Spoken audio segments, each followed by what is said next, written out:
Welcome to Sleep Audiobooks. If you would like our Better Sleep Quick Guide filled with proven techniques to improve sleep, sign up to our mailing list at sleepaudiobooks.com and we'll send the PDF as a thank you. Subscribing and leaving a comment helps this channel more than you know, so please feel free to offer suggestions for future audiobooks or to just say hi. Thank you for listening. We hope you have an excellent night's sleep. This is Sleep Audiobooks.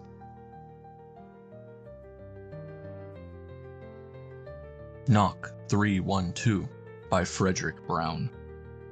Read by Ben Tucker. 5 o'clock.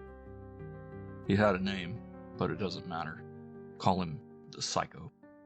That's what the newspapers and everyone who read them called him now, since his second murder 2 months ago.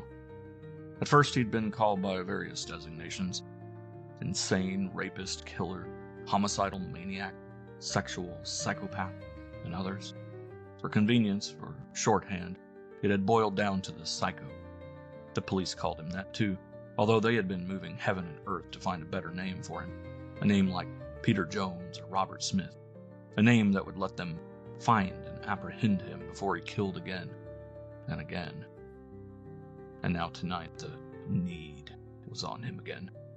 The need to rape and kill a woman.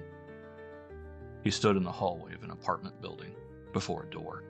Nervous tension was making him flex and unflex his hands, his tremendously strong strangler's hands that had already killed twice and, if everything went well, were about to kill again. He forced himself to hold them still. Not that it mattered here and now, with no one watching him, but it was a habit that had been growing on him and one that he had to break, lest he forget sometime and do it when people were watching him, and make them wonder about him and why he did it, and maybe go on wondering from there. In this city right now, just about everybody was watching his neighbors suspiciously, watching for just such little signs as that. He took a deep breath and then raised a hand and knocked on the door. A light, almost diffident knock, not a peremptory one. He heard the click of high heels coming to the door, and her voice called out, "Yes, who is it?" He made his voice as soft as his knock had been, and as unfrightening, just loud enough to carry to her. "Western Union, ma'am. Collect telegram from Pittsburgh." Collect, of course, so she couldn't ask him to slide it under the door, and the "from Pittsburgh" should allay any suspicion she might have, since that's where her husband had gone yesterday, on a business trip. She might wonder why he'd wire her collect, but there could be reasons for that. He heard the knob turn and tensed himself, ready. Then the door opened, a few inches, on a chain, and knew that he had failed. He threw himself back flat against the wall alongside the door so she wouldn't get a glimpse of him, and ran, down the flight of stairs and out to the street. Thank God her apartment was a back one and didn't have a window on the street from which she could still get a look at him. Once out the door, he forced himself to walk slowly to his car. He got in and drove away, being careful not to drive too fast or too slow. What a hell of a lousy break. He'd checked that apartment 3 days ago, and there hadn't been a chain bolt on the door then.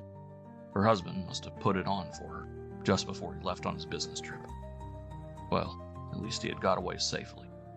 He was 5 blocks off and had just turned onto a main traffic artery when he heard the sound of squad car sirens, converging on the building he had just left.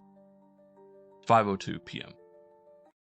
After his wife had left, Ray Fleck paced the flat in a rage and despair, with rage at first predominating.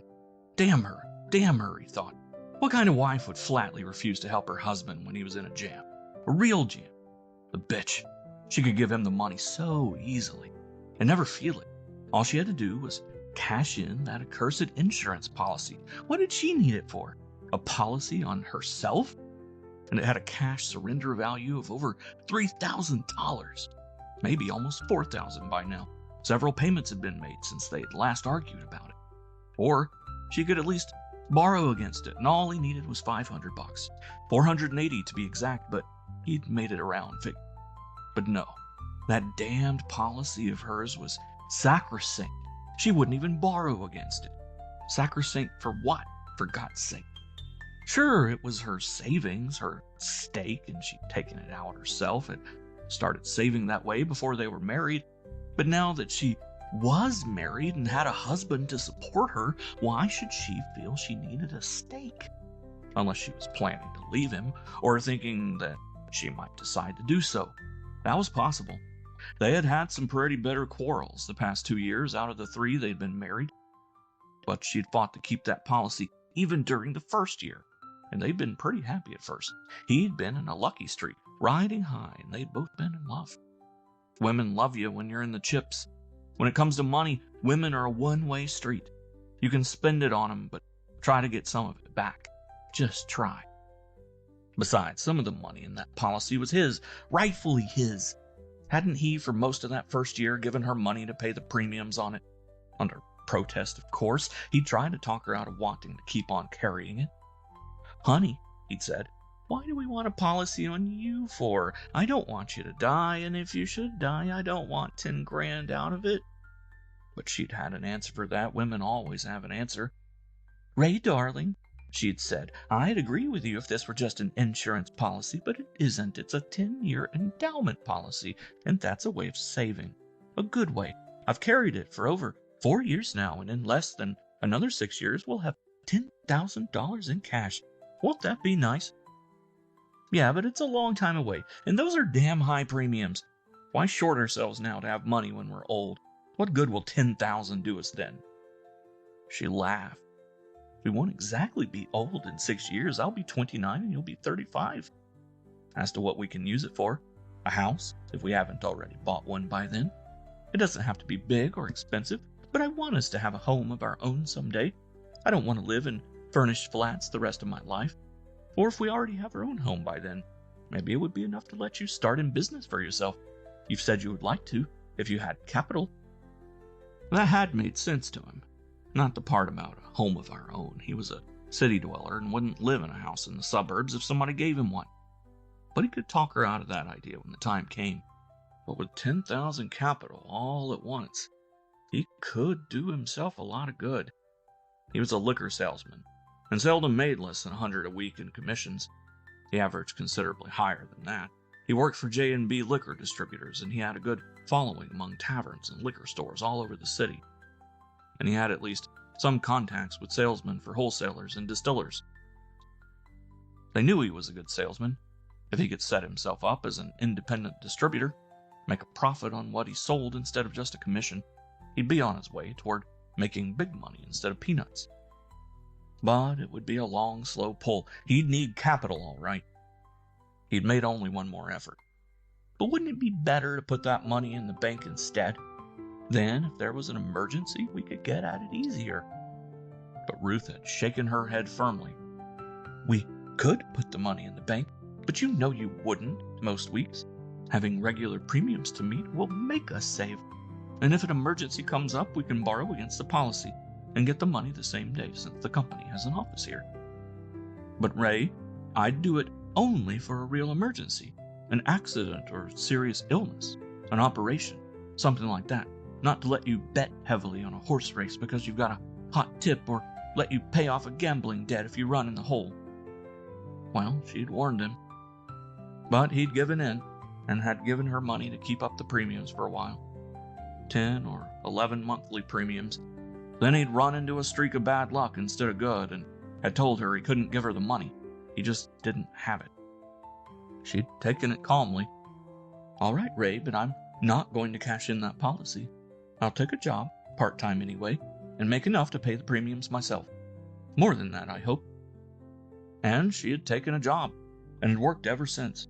He hadn't objected. Why should he? If the damn policy meant that much to her, why shouldn't she earn the money to keep it up? And for that matter, to kick in on household expenses, or at least to buy her own clothes. Why should he have to earn everything for both of them and let her do nothing? She had held several jobs. Checker at a supermarket, ticket seller at a movie. Currently, and for the past 8 or 9 months, she was working an evening shift as a waitress in a Greek restaurant.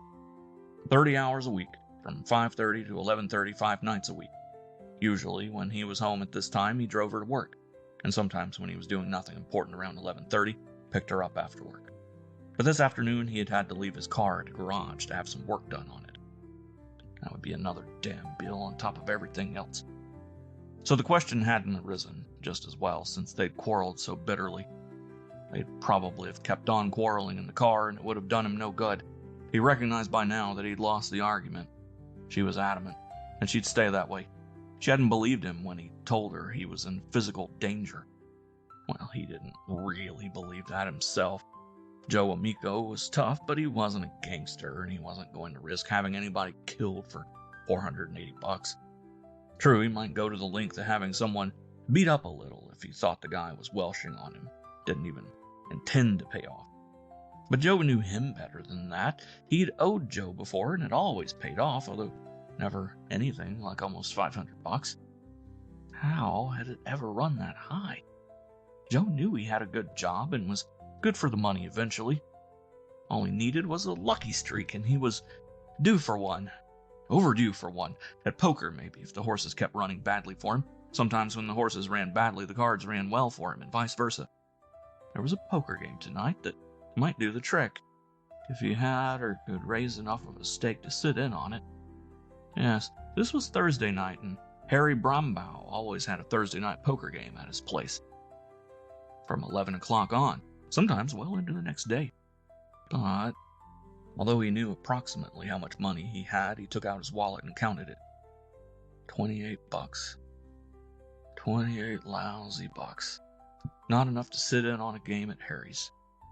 You ought to have 100 to start with to buck that game. Not a stake that could go in the first pot he got into beyond the ante. But if he could raise 100, well, a lucky streak could easily run it to enough to let him pay off Joe Amico and maybe some left over. Raising 100 didn't sound nearly as impossible as raising 480, even if he had to borrow $10 apiece from 10 guys, with all evening to do it in. The phone rang. He picked it up and said, "Ray Fleck," and then recognized the voice that said, "Hi, Ray," and wished he had let the phone ring. It was Joe Amico. He said, "Listen, Joe, I haven't been able to do anything yet, but I'm working on it. I'll raise it somehow pretty soon. I'm sorry, but you know I'm good for it." "I know you're good for it. You'd better be. But I want you to drop in and see me this evening." "Sure, Joe, if you want me to. I'm coming downtown anyway, but it won't do any good. I'm flat." "Flat or not, you come in. I'll be here till 10. Any time between now and then. Got me?" "Okay, Joe. I'll see you." He sighed as he put down the phone. Well, he was going downtown anyway. That had been the truth. And probably Joe was going to give him an ultimatum, a time limit. And it would be an unpleasant interview, but at least he'd know the worst. He'd know how long he had to raise the money, or whether Joe would take it in weekly payments if he simply couldn't raise it any other way. He'd hate that. He'd hate it like hell. Because, for a hell of a long time, it would leave him no surplus to do any betting with. And his luck was due to change. It had to change. He strolled to the front window and stood looking down at the street, wondering whether he should go downtown now and eat whenever he got hungry, or save himself money by rustling something to eat here before he left. Since Ruth had to leave for work at 5, he had to fend for himself or eat out the 5 evenings she worked. But he didn't mind that. Sometimes he even enjoyed cooking simple things for himself. And of course, she did the cleaning up and dishwashing the next morning. Aside from that, he was glad she worked an evening shift. In fact, he'd talked her into doing it. He was out almost every evening himself. He'd explained to her that it was his best time for selling. And that was partly true. Some of his bar owner customers delegated the duller daytime hours to a bartender who wasn't authorized to do any buying, and themselves took over the bar, with or without the help of a bartender or two, during the evening hours. Even tonight, he should probably make a business call or two, although he didn't feel in the mood to do it. Just downtown bars, of course, since he wouldn't have his car till tomorrow. Yes, he could see Harry Weber and Chuck Connolly. They were both due to be called on. Brakes squealed in the street below, and his eyes swiveled toward the source of the sound, the nearby corner. It was a near accident. A kid, a boy about 10, had run across the street right in front of an oncoming car, and the driver had slammed on his brakes and skidded, had managed to stop with only inches to spare. A close thing, a very close thing. But the kid ran on, and the driver must have been the more shaken up of the two. He sat there almost a minute before starting up the car again. Accidents can happen even though this one didn't. And unbidden, a thought rose in Ray Fleck's mind. What if an accident should happen to Ruth on her way to work right now, or on our way home tonight? Not that she'd run in front of a car like that crazy kid had, but pedestrians can be hit, even when they're not at fault, by a drunk driver or a driver who loses control of his car. Sometimes cars even ran up onto a sidewalk, and the chances of anything like that happening, of Ruth being killed, were 1,000,000 to 1 against. Pretty poor odds. But good God, wouldn't it be a perfect answer to his problem, to all his problems, if it should happen? As beneficiary of her policy, he'd have $10,000. 10 whole grand, all at once. What he owed Amiko would be peanuts. He'd still have 9.5 grand. It would be enough. He could make the break right away. He'd no longer be Ray Fleck, liquor salesman, but Ray Fleck, distributor, and on the way to a real income. And funny, he'd never thought seriously about the possibility of his ever collecting that 10 grand as a beneficiary. Maybe because Ruth was such a healthy girl. She hadn't been sick a day in the 3 years of their marriage. But even a healthy person can have an accident. Or he pushed that thought aside. He was no angel, and he'd done a lot of dishonest things in his life, but he wasn't a murderer.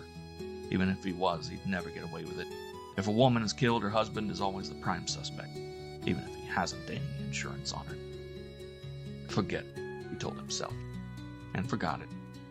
Abruptly, he made up his mind not to stick around the flat until he got hungry enough to eat here, to save $1. What was $1 in the jam he was in? And the sooner he got downtown, the more chances he'd have to raise a stake to get in that poker game with at 11. The game that was the only chance he knew of to win any real money tonight. The game he had to get into. He left the flat, walked down the 2 flights of stairs, and out to the street. He was lucky. A taxi was going by, and he flagged it and got in. Downtown was only a short cab ride, $1 plus tip, and he hated waiting for buses. Main and Willis, he told the driver. Drop me off at the northwest corner. That was the corner where Benny had his newsstand, and his first stop would be to pick up a racing form. Not that he'd been placing any bets tonight, or tomorrow, unless he won really big at poker, but he always liked to study the form anyway and do his handicapping. Besides, Benny always, when he remembered, Benny's memory wasn't too good, held out a form for him, and if Benny had, he didn't want to leave him stuck with it. Poor Benny. Crazy Benny, some people call him, but Ray didn't think he was really crazy, just a little lacking upstairs, prone to forgetting things. And sometimes, Ray had heard, although he had never run into this himself, to remembering things that hadn't really happened. But he ran the newsstand all right and never made a mistake in making change. He paid off the taxi and strolled to the wooden enclosure from which Benny sold his papers. "Hi, Benny," he said. "Remember to hold a form for me?" "Sure, Mr. Fleck, I always remember to."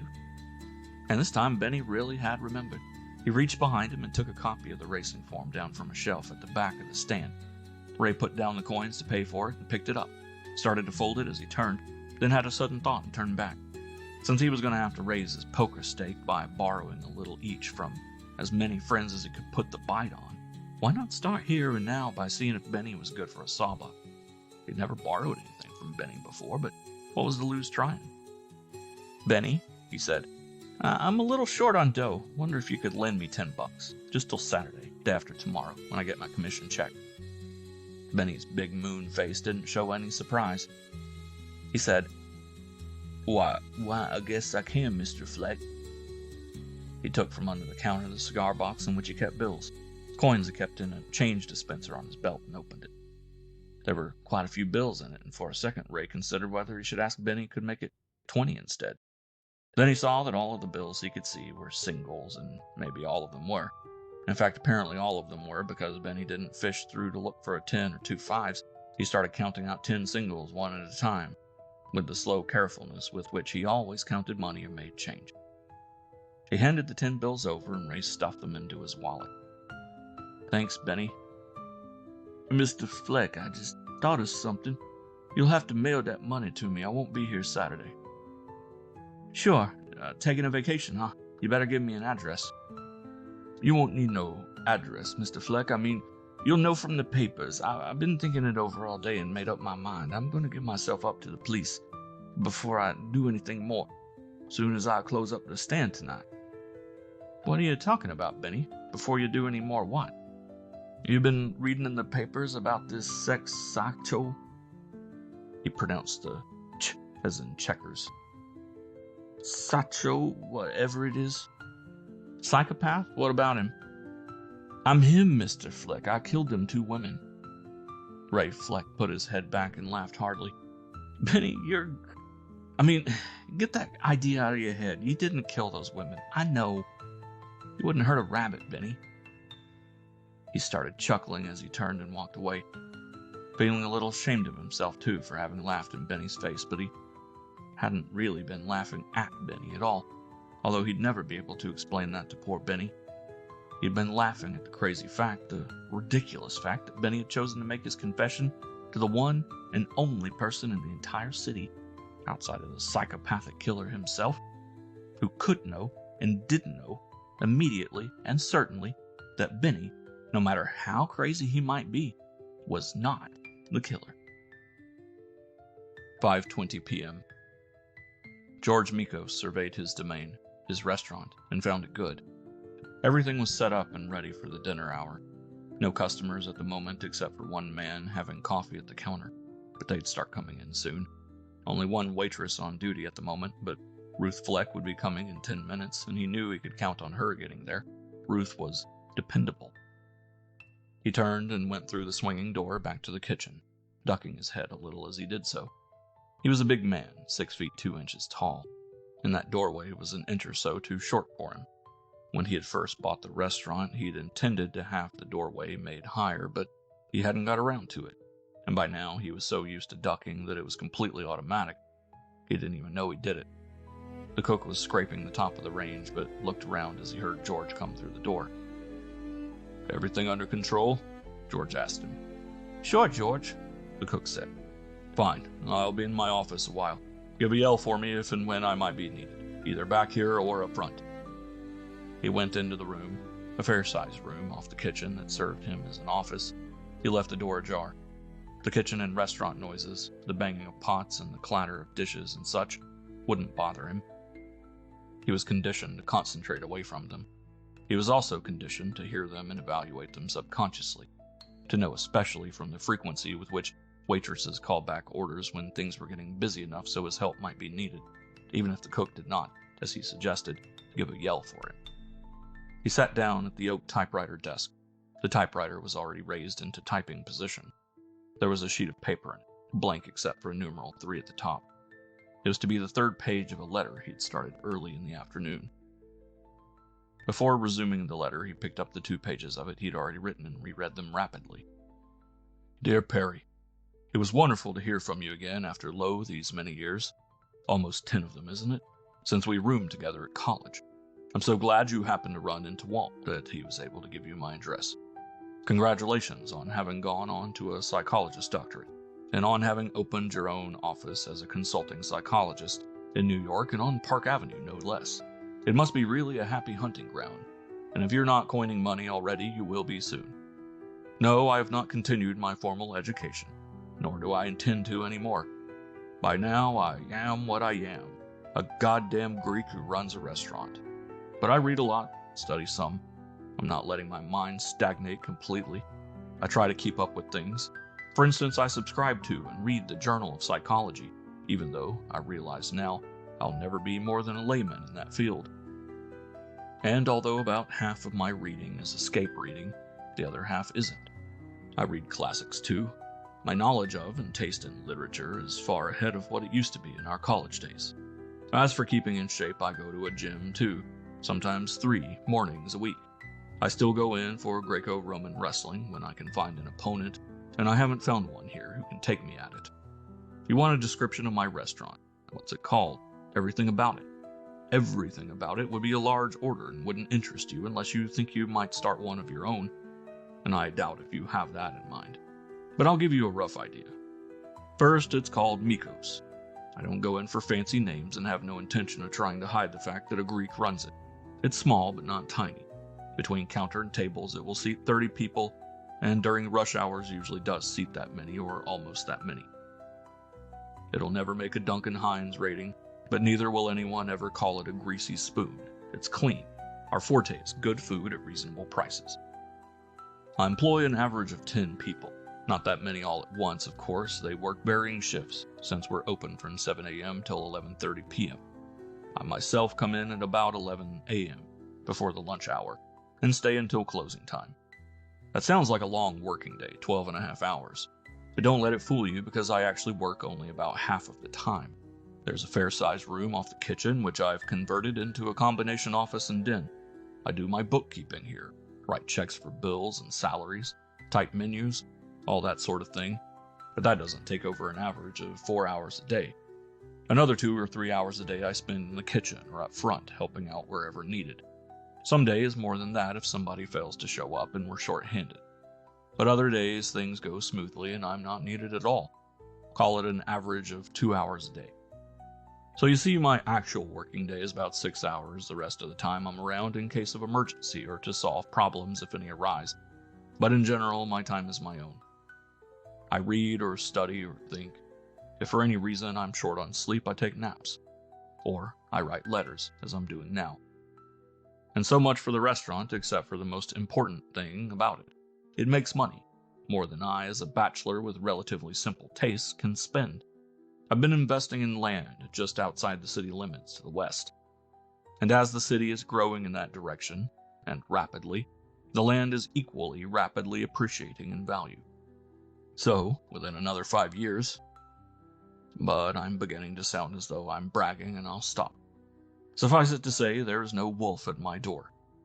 You ask me how my love life is doing. Probably your question was facetious, but I'm going to give it an honest answer. That was where the second page of the letter had ended.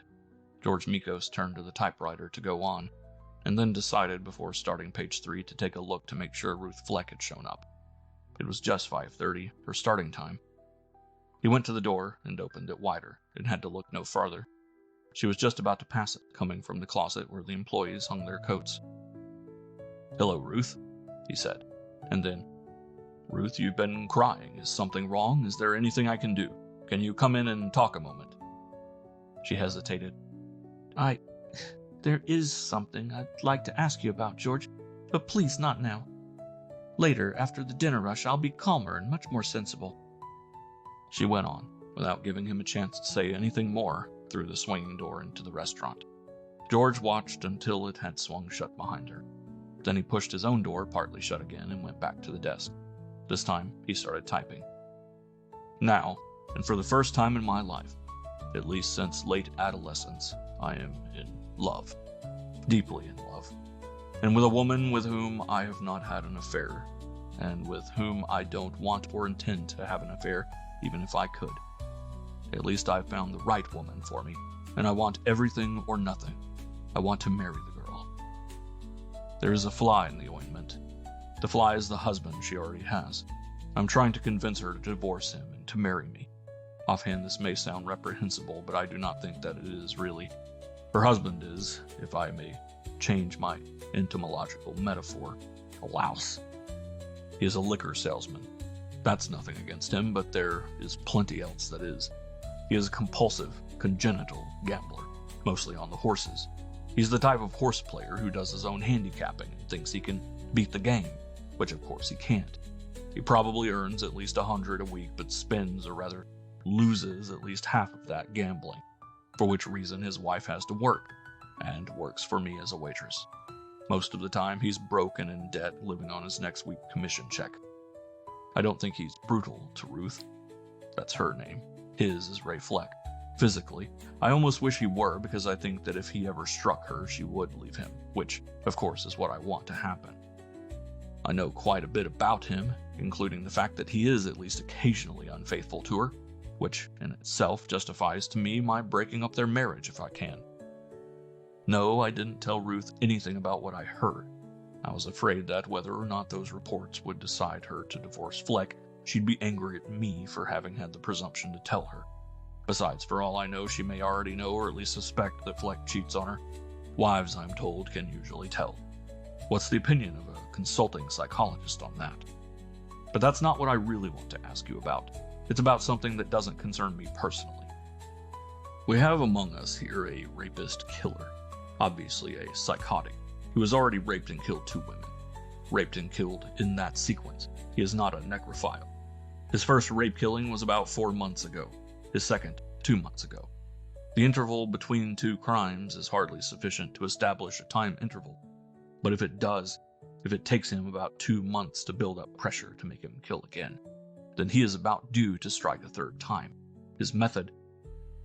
But wait, before I give you the details such as they are, I'll tell you where I come in, and where you come in. The captain in charge of our homicide department is a friend of mine. He is understandably a very worried guy. He's been under pressure from the chief of police, the police commissioner, the newspapers, and the public to get friend psychopath. He may get demoted if he doesn't, and he hasn't a single clue or lead. He knows, of course, that I majored in psychology, and every time we see one another, he heckles me to make deductions about the killer, or even guesses. I've made a few, but I'm afraid that whether they are correct or not, they're not very helpful on the practical level of police work. Maybe you can do better. You've studied a lot more abnormal psychology than I have. Anyway, I'm going to toss you the few known facts about our psycho and ask if you can make any suggestions that I haven't already made. I'll pass them on to the captain. If you can come up with anything at all helpful, it may save a life, or several lives. Here goes. Both victims were young housewives. Both were attractive. Each was home alone. Home was a house in one case, an apartment in the other, at the time of the attack. In one case, the husband was out of town on business, in the other working a swing shift at an airplane parts factory. In neither case was there any sign of forcible entry. The woman herself must have admitted him, or at least opened the door for him. Both women were knocked unconscious with a blow to the chin, then carried to a bed. Their clothes were torn off them and they were raped, then strangled to death. Still, from the lack of anything indicating a struggle, unconscious from the knockout. Don't ask me how the autopsies could prove or even indicate that the rape preceded the strangling, but my friend tells me that the medical examiner is absolutely certain, so I'm willing to take his word for it. Both crimes occurred in the evening. We happen to know the exact time of one of them, 10 o'clock. This was the one who lived in an apartment. The couple who lived in the apartment under hers heard a thud at that hour. They're certain of the time because the husband was just switching channels on the television to get their favorite 10 o'clock program. Knowing that their upstairs neighbor was home alone, they looked at one another, each wondering whether she might have had a fall and need help. But before either spoke to the other, they heard footsteps moving around and decided she was all right, that she had either dropped something fairly heavy or had a fall that hadn't hurt her. That was the first of the 2 murders. We don't know the time of the second one so accurately. The woman's body wasn't found until early the next afternoon when her husband returned from his business trip. After so many hours, the ME could only say that death had occurred late the previous evening, probably between 9 o'clock and midnight. We know him to be a man of considerable strength, not only from the steam behind the knockout blows he struck, but from the way in which he ripped the clothes from his victims after carrying them to a bed. One of the women was wearing a quilted housecoat that zipped open about halfway down the front. He tore it the rest of the way, and quilted material does not tear easily. From the speed and accuracy with which he struck, the police theorize that he may be or may have been a boxer. Also, from his strength, they believe he is more likely to be a laborer than a white-collar worker. I'll go along with both of these deductions as possibilities or probabilities and not as certainties. A man with no boxing experience but with good coordination and a little luck could have struck those blows. And if he has a good mind, except for its warp, and or a good education, he'd certainly be doing something better than manual labor. So much for the physical side. And to the mental. First, I do not believe he is a moron. He must have cased those jobs and known that the woman would be alone at the time he came. Otherwise, he had incredible luck, and I refuse to credit the incredible. Also, he left no fingerprints at the scene of either crime. He either wore gloves or avoided touching any surface that would take them. A moron wouldn't think of fingerprints. But to a more important point, the nature of his psychosis, I have a theory. I hope you'll be able to expand on it if you agree, or to offer a better one if you disagree. I believe that he fears women to a psychotic degree. and hates them because he fears them. Call him a womanophobe, and because of his fear of women, he is self-conscious in the presence of one to the point of complete impotence, even if the woman is willing.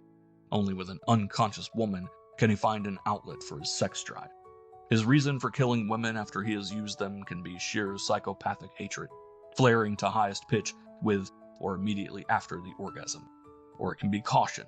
A dead woman can't describe him or identify him. My guess is that his reason for killing is a mixture of both those reasons. If this description of his psychosis is correct, it is almost certain that he is a bachelor. I use the almost because he may have been married once. An early, very bad marriage might have been the starting point of his psychosis. But whether once married or not, I'd say it's certain that he is not currently living with a woman. And I'd say that it's probable that, if he has any choice of occupations, he's working at a job that brings him into as little contact with women as possible, and living at a YMCA, a men-only hotel, or, if he makes enough money, in a bachelor apartment. Those are only probabilities, though. He may be smart enough and actor enough to have perfectly normal business and social contacts with women. If that's true, he's going to be a lot harder to catch. Speaking of how smart he is, we'll have a strong indication of that if and when he attempts a third crime. If he tries the same modus operandi he used the first 2 times, he'll show himself to be much more stupid than I think he is, because that method simply won't work a third time. The women of this city are scared, have been scared ever since the second crime. Women alone in a house or flat simply don't open the door, even by day, until and unless they're damn sure who's on the other side of it. Chain bolts have been selling so fast that the hardware stores keep reordering by Air Express, and still can't quite keep up with the demand. And from the number of speakeasy-type peepholes that have been made indoors, you'd think we were back in the days of Prohibition again. The scare has had an odd incidental effect on our economy. Normally, in a city this size, there are several hundred house-to-house salesmen and canvassers working. Here and now, there are none. For the past 2 months, since the second rape killing, they have been able to gain entry into such a small percentage of homes that they simply can't make a living. They've all had to move on elsewhere to greener pastures or switch to some other occupation. Even big outfits like Fuller and Watkins have closed their local offices. Temporarily, they hope. And not only salesmen are affected, but mailmen. If they have a COD or a registered letter that must be signed for, bill collectors, delivery men, meter readers, collectors for charity drives, what have you. It's amazing what strange effect 2 crimes by a... George Mikos paused to think out the rest of the sentence, and in the pause heard his cook's voice. Hey, George, better come out and give a hand. Coming, he called back, and came. 6:15 p.m. He wasn't hungry, but Ray Fleck decided he'd better eat. He'd slept late and had only coffee for breakfast and only a light lunch. And this evening he had had 2 drinks already in his quest for money to get him into the poker game. Like as not, he'd have to take at least a dozen more in the course of the evening. And if he wanted to be able to play good poker, he'd damn well better lay a foundation of food under that dozen drinks. The bad thing about the 2 drinks he'd already had was that he had taken them in vain. Worse than in vain, because instead of helping him raise money, they'd cost him the $10 he'd borrowed from Benny, and had put his slender capital back where it had been before. He had seen through the window of the Palace bar that Dick Johnson was there. Dick was usually a soft touch, and he went inside and bellied up the bar beside Dick. He tried to buy him a drink, but Dick beat him to it by signaling the bartender with 2 upraised fingers, so Ray waited until he'd had a chance to buy back before he put on the bite for 20. And because he'd genuinely forgotten, he was startled when Dick reminded him that he already owed him $10 from 3 weeks before. "My God," Ray said, "I clean forgot. Why the hell didn't you remind me sooner?" And then, because it was the only way out, he laughed and made a joke of it, pulled 10 out of his wallet and handed it to Dick. "Now we're all even. Let's start over. Can you lend me 20, just till Saturday?" He'd still come out 10 ahead, he thought, but Dick Johnson had shaken his head. "Sorry, Ray boy, I'm short this week myself. Need all I got, and this 10 comes in handy too." And there went the 10 he had just got from Benny. He stopped at the corner of 4th and Main, the middle of downtown, to make up his mind where to eat. Ferrati's seemed like a good bet. They put out good dinners for $2.50, unless you ordered steak or lobster or something fancy, and he wouldn't be tempted, as he might be in some of the other good restaurants, to waste some of his drinking capacity on a cocktail or two before dining. Ferrati's didn't have a liquor license. He turned on 4th and headed for Ferrati's, and as he walked, found himself thinking about Benny again. He never should have laughed like that at Benny, especially now that he'd learned Benny was good for a sawbuck in an emergency once in a while. Of course, maybe he was worrying about nothing. Maybe Benny's feelings hadn't been hurt at all. But if he passed Benny's stand again this evening, he ought to stop, buy a paper as an excuse, and see how Benny acted. If Benny was mad or had been hurt, he'd know easily, and now, the same evening, would be the time to square things. And he wasn't a salesman for nothing. He could convince Benny that he hadn't been laughing at him, but at a joke he'd just thought of and tell Benny a joke. Some simple joke that even a moron couldn't help getting. And then, if he could figure out a way to do it, try to talk Benny out of going to the cops to give himself up as the psychopathic killer. Not that the cops would really believe Benny, but they might keep him out of circulation for a while and maybe work him over a bit for details until they were sure. Because the cops couldn't eliminate Benny as readily and surely as he, Ray Fleck, could. The cops didn't know what the psycho looked like, and he did. At least enough to be positive that he didn't look even remotely like Benny. It had been almost 2 months ago, the night of the second murder, although he hadn't known that until the next day. It had been somewhere around 10 o'clock in the evening, and it had happened in the 1900 block on Eastgate. Howie Borden lived at 1912 Eastgate, and Ray had agreed to pick him up around 10 that evening. Howie was going to take him to a stag party at Howie's lodge, and Ray was to provide the transportation since Howie had a badly sprained right wrist and couldn't drive. He got there just about 10 and had parked in front of Howie's house and beeped the horn. Howie had raised a window and called out, "Be about 5 minutes yet, come on in." But he'd called back that he'd wait in the car. He didn't want to go in because Howie's wife might be around, and she always made him feel uncomfortable. Since he knew that 5 minutes might easily mean 15 or 20, he turned out his car lights for the wait. He was sitting there staring at nothing through the windshield a few minutes later when he saw the man. The man came through the gate and the fence in front of a house on the other side of the street, and 3 or 4 houses away. Ray noticed the man and all for only 2 reasons. One was the fact that in an otherwise completely static vista, the eye is drawn to the only moving object. The other was the fact that as the man stood there just outside the gate, he looked both ways, and while he did so, his hands at his sides were flexing and unflexing, as though they were cramped from gripping something very tightly, and for quite a while. The gesture an oarsman might make when he unclamps his hands from the oars after rowing a mile or so, or a lumberjack when he lets go of his axe to rest his hands after a bout of chopping, or that a strangler might make. But Ray Fleck didn't think of that at the time. The man went the other way and was out of sight and out of mind by the time Howie came out and got in the car. It wasn't until late the following afternoon, when he read the mid-afternoon edition of the evening paper, that he knew he had seen the murderer leaving the scene of his second crime. The address was 1917 Eastgate, on the opposite side of the street from Howie Borden's, and about 3 houses away in the direction in which Fleck's car had been facing.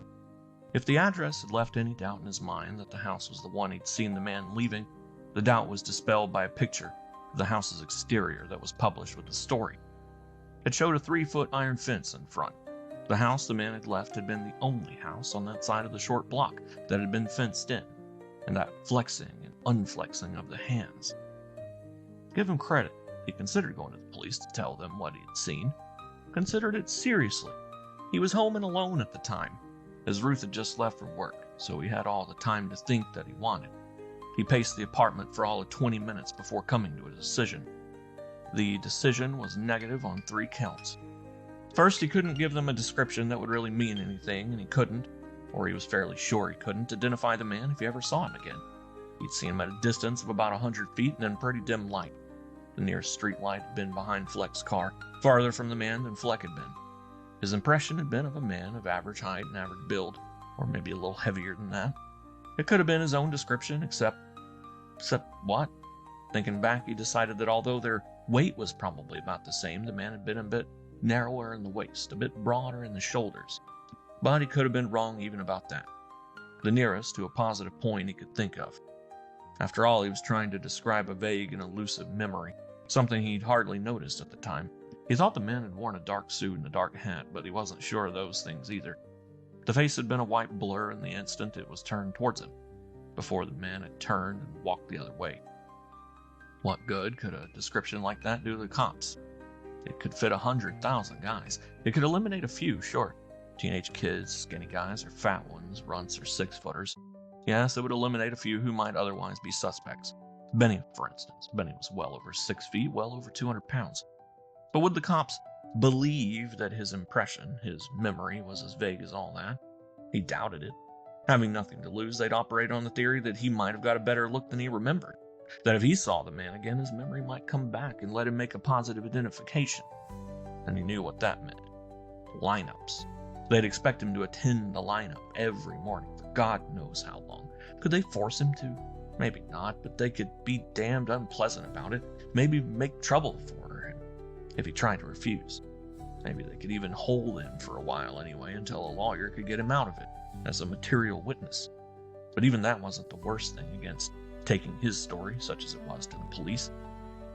Even if the police tried to keep it under wraps, there was always a chance some damn reporter would get a hold of the story and print it, complete with his name and address. And how'd you like to have a crazy killer know who you were, and think, however wrongly, that you knew him by sight and could put a finger on him the first time you saw him? The cops would try to protect him, sure, but what if the killer was smarter than the cops? He had been so far. And how long would the cops be able to keep up a 24-hour guard duty on him? And wouldn't it mess his personal and private life to hell and back while it did? So Ray Fleck had sensibly kept his mouth shut about what he'd seen that night. He'd even almost forgotten about it himself. He was thinking about it this evening only because of that ridiculous would-be confession of Benny's. Crazy Benny might be, but the sex killer, no. At Ferrati's, he took his favorite table. It was a small one against one side of the room, but a light fixture in the wall right above it made it the best lighted table. And he needed good light to read the fine print and hieroglyphics of a racing form. He took his out of his pocket and unfolded it, turning first to the aqueduct results for yesterday. He swore under his breath when he saw that Black Fox had won in the 5th and had paid 10-1 for a win ticket. Black Fox was a horse he had been following and had figured was due to win. If he had had $25 on the nag, it would have made him more than half what he owed Amico, and would have taken the pressure off. Damn Joe for having cut off his credit. Otherwise, he'd probably have made that bet, phoned it in.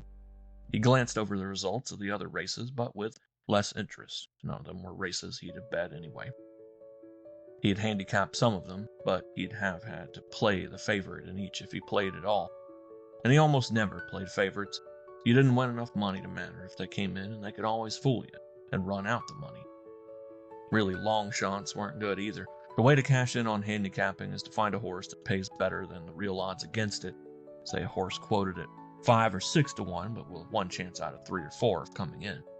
Then was the time to get the bankroll down when the odds were in your favor. He heard the deferential clearing of a throat and looked up. Sam, the waiter who always served this table, was standing there with a menu in his hand. "Excuse me, Mrs. Fleck. You want to order now, or shall I come back when you've had more time to figure them ponies?" "I'll order now, Sam. Won't need a menu. Bring me the special sirloin." "Yes, sir, Mr. Fleck. Medium rare like always. And I'll tell the chief to pick out a nice big one." Ray Fleck frowned as the waiter ambled off. He hadn't really intended to order a steak, but it didn't matter much. He'd be able to eat it. He was always able to eat, and it was probably better at that to get a good meal under his belt while he was at it. He killed time with his racing form. Not that he was going to do any betting tonight, and probably not tomorrow, but a horse player has to stay in touch whether he's betting or not, until Sam brought his dinner. Then he gladly put the form back in his pocket and dived in. Just ordering a steak and waiting for it had made him hungry, and he ate heartily and rapidly, wolfing the steak as fast as he could cut into bites. Ruth always kidded him about how fast he ate, but he could never see any use in dawdling over food. And then, replete, he took a cigar from his pocket, unwrapped and lighted it. He sighed with a satisfaction as he inhaled the rich smoke. The evening stretched ahead of him, a pleasant evening now, an exciting evening. True, he had to see Joe Amico, and that would be unpleasant and a bit embarrassing, but he could handle Joe all right, no sweat at all. And true, he had to spend part of the evening raising money for a poker stake, but that ought to be easy. He knew hundreds of people. He'd run into dozens of them during the course of the evening. And once he had a stake, he was going to be lucky in the game. He had more than a hunch. He felt sure of it. He caught Sam's eye and lifted a finger, a signal for Sam to bring over the check. Sam brought it over and put it face down in front of him. But he didn't have to turn it over. He knew a sirloin steak was $4, and this one had been well worth it. He counted out 4 singles from his wallet, and then the 5th one in his hand hesitated. Sam liked to gamble. "Double or nothing on the tip, Sam?" Sam's teeth flashed white and black. "So, Mr. Fleck, how, you want to flip a coin and me call it?" Suddenly, Ray Fleck had a better idea. He didn't mind Sam winning, but if he did win, it would be $2 cash tonight. And cash tonight was more important than something he could pay off the next time he ate in Ferrati's. He said, "Got a better idea, Sam. I'll give you 2 tips. One of them's on a beetle named Birthday Boy, and the 4th at Aqueduct tomorrow. Ought to pay about 6 to 1, but I dope it he's got a better chance than that of winning. Want me to make book on him for you for $1?" Sam laughed. "Birthday Boy. Man, that's a real hunch bet for me. Tomorrow's my birthday, Mr. Fleck, sure, and I'm going to try to put some more dough down on him after work tonight. You said 4th race, Aqueduct?" "That's it. Say, I'm seeing my bookie tonight. Want me to put down your bet for you? Might as well save you the trouble." "That'd be fine, sir. I might miss the man I mostly bet with." Sam pulled wadded bills out of his pocket. Straightened out, they proved to be 5 and a half dozen ones. He handed the 5 to Ray Fleck. "Sure appreciate you putting this down for me, Mr. Fleck. Thanks muchly." "Don't mention it, Sam. Glad to." And of course he was glad because it put him $5 ahead. Unless, of course, Birthday Boy won, but that was something he wouldn't have to worry about until tomorrow. Not even tomorrow, come to think of it. If the nag did come in, he'd owed Sam about $30, but he wouldn't have to drop into Ferrati's right away to pay off. He could wait till next week after his paycheck. Sam wouldn't come looking for him. After Sam had left, he put the money in his wallet, and while he had it open, counted what was there. He was a little surprised to find out it was exactly what he'd left home with. No more, no less. $28. Then he figured, and that was right. He had got 10 from Benny, but had had to give that same amount to Dick Johnson. The 5 he had just got from Sam covered his taxi fare and his dinner.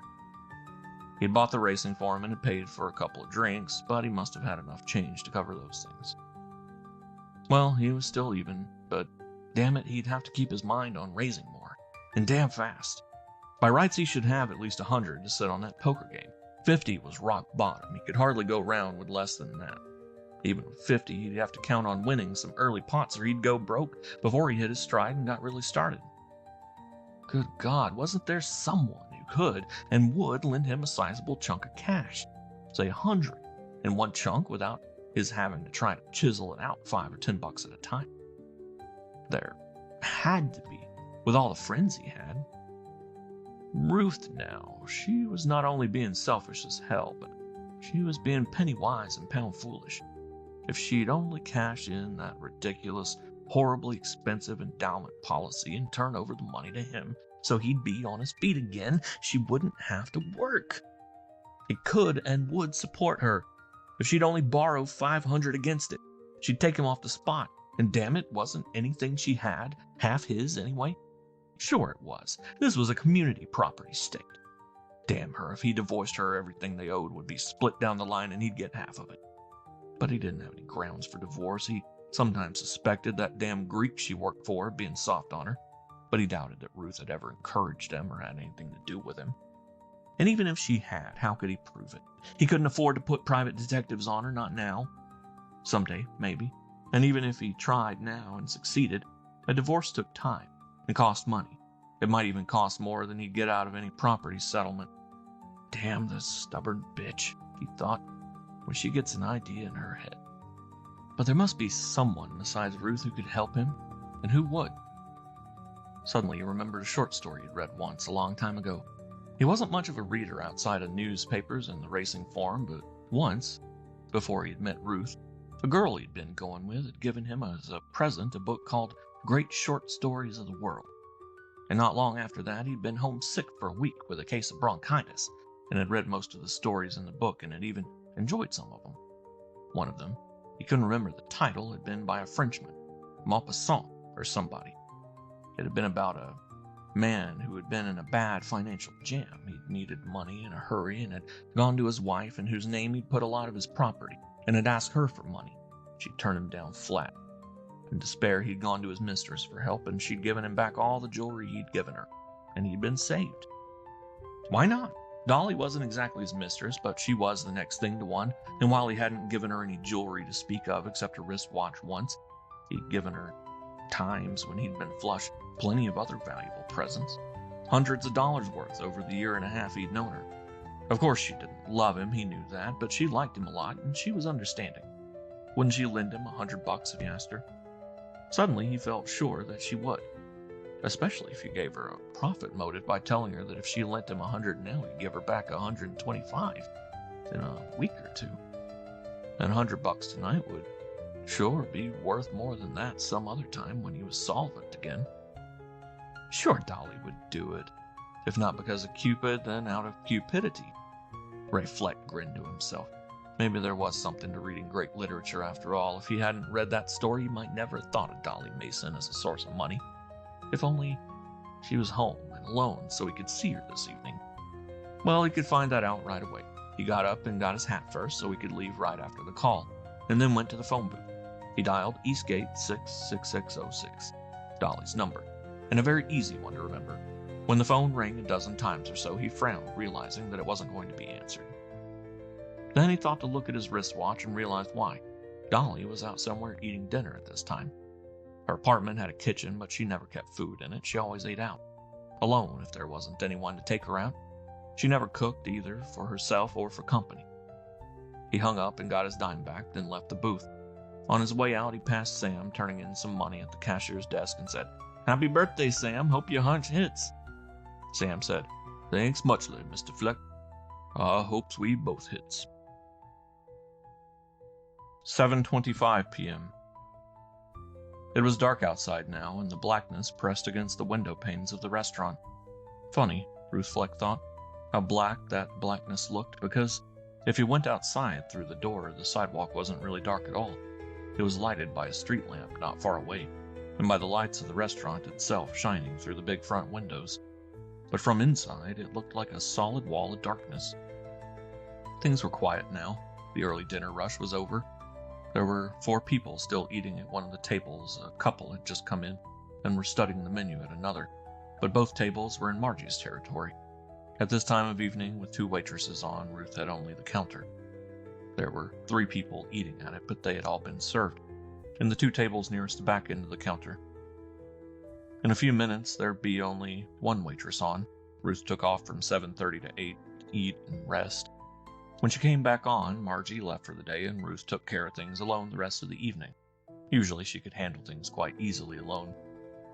Mikos' restaurant was a family-type restaurant on the main street of a suburb. Its customers were people of the type who ate their dinners relatively early, and business after 8 wasn't too heavy. Sometimes there was a flurry between 10 and 11, people dropping in on their way home from movies, and George came on and helped her. She looked at her customers at the counter. One was just finishing, and she walked down the counter to him. "Dessert, sir?" He was a clean-looking, well-dressed young man with blue eyes and dark curly hair. He looked up at her. "Thanks, no. I'd like some more coffee, though." And while she was pouring it, "I beg your pardon. Hope you won't think I'm fresh, but I heard the other waitress call you Ruth. May I ask the rest of your name? Mine's Will Brubaker." Here comes a pass, Ruth thought. But she didn't really mind. It happened about once an evening, and she'd probably have wondered if it hadn't happened. Have wondered whether she was losing her appeal and attractiveness. Of course, there was always George Mikos to convince her that she wasn't. George was a rock. And this young man was nice, shy. He'd had to work up his courage to take the first step of asking her name. She smiled at him. "Ruth Fleck," she said. "Mrs. Ruth Fleck." She didn't embarrass him by emphasizing the Mrs., but it was clear enough. "Oh," he said, "I'm sorry." "For what? It's my fault, not yours. I keep my rings in my purse while on duty, because I don't like to work with them on. So you couldn't have known I was married." She took out her pad of checks and a pencil. "I'm going back into the kitchen now to eat my own dinner. I'd better give you your check." "Sure, shall I pay it now?" "Oh no, the other waitress will take care of you at the register." She smiled again, a little mischievously this time. "Her name is Margie Weber, and she's single." He grinned and said thanks. He should have, Ruth thought. Margie was a very cute little redhead, much prettier, Ruth thought, than she herself was. And occasionally Margie did let customers make dates with her if they were nice enough.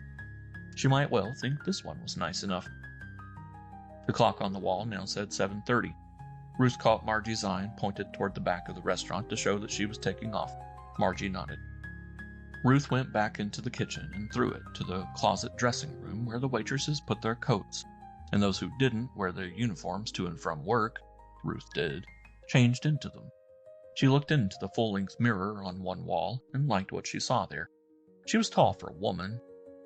In high heels, she was only an inch shorter than Ray, who was 5'10". But she was slender and had a nice figure. The tiny waitress cap enhanced rather than hid her golden hair. Her eyes were deep blue. The only fault she could find was in her face. It was a square, honest face, attractive but not beautiful, with high cheekbones almost like an Indian's. The mouth was perhaps a trifle too wide, but the better for that when she smiled. Right now, though, she wasn't smiling and her face looked tired. Well, it had a right to be. She'd cleaned the house thoroughly today. Quite a bit of work to undertake before coming on for an evening shift that kept her on her feet almost all the time. That and the quarrel with Ray. Quarrels always left her physically as well as emotionally exhausted. But her eyes no longer showed that she'd been crying. 2 hours of work had taken care of that. Her nose was a little shiny, though, and she powdered it lightly. Turned and looked over her shoulder to make sure her slip didn't show, and then went out into the kitchen again. Tex, the cook, was taking advantage of a hiatus in order to scrape the big range. He nodded to her. "Some nice little club steaks, Ruth. Shall I fry one for you?" She shook her head. "Thanks, no, Tex. I'll just help myself to something." She took a plate and went with it to the steam table, helped herself to a stuffed bell pepper, a small helping each of beets and peas, and took it to the table in the corner. It felt good to sit down and get off her feet. She heard George Mikos come out of his office and walk up behind her. He said, "That isn't much of a meal for a healthy wench, Ruth." She looked up at him over her shoulder. "I'm just not hungry. I'm going to have to make myself eat this much. I guess I don't feel very well."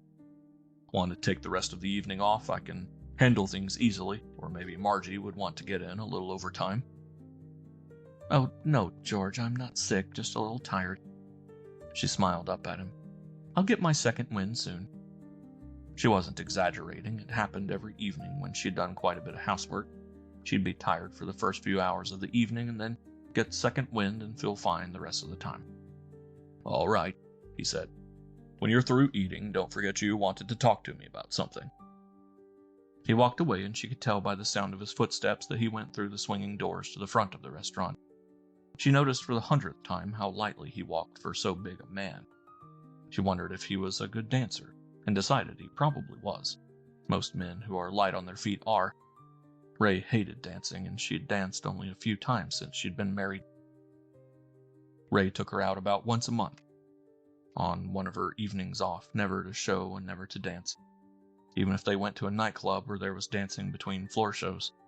Ray's idea of an evening out with her was to sit at a booth in a tavern, or, if he was flush, at a table in a nightclub, to drink and talk. To talk, that is, if he ran into friends of his whom he could get to sit in the booth, or at the table with them, as generally happened. If they were alone, he was generally quiet and moody, as though taking her out was a duty and he resented the loss of an evening that it entailed. And in either case, they generally got home earlier than he himself would have come home had he been without her. She supposed she might as well admit it, to herself. Her marriage with Ray had been, thus far at least, a failure.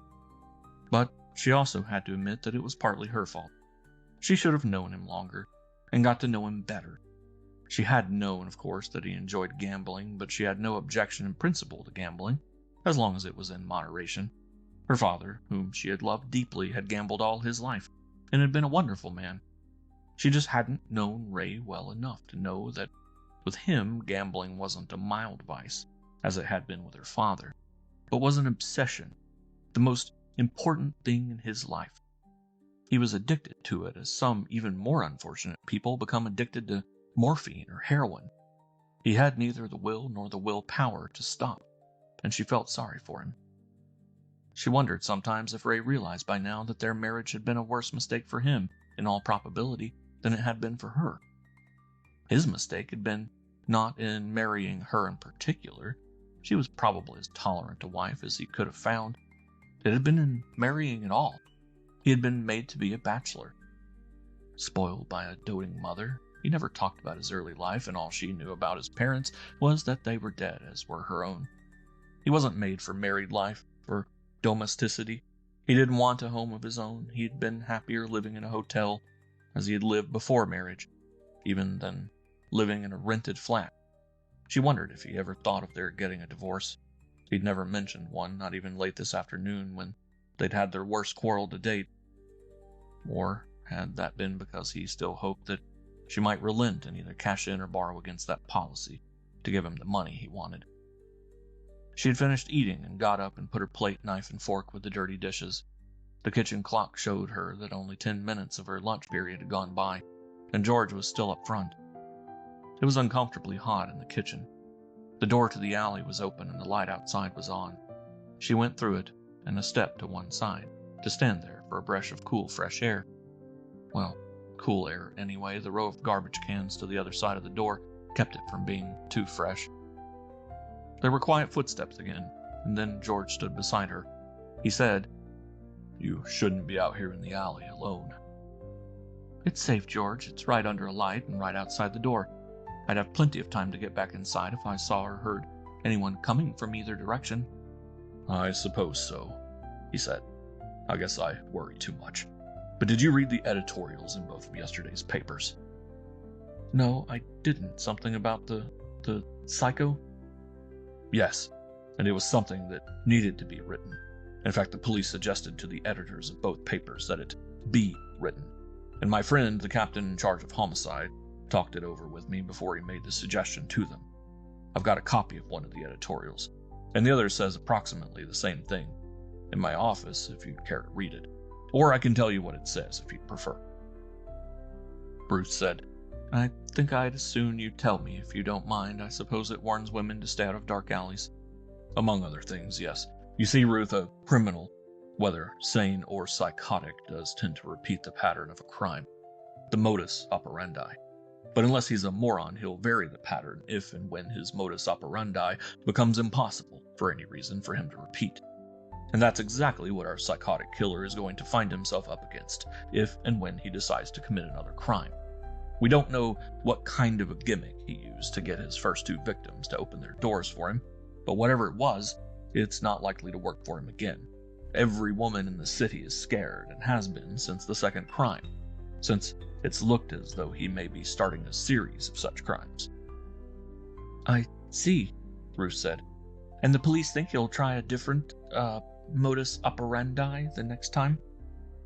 "They do. He'll almost have to succeed. Just what he'll try, they don't know, of course. He might slug a woman on the street and drag or carry her into an alley or an areaway. He might break into her place while she's away and be there waiting for her when she comes home and lets herself in. Those are the two main possibilities. But there are others. The point is, a woman can't consider herself safe just because she keeps the door bolted whenever her husband is out. Not that she should neglect that precaution either. He may try his former method several times and vary it only if he finds out that it doesn't work. You do have a chain bolt, don't you?" "Not a chain bolt, just an ordinary one. I've been using it since the scare started. Ray doesn't like it much having to wake me up to let him in when he gets home after I do, but he goes along with it." "I hope you make sure it's Ray before you unbolt the door." "Oh, yes, and not just by recognizing his voice. We have a code. It's—" "Don't tell me," he interrupted almost sharply. "I mean, if you have a recognition code, that's good, but you shouldn't tell anybody what it is. Ruth, you said at 5:30 there was something you wanted to talk to me about. Shall we talk here or go into my office?" "I guess we can go inside. I'm cooled off now." He followed her through the kitchen and into his sanctum, leaving, as always, the door a little ajar. He motioned her to the comfortable reading chair, then turned the chair at the desk around to face her and sat down. He said, I hope it's not bad news, Ruth, that you're thinking about leaving or anything like that. No, nothing like that, George. Do you know a man named Joe Amico? He's a bookie. George frowned. I know him slightly and know a little about him. He's not small time, but not quite big time either. Somewhere in between. He operates from an apartment on Willis. I don't know whether or not he lives there too. What do you want to know about him? Ray has gone into debt to him, betting, and can't pay off. About $500, he says. He wants me to cash in or at least borrow against my insurance policy, the one I told you about, and give him the money to pay off Amico. He says if he doesn't pay, Amico will have him beaten up badly, maybe even killed. I didn't quite believe him and I said no. But what if I'm wrong? I'd never forgive myself if something did happen to Ray, something bad, because I wouldn't give him the money. What do you think? George Mikos shook his head slowly. It's a bluff. I don't know whether Ray was trying to bluff you or Amico was trying to bluff him. But Amico isn't going to risk everything he's got by going in for violence over an amount like $500. He's a fairly slimy character, I'd say. A half pint who wouldn't weigh over 100 pounds soaking wet, who has an inferiority complex over his size and tries to act like a little Caesar to make up for it. But he's also a smart operator who has a good thing and knows it. He pays protection and gets it, but the police aren't going to let him get away with beating up people, let alone rubbing them out. Besides, he's more interested in getting his $500 than in fixing things so he can't get it. Ruth sighed, audibly with relief, but she couldn't quite believe it. You mean Ray could just not pay him and nothing would happen? Not quite that. He'd make trouble, I imagine. But not in the way of physical violence. He could get Ray marked lousy with all the other gamblers so they wouldn't have anything to do with him. He might even manage to make him lose his job. Amico has connections. But he'd do that only as a last resort. He'd much rather get his money, even if he had to take it so much every week. And he couldn't very well do that if he lost Ray's job for him. No, Ruth, I don't think you have anything to worry about, nor has your husband, except that he's going to have to get along with less spending money or gambling money for a while. Ruth Fleck stood up. Thanks, George. Thanks an awful lot. I was horribly worried that I'd done the wrong thing, but what you told me is exactly what I hoped you'd say. Thanks a million. Sit down again, Ruth. It isn't 8 o'clock yet, is it? I'm afraid it is, almost. And I don't want to make Margie have to stay overtime. Maybe we can talk again later. When Ruth got back up front, the first thing she noticed was that the shy young man had left. Either he hadn't had a chance to talk to Margie, or she had turned him down. Otherwise, since she'd be getting off work so soon, he'd have waited around. There was one customer at the counter, but Margie had served him and he was just starting to eat. There were parties in one of the booths and at 2 of the tables, but they'd been served too. Margie came over and talked a minute, and then, cold on the stroke of 8, went back to change into her street clothes. Since she was so often picked up at 8 for a date, Margie never wore her uniform to and from work as Ruth did. Ruth checked the big chromium coffee urn to make sure there was plenty in it, and then went up to the cash register. There was a stool behind it where she could sit down when there was nothing for her to do. She sat down and looked out through the window at nothing. She did, as she had told George, feel better now. Much better. Her conscience didn't bother her as to whether or not she had done the right thing in turning Ray down on the money. She had hated the nagging thought that she might be getting him into serious trouble, sent to the hospital, or even killed. But if losing his job was the worst thing that could happen to him, well, that might be for the better. He was a good salesman and could easily get another job, selling hardware, groceries, or something safe. With his weaknesses, the job he had, making him spend most of his working time in taverns, was the worst job possible for him. In another job, he might make less money for a while, but that would be all right. Or even if he kept his present job, having gone into debt over his head from gambling might be a good thing to have happened to him. If he had to pay Joe Amico off a little at a time out of his earnings, he wouldn't have much left to gamble with and might, during however long it took him, get out of the habit of gambling so heavily. That was all she asked. She didn't mind if he kept on betting on the horses, if he made small bets, ones he could afford to lose. At any rate, he was past the limit of his credit now. He'd have to behave himself for a while. And if, after he'd worked himself out of the hole this time, he didn't straighten out, She didn't carry through with the thought consciously because she still did love him at least a little, and she hated the thought of divorce. But down deep, she knew it was something that would have to happen eventually, unless Ray changed. And down deep, she knew that he would never change. And her insurance policy was an ace in the hole there. If he should want to contest a divorce, she'd have to go to Nevada to get one, but her policy would cover even that. George Mikos would be more than glad to finance one for her, but she'd never let him do that, nor would she let her growing feeling for George, her knowledge of how secure it would be to be married to him, affect her decision. Whether or not she would stay with Ray depended solely, in all fairness, on Ray himself, whether he overcame his weakness or let it overcome him. She wondered what he was doing now, out there in the darkness. 8:03 p.m. Out there in the darkness, but downtown where it wasn't dark at all, Ray Fleck was passing a tavern. It was called Chuck's Chuck House, although it was basically a tavern and served only cold sandwiches in the way of food, and was run by Chuck Connolly. It was the one business stop Ray really should make this evening. He was overdue to make a call there, and Chuck always gave him a good order, including half a dozen to a dozen cases of 10 High, which he used as his bar whiskey. Ray had been distracted by his financial troubles and hadn't worked very hard that afternoon. He had only a few small orders to turn in, and seeing Chuck tonight would make the difference between having a good batch of orders to turn in at the office tomorrow or a poor one. Besides, if he waited too long to call, Chuck might possibly change his bar whiskey and order from another outfit. Losing Connolly as a customer would cut into his income appreciably. Just the same tonight, he wanted to be sure the place wasn't crowded before he went in. It's customary for a liquor salesman to stand a round of drinks for the house when he walks in to get an order, and Ray Fleck didn't want to get stuck for $10 or so for that round. True, he'd put it on the swindle sheet and make it a little higher than it actually was and get his money back eventually, but that wouldn't help tonight. He'd spent $3 since his steak dinner and hadn't been able to borrow anything, so he was down to 25 already and getting seriously worried about that steak. This seemed to be a hell of a bad night for running into people he could borrow from, and a $10 round would put him down to $15. So he walked past first, turning his head to glance in at the window, but staying on the outside of the sidewalk, so Chuck would be unlikely to see him. But he was lucky.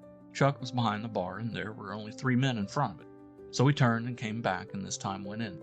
He could see now that there was also a couple sitting in a booth. That meant 7 drinks, counting one for himself and one for Chuck, but it still wasn't too bad. Chuck said, "Hi, stranger, wonder if you deserted me." Ray said, "Hi, Chuck. Set him up, huh? I'm going to use your telephone a minute." He went on past into the phone booth at the back and dialed Dolly Mason's number for the 3rd time this evening. There still wasn't any answer. He came back and sat down at the bar, watched while Chuck made drinks. He made 2 for the people in the booth first and took them over. He said, "Compliments of Mr. Fleck there." The couple looked over and thanked him, and Ray nodded to them. He didn't know any of the customers, so he didn't have to talk to him. He was just as glad because he didn't feel like talking. Damn Dolly Mason, he thought. Was she going to be out all evening just when he needed to see her? The more he thought about it, the surer he felt that Dolly was his only good chance to borrow money in any sizable chunk this evening. And also that she'd give it to him if he could connect with her. He'd asked for 100. Surely she'd have at least half that much on hand. It made sense, that short story he'd read once. The Frenchman knew what he was talking about. A wife will turn you down when a mistress won't. A wife has got you hooked and knows it.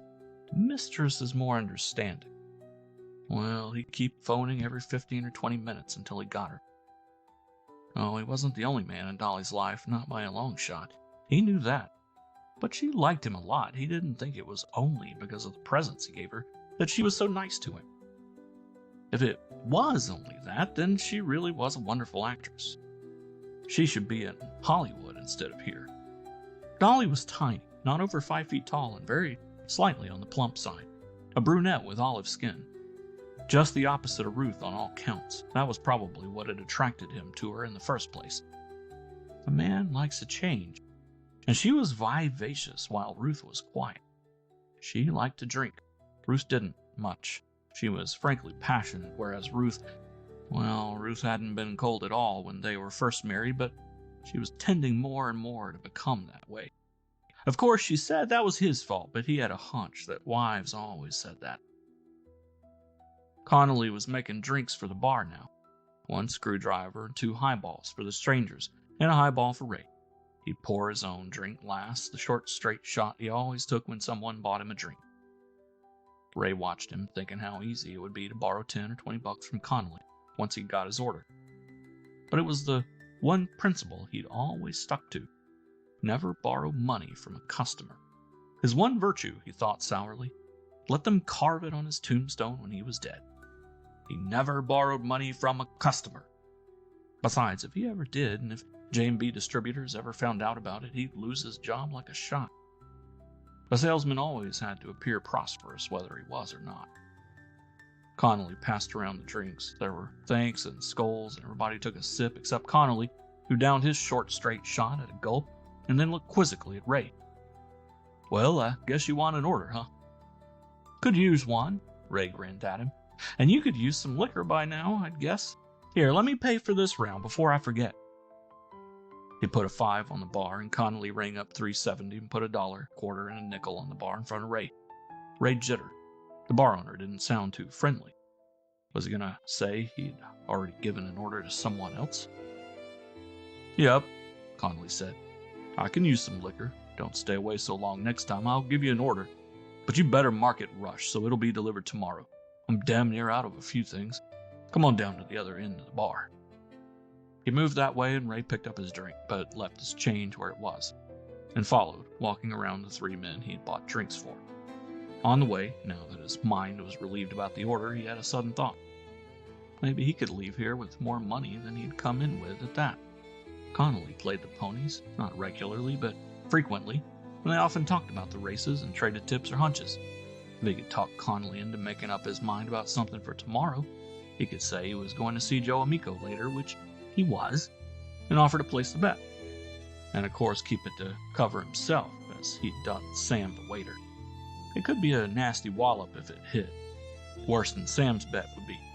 But tomorrow was another day, and it was tonight he was worried about. But he'd better get business over with first, so the other matter would look casual. So when he sat down across from Connolly at the front end of the bar, he took out an order blank and spread it open in the bar in front of him, took out his ballpoint. "Okay, Chuck," he said. "How many 10 highs?" He got a good order, better than he expected. 10 cases of the bar whiskey, a case each of gin and vodka, the equivalent of a couple of mixed cases of Scotch, rye, and other brands of bourbon, and some wine. A mixed case of vermouth, half dry and half sweet, and a few odd bottles of cordials and liqueurs. It didn't take long. Connolly always knew exactly what he wanted in exact quantities, and talked almost as fast as Ray could write it down. And Ray had learned long since not to try to increase any of the orders Connolly gave him, or to try to sell him anything he didn't ask for. Connolly was just saying, "That's it, Ray," when 2 more men walked into the bar. Again, strangers to Ray. His friends seemed to be staying home in droves this evening. Connolly excused himself to serve them, and Ray called after him, "On me, Chuck." That would just about kill the change out of his 5, and he hoped no other customers would walk in till he could get away. He took the racing form from his pocket, spread it open on the bar in front of him, and pretended to be studying it. That would automatically bring conversation into the right channel when Connolly came back. It did. He was actually studying, not pretending at all when he heard Connolly's voice. "See anything that looks good?" He looked up.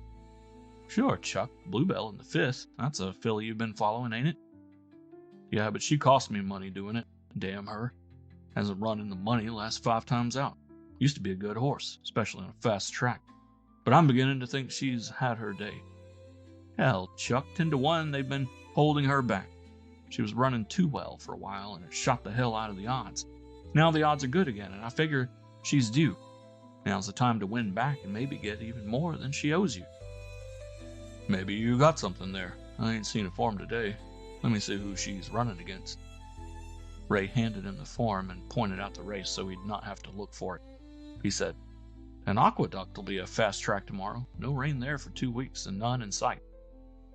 "Yeah," Connolly said after a minute. "I guess I'll put something down on her." "I'll be seeing Amico as soon as I leave here," Ray said casually. "Got a date with him. If you want me to save you calling him, I'll put your bet down for you when I put mine." Might as well, Connolly said. He took his wallet out of his hip pocket and then hesitated. Wonder whether to put 10 on the nose or 15 across the board. An across the board bet, Ray thought, would get him $5 more and would cost him less if the horse did win. I'm playing her across myself, he said. $30, 10 each way. So if she even runs third, I'll break even. One thing he'd learned long ago, if you give a man a tip on a horse, let him think you're betting at least as much as he is, and preferably more. That way, if the horse loses, he blames you less, because you've lost too. You're a fellow sufferer. This time it paid off even better than he'd expected. Connolly hesitated only a second and then took a 20 and a 10 out of his wallet, handed them over. Make mine the same way, he said. If you can go 30, I guess I can. Good, Ray said. He put the bills into his wallet, holding it with the open edge toward himself so Connolly wouldn't be able to see how little had been in it before. A 10 and 2 5s. He looked at his wristwatch and pretended to be surprised by what he saw there. Good God, he said. A quarter after? And I told Amico I'd see him at 8. I'd better run. Maybe see you later in the evening, Chuck. So long. Outside, he took a deep breath of the cool evening air and decided that he felt swell, and that his luck had turned. $30 in one crack, even if he'd had to spend 5 to get it. And he now had 50. Enough, if a bare minimum, to get into the big game. That would really change his luck. And since his luck had changed, maybe he'd find Dolly home now if he called again. He went into the drugstore on the next corner and dialed her number in the phone booth. And this time, after 7 rings, a lucky number, Dolly's voice answered, a bit breathlessly. 8:17 p.m. Dolly Mason heard the first ring of the phone when she was in the hallway outside her apartment, returning from dinner with Mac Irby. Mac was with her, and she thought she had a free evening to spend with him. She ran to the door, fished the key out of her handbag, and stuck it in the lock. It jammed there for several rings of the telephone inside till Mac said, "Let me, doll." He reached around her and turned the key. Dolly got to the phone just as it finished the 7th ring. "Hello?" she said, a bit breathlessly. "Hi, Dolly," the phone said to her. "This is Ray Fletcher." "Oh, hi, Ray, honey. Long time no see." "Too long. Can I see you a while tonight? Just for a few minutes." "Well, maybe just for a little while, but not right away. About an hour from now, huh?" "An hour? Can't you make it a little earlier than that, Dolly?" "Well, maybe a little earlier." She looked at her wristwatch. 9 o'clock? That's a little over 40 minutes. "Swell. See you at 9. Bye now till then." The phone clicked before Dolly could say anything more, so she cradled it. Mac Irby, who had made himself comfortable in an overstuffed chair, looked at her with amusement. "You wouldn't have had to stall the guy, doll," he said. "He could have come right away. Me, I chase easy. I'm on the free list." "Damn you, Mac, honey. You're not on the free list. You are the free list. And the reason I didn't tell him to come right away is I didn't want him to come right away." Dolly didn't mind Mac kidding her about the free list, but that was because Mac was special. If anyone else had ever said anything like that, she'd have bawled the hell out of him, and meant it. Dolly Mason was not a prostitute. She had never taken money from a man and never would. She earned her own living as a beauty operator, and it was a fairly good living because she owned a 1/3 interest in the beauty shop and shared in the profits. Her 2-room apartment, living room and bedroom with a kitchenette off the first and a bath off the second, was in a good building, in a good neighborhood. Despite the fact that it was fairly expensive, as were her clothes and her standards of living in other directions, she had a modest balance in the bank. Her living standards would not, of course, have been quite so high if she did not accept presents, some of which she used and some of which she converted into money from a score of men. But she would still have lived comfortably. And why shouldn't she accept presents from men for doing something she thoroughly enjoyed and would have done for free if it were not for the fact that there were men, more men than she could possibly take care of, who would gladly bring her presents for doing what she most enjoyed? Dolly Mason had been graduated 5 years ago from high school in a small town 100 miles downstate, with a reputation that made it quite inadvisable for her to stay in that town. If she hadn't had sex relations with every boy in her class, it hadn't been her fault, and she'd made up the deficit by having slept with quite a number of older men. Fortunately for Dolly, her father had died just a week after her graduation, leaving Dolly, since her mother had died years before, the sole beneficiary of a few $1,000s in insurance. She had left town and had come to the city immediately after the funeral. She had kept her capital mostly intact by working part-time while she took a beauty course, had worked 2 years as an operator for someone else to gain experience, and then had used what was left of her capital to buy her way into a small but profitable suburban beauty shop. She liked any and all men, but since she had a wide choice of them, she limited her friendships, as she thought of them, to ones who were reasonably young, reasonably attractive, and reasonably prosperous. They had to be reasonably generous in giving her presents from time to time, and no matter how generous they were, they had to be reasonably good in bed. Of all men, she liked Mac Irby best.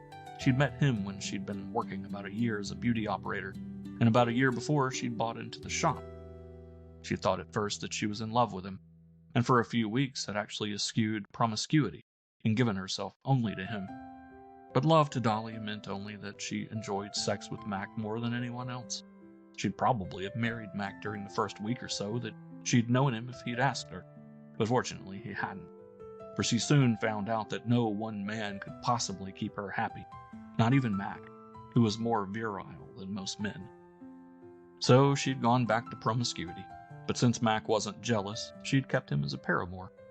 It was about this time that she began to get the idea that while she was going to keep her amateur standing by never accepting money, there was no reason why men, other men, not Mac that is, shouldn't give her presents in appreciation of her favors. In fact, Mac had suggested it. By now, only Mac was on what he called her free list. She expected presents from him only at Christmas and on her birthday. Not that she didn't get anything else at all from him. He took her to dinner several nights a week. Most of her other male friends were married and afraid to take the risk of being seen with her in public. And because of his line of work, Mac was able to do her other valuable favors. He was in with the cops and able to fix traffic tickets. Once he'd even managed to square a drunken driving rap, which, since it was a second offense, would otherwise have carried a mandatory jail sentence. He had connections through which he could sell for her at a fair price, certainly more than she herself could have got for them, presents which were given to her and which she didn't want to keep for herself.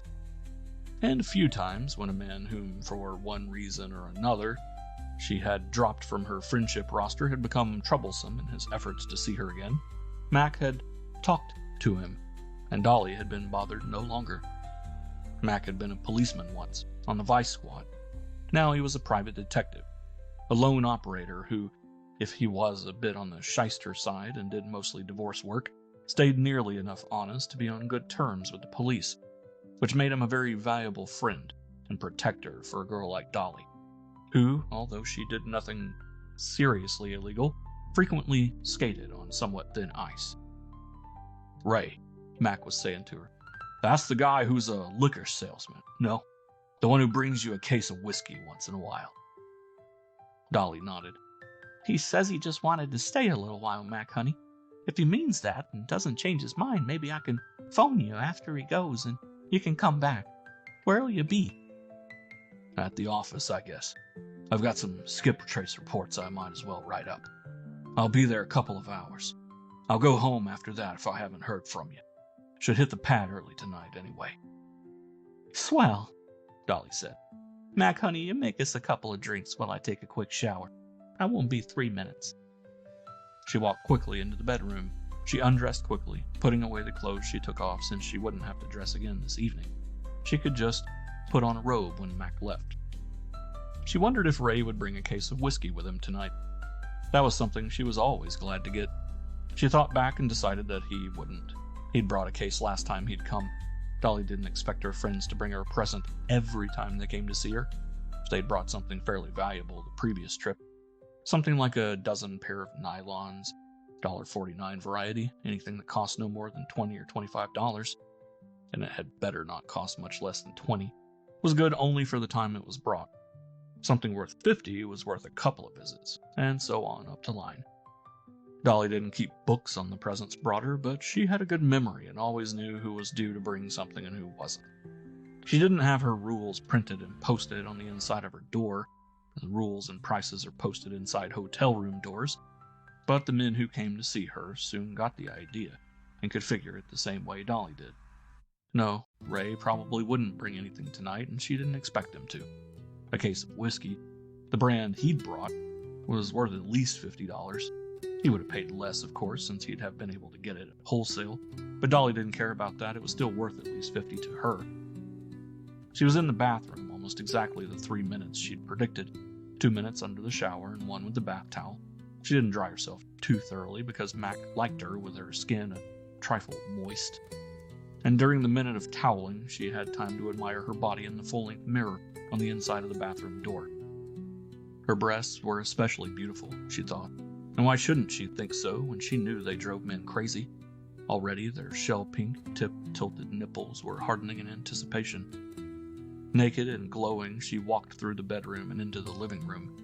Mac was sitting on the sofa. 2 freshly made highballs, strong ones, were on the coffee table in front of it. Naked, she ran lightly across the room and sat in his lap, kissed him. His arms went around her. One of his hands cupped one of her breasts. A perfect fit.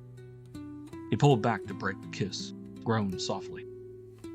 "Little bitch," he said. "How can a man enjoy a drink with you like this? The drinks will have to wait." He picked her up and carried her into the bedroom. She laughed. This was what she had wanted, to have to wait for her drink until afterward. 8:24. He stood outside a living room window of the little 3-room cottage looking in, watching her. By moving from one side of the window to the other, he could see almost all of the room, and she, even if she looked toward the window, would not be able to see him. There was a net curtain inside the window. From the outer darkness, he could see through it clearly into the lighted room, but from where she sat, the curtain would be opaque.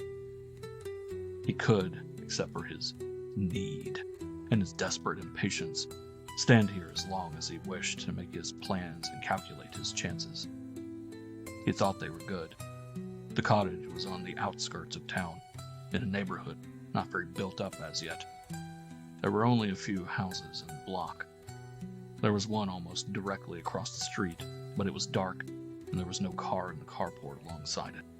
Obviously, either no one lived there, or no one was home. The nearest house on the right was vacant, and had a "for rent" sign on it. People were home, and lights were on in the nearest house to the left. But it was well over 100 yards away, and besides, either a radio or television set was turned on quite loudly. He could hear it from here.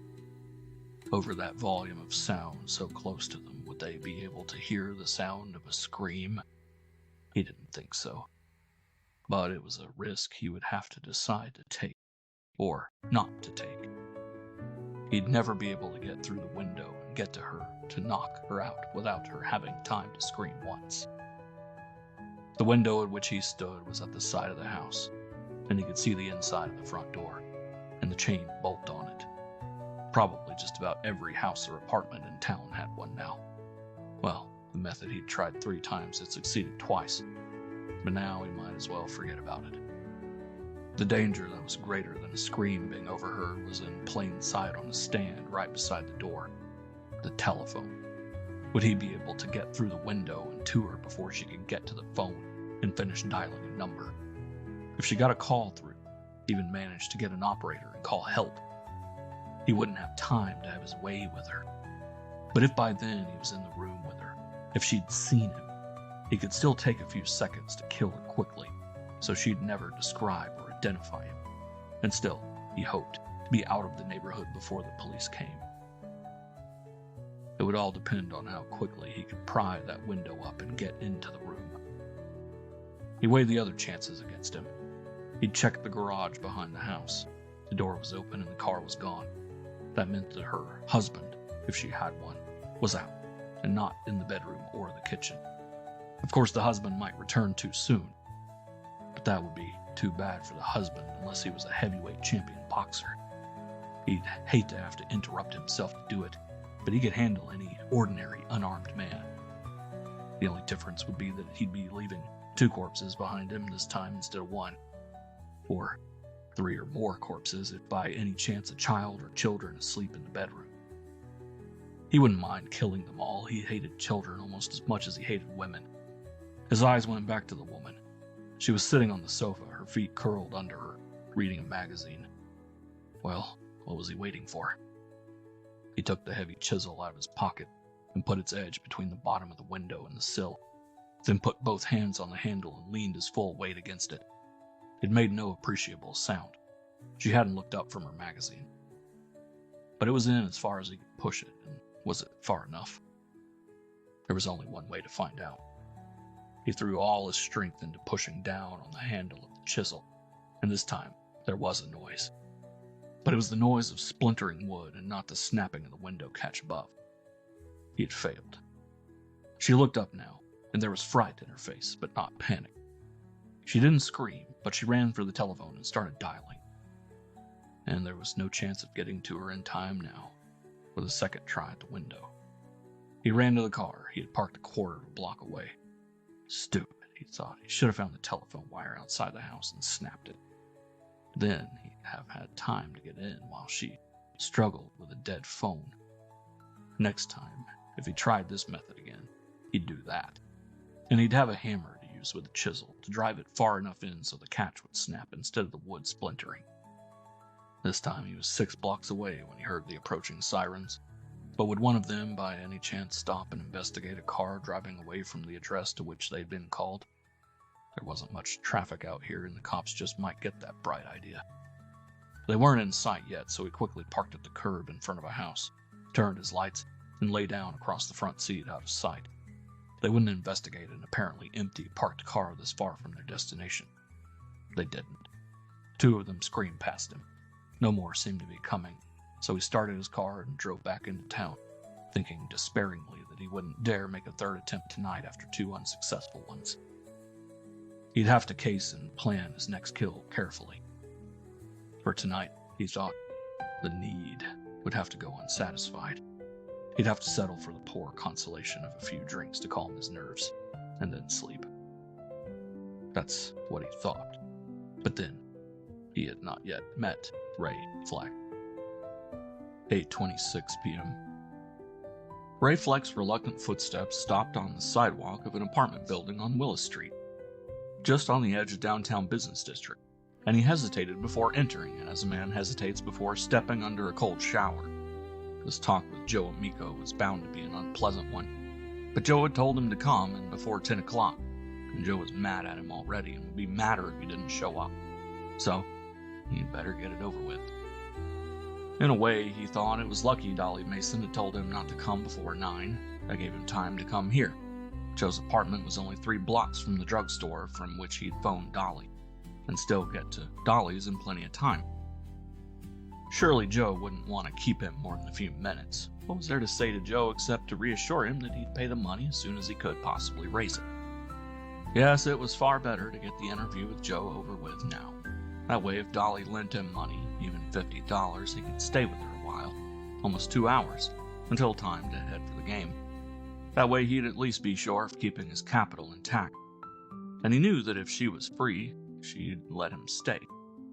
For that matter, it might be just as well for him to stay with Dolly, even if she couldn't or wouldn't lend him money. If he spent the time elsewhere, he was at least as likely to diminish his $50 as to augment it. He entered the building and saw that the self-service elevator door was closed and that the indicator above it showed that it was at the 4th floor and going up. So he didn't wait for it, but went to the door that led to the staircase instead. Joe's apartment was on the 3rd floor, and he'd rather walk 2 flights than wait. Going up the stairs, his mind went back to Joe. Damn him, he thought. It was as much Joe's fault as his that he was in this jam. Joe should have told him how deep in the hole he was getting.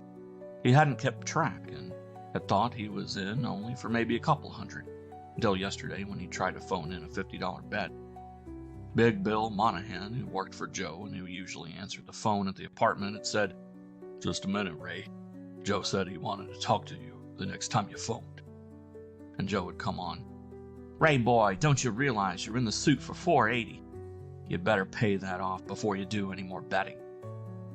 He told Joe that he'd stop in, thinking at first to ask Joe to show him the slips on the bets.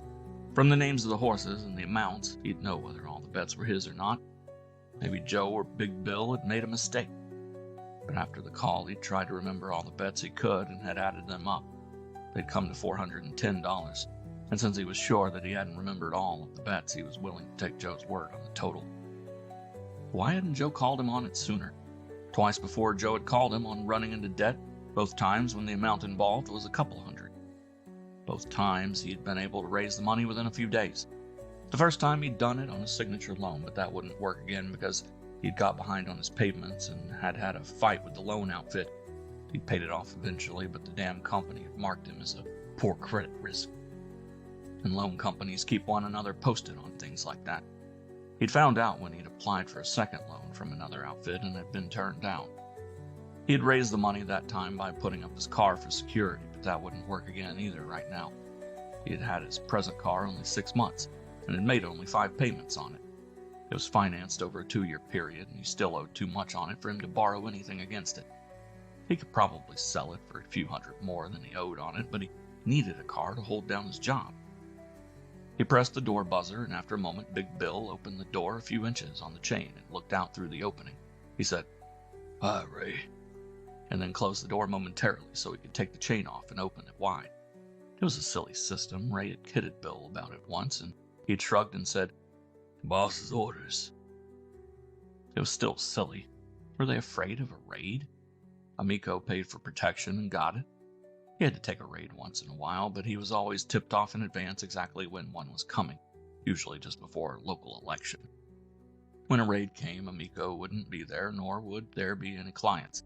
The cops would serve the warrant on Bill Monahan or whoever was working for Amico at the time and find and confiscate some betting slips, phony ones with fake names on them. Amico would have the real ones.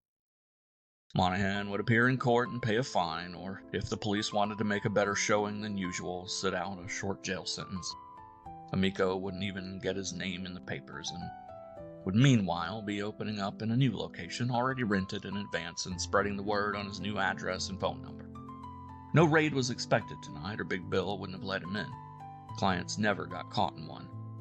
Big Bill closed the door behind Ray and said, "Joe's laying down, had a headache and took some aspirins." "Maybe he's asleep," Ray said. "Maybe I better come back some other—" "No, he wants to see you. Said if he was asleep when you came to wake him up. Just a minute." Big Bill crossed the room, a living room furnished like any living room, except for the addition of a desk with 2 telephones on it. Opened the door of the next room and looked in. He turned back and said, "He's awake. Go on in." Ray Fleck went in, and in case he was going to have to take a bawling out, closed the door behind him. The room was a bedroom, and Joe Amico was lying on the bed, but on top of the covers and fully dressed. Ray had never seen him otherwise. Like many small men, Joe prided himself on being dapper. Even on the hottest days of summer, he always wore a suit coat over a white shirt and a necktie. The shirt was always so fresh and clean that Ray thought he must change shirts at least twice a day and possibly oftener. The bed was a big one, and Joe was so small that he looked almost like a doll lying there on it. "Hi, Ray boy," he said. "Pull a chair around where I can see you from here. I'm going to stay flat. This damn headache." And it was going to be all right, Ray thought. Joe wasn't angry and wasn't going to get tough about the dough. He pulled a chair around to the side of the bed and sat down. He remembered that Joe had once mentioned sinus trouble and asked, "Sinus headache?" "Yeah, I get 'em every once in a while in streaks in a series like. One at the same time every day for about 2 weeks. They get worse each day for the first week and taper off during the second. I'm over the hump this time. This is about the 10th day." "Can a doctor do anything for him?" "No, I've been to a dozen of them. The pills they give me don't help any more than plain aspirin. And it ain't bad enough for an operation. I get a streak of headaches only about once a year, and I'd rather stand them than have a, what do they call it, sinusotomy. What are you doing about that money, Ray boy?" "Trying to raise it, Joe," Ray said, and then to give himself some leeway. "Might take a few days or even a week, but I'll get it." "What if you can't?" "Hell, I can, somehow. I've always paid you before, haven't I?" "Yeah, but what if you can't scare it up this time in one chunk? I know how much you make. About how much, anyway. And that's quite a piece of cash for you. Close to a month's income. I shouldn't have let it get that big, but I wasn't keeping track and didn't realize how far into me you were till Bill called my attention to it yesterday." "Sure, Joe, it's quite a piece of cash, but don't worry, I'll get it, and this damn losing streak can't last forever." Maybe not, but one can last a hell of a lot longer than yours has. That's what I wanted to talk to you about. I think you'd better lay off any kind of gambling till you're back even again, and that'll give your luck time to turn, maybe. I don't run an installment business, but I'm willing in your case to let you pay it off by the week. Say $50 a week. That'd take you a little less than 10 weeks. Ray winced. My God, Joe, I can't pay $50 a week. I wouldn't have enough left to live on. How about 25? If I can't raise the whole thing, that is. 50 might be rough on you, yeah. How about 35? Oh, okay, Ray said. Give me a week to see if I can raise the 480. Then if I can't pay you at least most of it, I'll start forking over 35 every payday. A deal? A deal. All right, that's settled. Isn't anything else you wanted to tell me, is there? A little puzzled. What was Joe getting at? Ray said, nothing I can think of except thanks, and I'll do my best to raise the dough without having to make it in installments. Well, so long. Crossing the living room on his way out, he walked almost jauntily. It was over with, and it hadn't been half as bad as he expected. He had a full week to raise or win the money, and even if he didn't succeed, things wouldn't be too bad. At 35 a week, it would take a hell of a long time to pay off 480, but it would still leave him money for small bets, and as soon as he started winning, he could pyramid. Monahan went to the door with him and opened it. They said so longs, and then the door closed behind him. But it opened again when he was halfway to the stairs, and Monahan stepped out into the hall and said, Come back, Ray. You forgot something. Forgot something? He hadn't forgot anything. As he walked back, he was thinking of Joe's, Isn't anything else you wanted to tell me, is there? That had been puzzling, too. What went on? He went back. Big Bill held the door open from outside, then followed him in and closed it. This time there was the sound of the chain.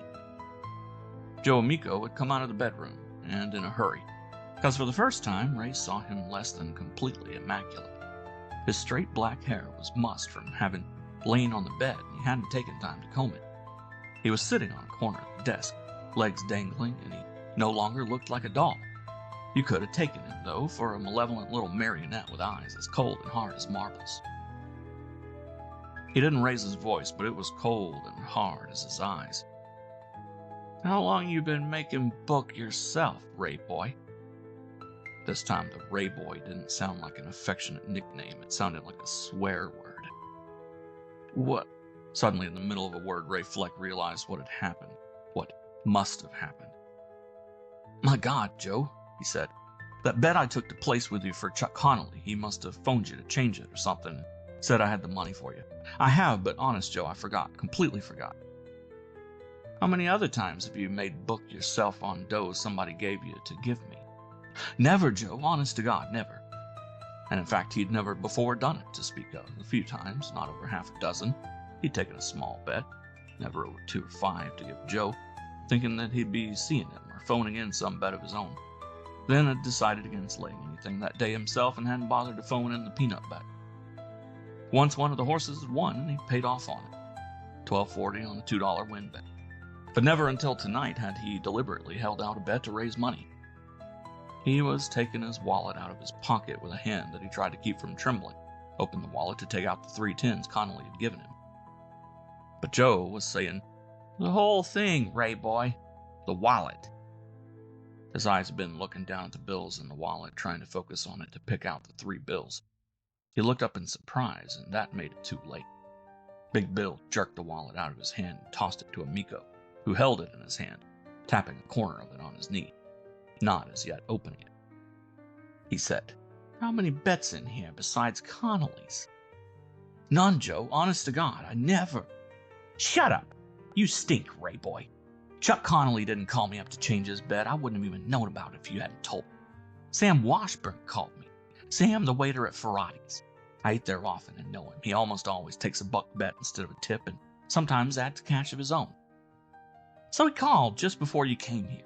Said he got worried about his bet on Birthday Boy and wanted to change it a little. Said he gave you 5 besides a 1 tip, all on the horse's nose. Got a little doubtful about the hunch and wanted to play the 6 across the board. And I had a hunch about you, Ray Boy, that you've dragged down on me before by playing bookie on your own. I decided to see if you'd give me that $6. I gave you every break, even asked you, goddammit, if you had anything else to tell me. Waited till you were clear out the door before I sent Bill to get you back. And what happens when I get you back? You know I've got something on you, and you pop off on a deal I wouldn't have known about otherwise. And then stand there with your bare face hanging out and swear Connolly's is the only bet you ever dragged down. He held up the wallet. How many other bets from today and tonight you still got in here? None, Joe, honest to God, Shut up. Joe Amico opened the wallet and without taking them out, checked the bills in it. $50. How much was Connolly's and on what? Don't bother lying, because I'll check with Connolly on it. 30, Ray said miserably. 30 across on Bluebell, 5th Aqueduct. Amico put the wallet down on the desk beside him. Bill, he said, take 36 out of that. Make slips on both bets. You heard him. Then give him his wallet and his lousy $14 change back. Monahan went around behind the desk. Ray said, My God, Joe, I know this looks like I was dragging down on you on purpose, but... Shut up. From now on, don't say a goddamn word till I finish and ask you if you understand. And then you damn well better say yes. Just yes and nothing else. Somebody else taking bets in my name, dragging down on me, that's one thing. The one thing I won't stand. Don't matter if it's $6. That's all I knew about for sure at first. Or 36, or a million, or 6 cents for that matter. We're through, Ray boy. Finished. You come around here with $1,000 in cash and want to lay it. I don't take it. I don't deal with chiselers. I make you a nice, easy deal. 4 months I'd have took to get all that $480 at $35 a week. I meant it, and you could have had the deal. But at the same time, I was testing you to see if you were going to give me that lousy $6.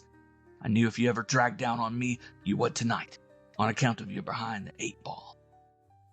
Monahan came around from behind the desk and held out Ray's wallet to him. Ray took it, put it back into his pocket with a hand that was shaking badly. Joe Amico was saying, Do I have to tell you that deal's off now? You got a new deal, and here it is. I want that money, all of it, by this time tomorrow night. You got 24 hours to raise it. I don't care how you raise it. Sell your car, sell your wife, rob a bank. Joe, I can't. I said shut up. Bill, if he opens that yacker of his again, put a fist in it. Ray boy, I almost hope you can't, because I'll get $480 kick out of what I'm going to do if you don't. He looked at his wristwatch. Just 24 hours from right now, I start putting out the word that you're marked lousy, and you're a cheap crook and a Welsher besides. I start with all the tavern and liquor store owners I know, and I know plenty. Chuck Connolly will be on top of the list. I tell them if they're friends of mine, they won't deal with a rat like you. I'll ask them to pass the word to the other guys in their racket, the ones I don't know, and some of the boys, the ones I know best and do business with, are going to phone in your boss and complain about you, about the way you treat them, the way you act in their joints. It'll take a little while for the word to get all the way around. But you'll be lucky, Ray boy, to make $50 in commissions next week or to hold your job for 2 weeks. Oh, and you'll never lay another bet, even if you ever get any money to lay. I do know every other bookie in town, and they come right after the bar owners. And I know who at least some of your friends are, too. And I spread the word there. By a couple of weeks from now, you won't be able to sit in even a penny ante stud game in a private house. Okay, that's it. Now you can talk. One word, and it better be yes. And no more than that. Do you understand? Yes, Ray said. Hopelessly, he turned to go. Nothing he could possibly say would help him right now, even if he dared to say it. Not quite yet, Amico said. Bill, touch him up a little. Take it easy and don't mark him. Just something to help him remember. Ray had sense enough to know that it wouldn't do any good to fight back. He'd get hurt worse if he did. He stood still and tried to make himself limp when Big Bill's left hand grabbed a handful of the front of his coat and shirt, thinking that if he went down from whatever came first, maybe they'd let it go at that.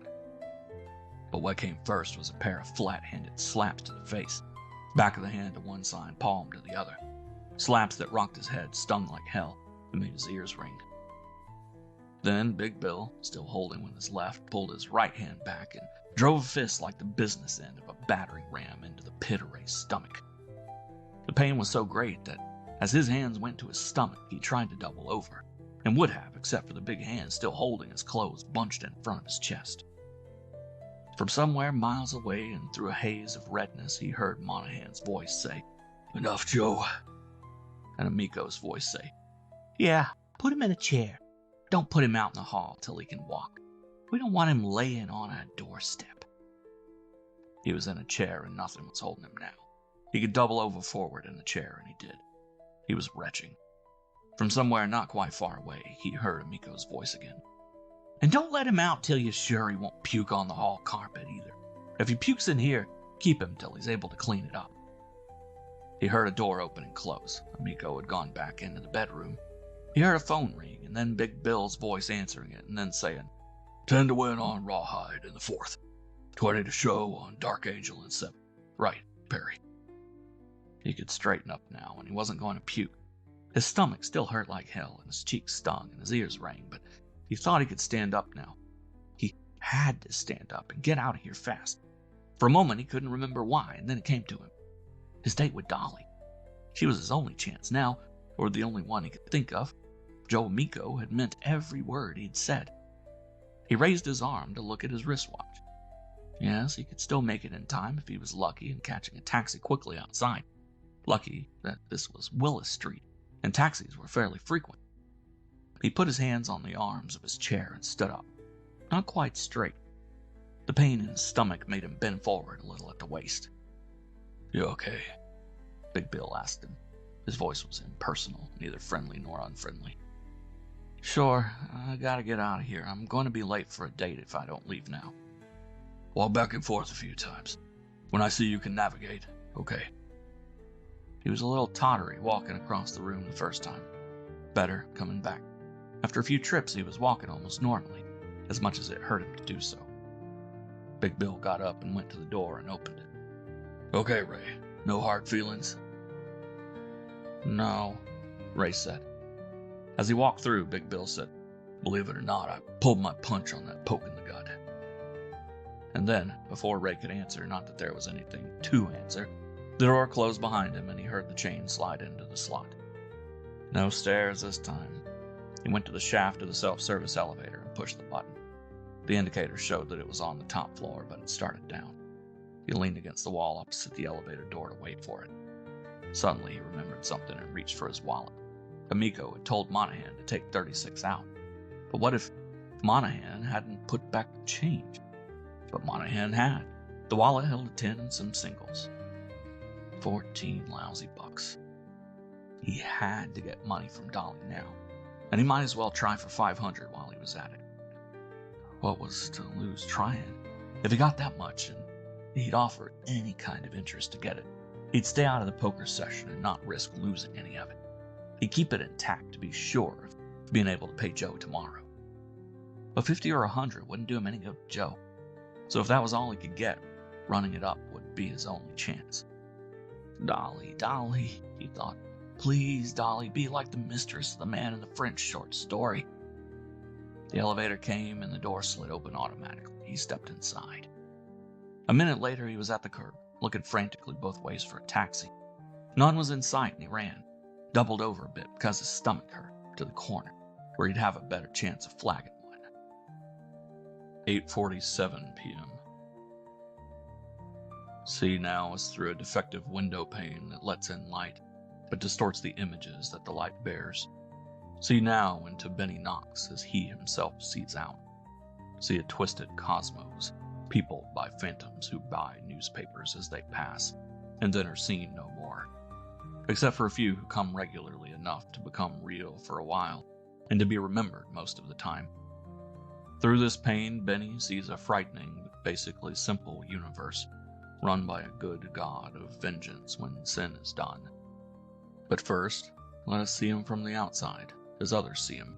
Benny Knox was born 35 years ago to a mother who died in bearing him, her firstborn. His father was a Baptist minister, a fiery fundamentalist to whom heaven and hell were fully as real as earth. His father, who never remarried, raised him. During his infancy, he seemed perfectly normal, and not only seemed, but was perfectly healthy, and he was always big for his age. If during the next years, those of his preschool childhood, Signs of retardation began first to show and then to multiply. His father, who after all had no standard of comparison, failed to recognize them. The fact that he was retarded wasn't known until he was entered into the first grade of school. His father hadn't believed in kindergarten. All they did there was let children play, and Benjamin already knew how to play. Within a month, he had been examined by a school psychologist, and the Reverend Matthew Knox had been called in for conference and advised to send his son to a special school for subnormal children. Benny had attended that school for 8 years, until he was 14. Then the school's principal had told Benny's father, "I'm afraid we've done all we can for Benjamin. He has approximately the equivalent of a third-grade education, perhaps a little better than that in some subjects, such as reading and arithmetic. Not so good in some others, subjects that require memorizing, such as geography or spelling. Socially, the picture is neither too good nor too bad. He gets along reasonably well with people, especially his contemporaries, but only when circumstances force him to. He greatly prefers solitary occupations and activities. He seems to daydream. Whether or not that will decrease or increase as he grows older, only time will tell. Morally, well, he's almost too good. It's obvious that he had very strong religious training at home and is, well, almost too literally convinced of everything he was taught." The Reverend Matthew Knox had frowned slightly. "What he was taught at home was literally true," he had said. "Of course, but unless tempered with reason, some of the teachings of Christianity are, hardly survival characteristics in our society, or in any society for that matter. Generosity is a virtue, for example, but it must be practiced with moderation.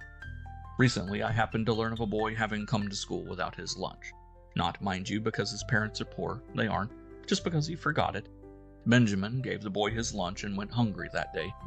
When I learned of it, I talked to him and explained that while it would have been a good thing for him to share his lunch with the boy, he should not have simply given it away and gone hungry himself.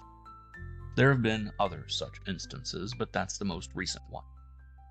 Benny's father had nodded thoughtfully. "I'll talk to him about it," he said. As a matter of fact, he already had, a great many times. Benny simply couldn't keep such things as baseball, gloves, roller skates, or kite reels, and when something was gone, it was always because he had given it to a poor boy who didn't have one.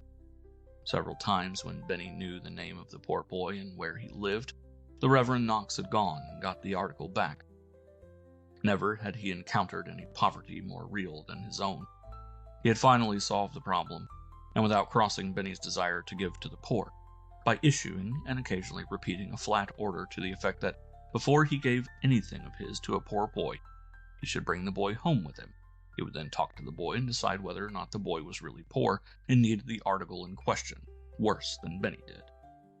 With rare exceptions, when Benny had forgotten, this had worked.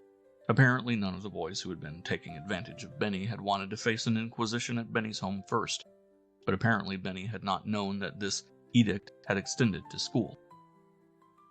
"And there is one other thing," the principal was saying, "that troubles me about Benjamin. I must say that it troubles me much more than his indiscriminate generosity, for I believe you can train him out of that without too much difficulty.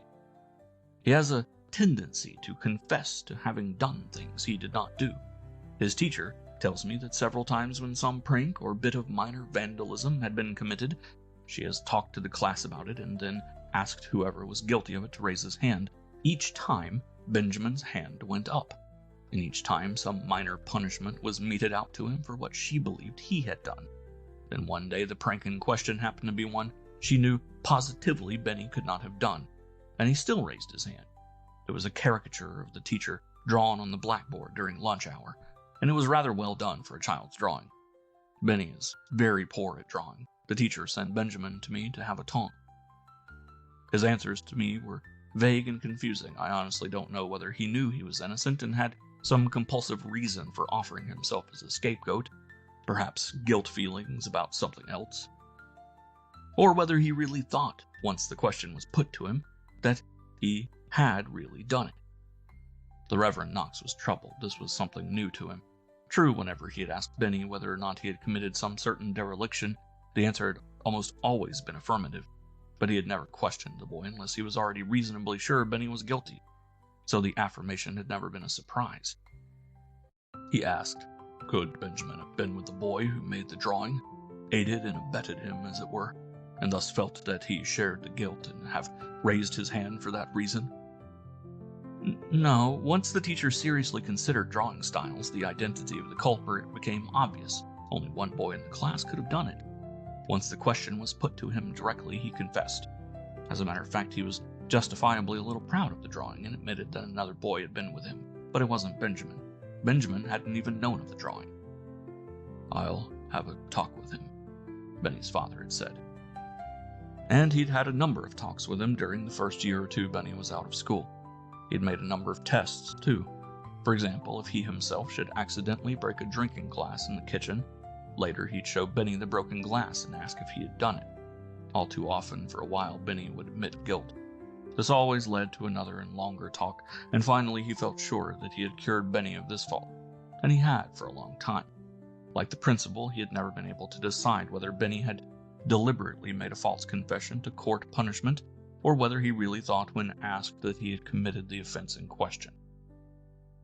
He had given thought, too, to Benny's being able to make a living for himself in the world. At first, since Benny was too young for a full-time job, he had bought him a newspaper route. After a few mistakes, Benny had done all right on it. It was teaching Benny responsibility, he thought, and the $5 or $6 a week it brought in helped out immeasurably. After a while, the only help he needed was to be reminded once a month when it was time to make his collections. When Benny was 16 and already bigger than most men, his father decided that it was time to help him find a niche in the world in the way of a full-time job. The good minister was himself in failing health, and beginning to realize that by the time of his own death, Benny needs must have not only a means of earning a full livelihood, but a way of living alone without constant parental care and advice. The only alternative would be, after his own death, for Benny to be institutionalized and become a public charge. This was to be avoided if at all possible. Over the course of the next 2 years, he found Benny a variety of jobs, in vain. Benny could handle almost any of them, with constant supervision, but no employer could afford an employee whom he had to watch all the time. Even at manual labor jobs, although he was plenty husky enough to handle them, Benny managed to get into trouble. Set him to digging a ditch, and he would dig it into the next county unless you were there to stop him. When Benny was 18 and had never held a full-time job longer than a few weeks, and few that long, the Reverend Knox learned that he had only about 6 months to live. Fortunately, about the same time, he chanced to learn that an elderly man who for many years made a living running a newspaper stand on a busy downtown street corner was about to retire and wanted to sell his business. Newspapers were the only thing Benny had ever got along with. If he could run a newspaper route, maybe he could sell newspapers over a counter. In some ways, the latter was even simpler.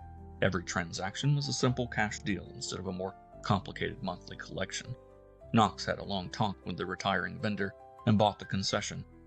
The seller stayed on for a few days to show Benny what ropes there were.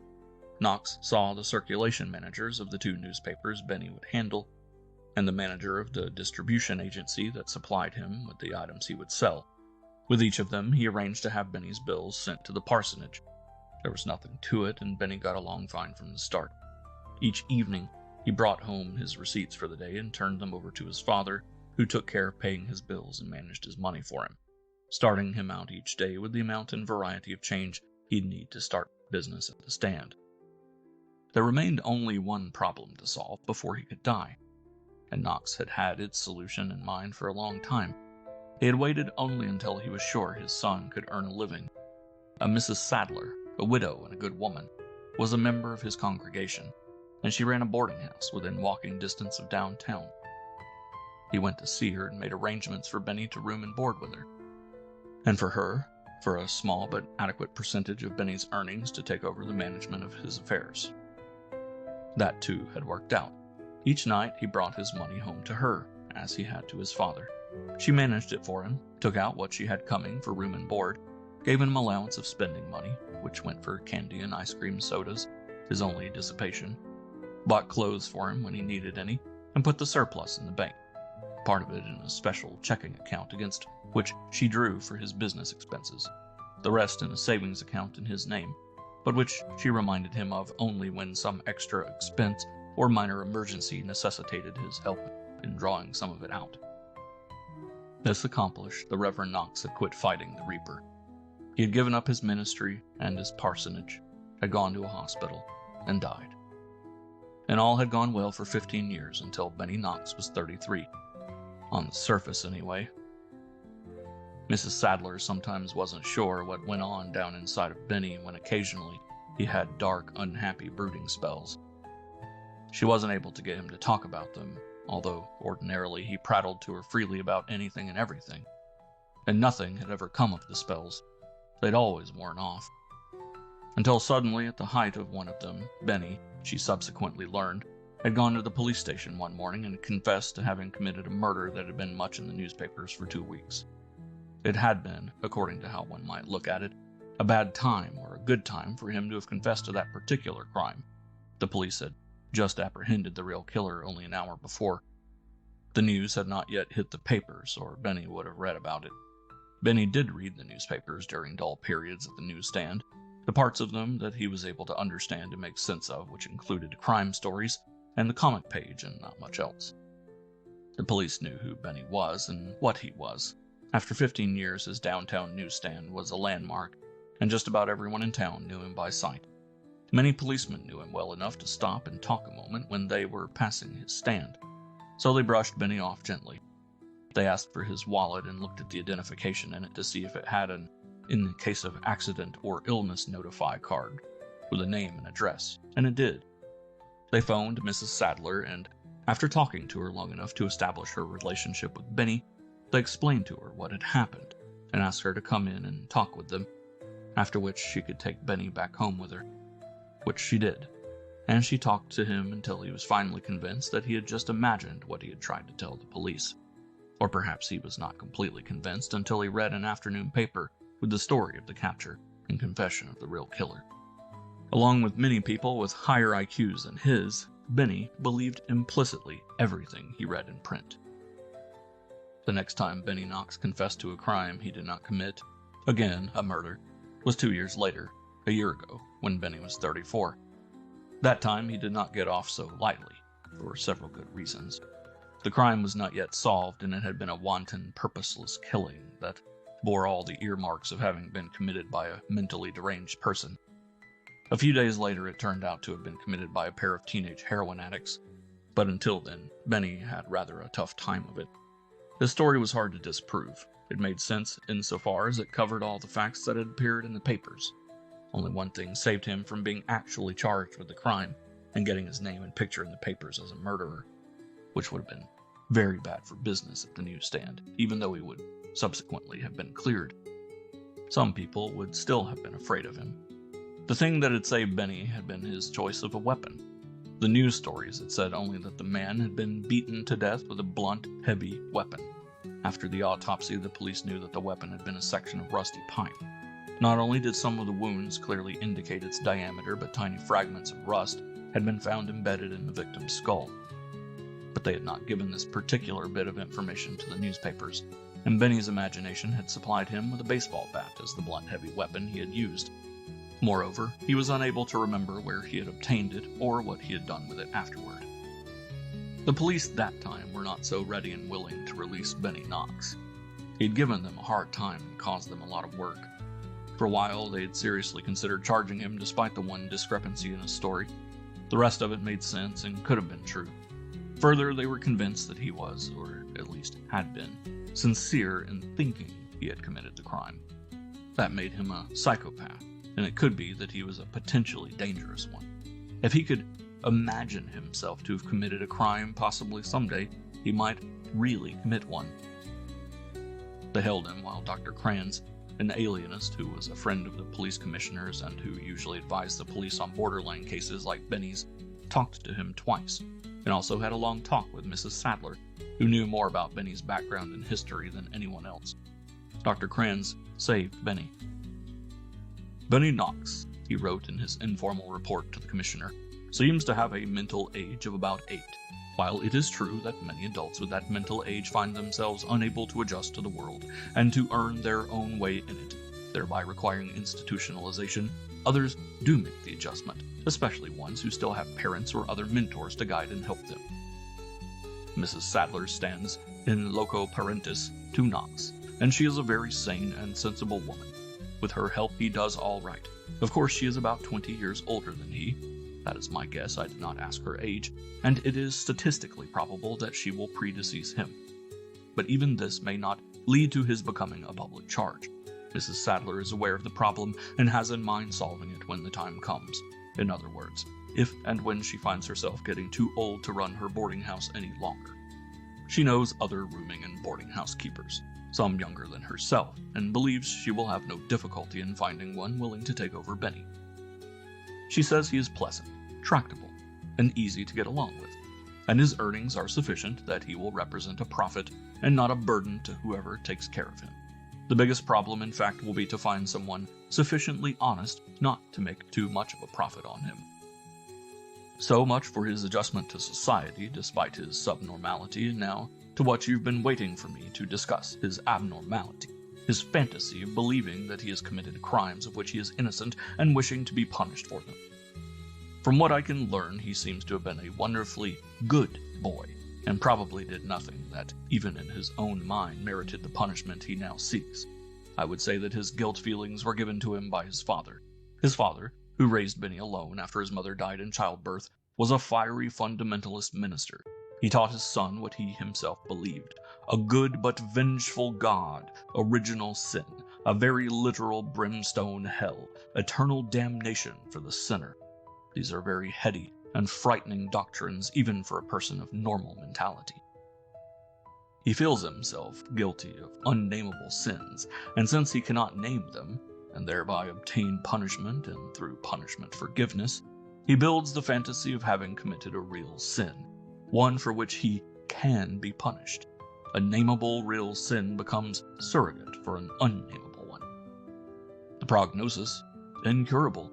He may grow out of it, or its symptoms may become worse or at any rate more frequent. Does this mean he should be put in an institution? I personally do not think so. He will probably again, and possibly again and again, become a mild thorn in your side by confessing to other crimes. As a matter of police routine, you'll have to check his story out and thereby run into a little extra work and expense. But at his present rate of 2 years having elapsed between his last confession and his current one, the cost of this slight amount of police work once in a while will be a minute fraction of the cost to society of institutionalizing him and supporting him for the rest of his life. So my recommendation is that you give society a break by letting Benny support himself as long as he can. I don't think there's any chance of his becoming dangerously insane. I can't guarantee that, of course, but neither can I guarantee it in your case or mine, and I can say for him what I can say for you or me. At present, none of the three of us shows signs or inclination toward any dangerous aberration. I do suggest one precaution, however. Any time he again comes in with a confession, whether or not it's one you can immediately rule out without investigation, hold him until I can talk to him again and determine whether his degree and kind of mental disturbance is at that time such that I might want to change my recommendation. That had been a year ago. Now Benny Knox was disturbed again. Not suddenly, not just tonight. His realization that he was the man who had murdered the two women, the man the police were looking for, had come to him gradually over the past week. At first he hadn't been sure. He couldn't really remember. But that wasn't surprising. From time to time there were so many things that he couldn't remember. Even now he couldn't remember why he had killed them.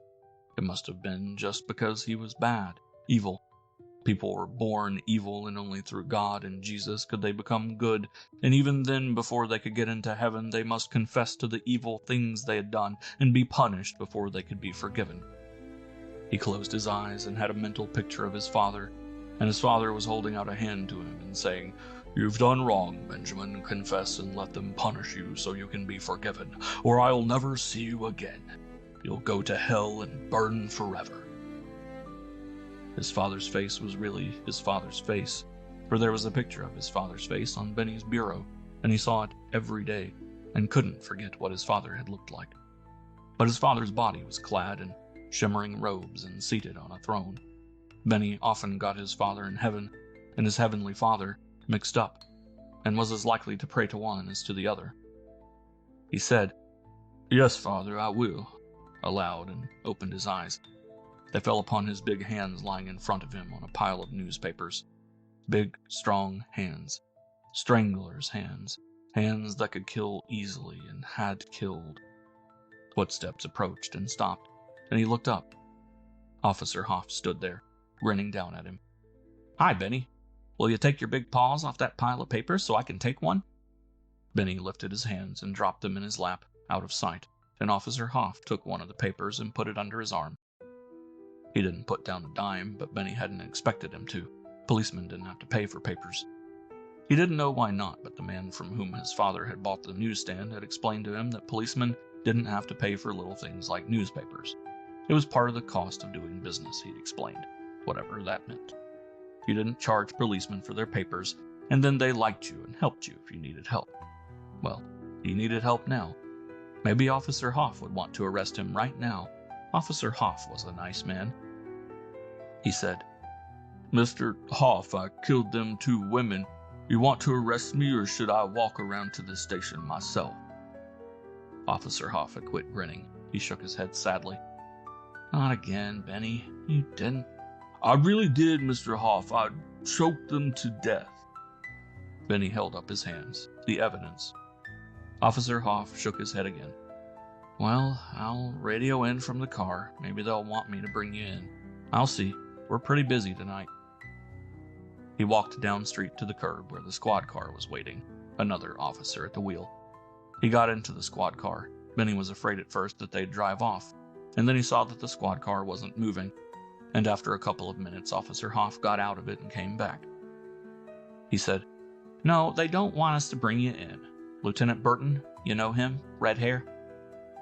Benny hadn't known the name, but when Officer Hoff said red hair, he remembered he'd talked a lot with a policeman with red hair down at the station. He couldn't remember what they'd talked about, but he remembered the hair. He nodded. "Well, he wants to see you, but there isn't any hurry. You can go ahead and sell the rest of your papers. No use they're going to waste. Then you go to the station and he'll see you." Benny nodded again.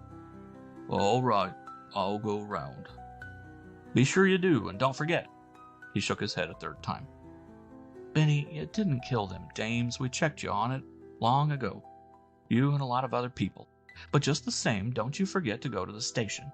If you don't go there right after you quit, we'll have to come to the rooming house to get you." "I won't forget, Mr. Hoff. I'll go there." Benny sadly watched Officer Hoff get back into the squad car and watched the squad car drive off. Officer Hoff hadn't believed him either, but the policeman with the red hair would believe him when Benny told him all about it. 9 p.m. The clock somewhere was striking 9 as Ray Fleck got out of the taxi in front of Dolly Mason's apartment, and he knew that he was on time. He'd had trouble finding a cab and had thought he was going to be late. Not that a few minutes late would have mattered, but if he was very late, Dolly would be annoyed. Dolly got annoyed easily if you were late for a date with her. Then, just at the right moment, a cab had pulled into the curb right near him to discharge passengers, and he'd caught it. A turn in his luck? God, he hoped so. Everything had been going wrong today and tonight, up till then. What had got into him to pop off about Connolly's $30 bet when it had been Sam's that Amico had been talking about? A lousy $6, and he had forgotten about it by then. Connolly's 30 had been the one on his mind. Hell, he thought disgustedly he really couldn't blame Amico for not believing that he'd not been covering bets and dragging down right along when he'd come up with a boner like that. But Jesus, did Joe have to get so tough about it? 24 hours to raise $480 or else? His face was still sore from the 2 flat-handed slaps Monahan had given him, and his stomach still ached from the blow there. But those things would pass, the pain of them and the humiliation of them. But if he lost his job, he was sunk. Really sunk. If he lost his job the way Joe would make him lose it, under a cloud with the J&B distributors, and on the outs with most of his customers to boot, he'd never get a reference, and never get another job, here or anywhere else, selling liquor. Many people thought Ray Fleck was a good all-around salesman who could do well selling almost anything to almost anybody. But Ray knew better. He had tried. His first foray into selling had been just after he'd quit high school, about 3/4 of the way through his senior year. He was failing in several subjects and wasn't going to be graduated anyway. And it had been a try at selling brushes door to door. He had hated it, especially the long hours the company had expected him to work, and he'd struck it out less than a week, during which time he'd earned $7 and some odd cents.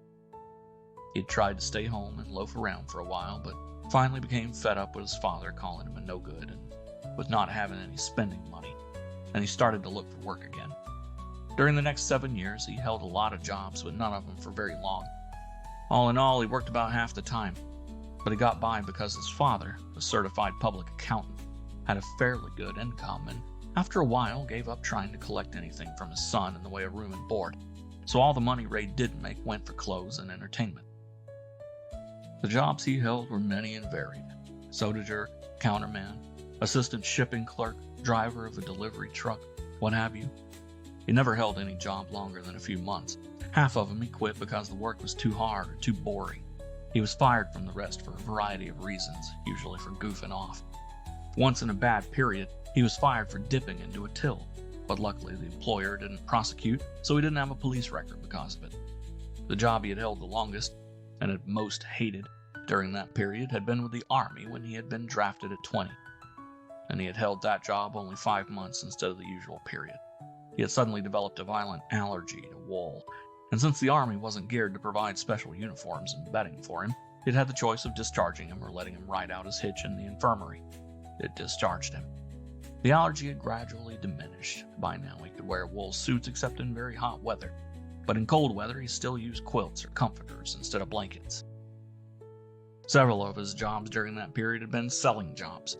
He had tried insurance, automobiles, hardware, and a few other things, but he hadn't lasted at those jobs as long as at others. He could turn on a pleasing personality and could make people like him, but he lacked the perseverance and determination necessary to succeed at selling, which is a lot tougher job than most people think. Until at the end of 7 years he found himself, and found the one job he both liked and could do well at. It was time that he found it, for his parents had just died, his mother only a month before his father, and free room and board were out. He had to keep a job if he wanted to eat regularly. And the job he had finally found was a natural for him. He liked hanging out in taverns. He liked to be able to buy rounds of drinks and being able, within reason, to put them on an expense account. He liked the hours. The only part of the job that he considered work was the calls he had to make at liquor stores, and he was willing to do that chore for the sake of the rest of the job. He liked drinking, and he had an excellent capacity for holding his drinks. The job brought him into contact with others who, like himself, loved gambling and enjoyed talking horse racing, dog racing, the odds on a pennant race, or matching coins for drinks. Best of all, the job let him make money, and make it doing what came naturally. And now he was going to lose that wonderful job, unless he could raise $480 in 24 hours. Joe Amico had meant every word of what he'd said, and Joe could make his threats good too. He wouldn't last a week in his job if Joe started spreading the word around. He had to raise that money now. It was a matter of desperate necessity. He paid off the taxi, and that left him $13. 13 lousy dollars. Dolly, he thought, don't fail me now. He'd already decided in the taxi not to start off by asking for any special amount. He'd just tell her he was in a desperate jam and needed every cent he could possibly get. Maybe she'd come up with $500 and take him off the hook completely. If that happened, he wouldn't risk the poker game at all. He'd make sure of having the dough for Amico to save his job. That came ahead of everything else now. Of course, she probably wouldn't have $500 in cash at the apartment. That would be too much to hope for. But a check would be all right. He'd have all day tomorrow to cash it. How much could he offer her for $500? To pay her back $600 within 2 weeks? That ought to be enough to tempt her, but hell, he could go even higher if he had to. After all, he hadn't given her his right name, so she couldn't locate him to heckle him. Not that he wouldn't pay her back as soon as he could. If she was reasonable, like wanting 6 or 5. If he had to promise her anything extortionate, like $1,000 for $500, then she could whistle for it, and it would serve her right for being greedy. He hurried up the 2 flights of stairs, and along the corridor, knocked on Dolly's door. She opened it, first on the chain, then, when she saw who it was, she said, "Hi, Ray, hon, just a sec," and closed the door a moment to slide off the chain and open it wide. He went in, and she stepped aside and then closed the door behind him. The chain went on again. Few women were taking chances these days, even if a man was with them. Dolly Mason, he saw, was practically ready for action. Her otherwise bare little feet were in mules, and she wore a thin silk kimono, brilliant red, with obviously nothing at all except Dolly underneath it. But he was too desperately worried to be interested. Business came first, right now. Of course, if he got enough money from her to end his worries for tonight, then he could relax and romp.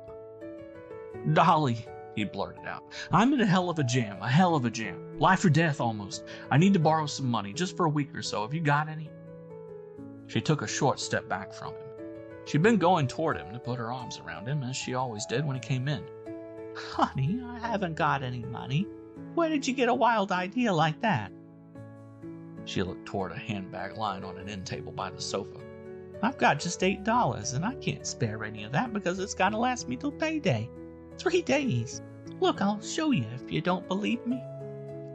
She started toward the handbag, but he said, "Never mind, I believe you. I didn't mean that kind of money anyway. And cash doesn't matter. A check will do, because I can cash it tomorrow, and that'll be in time.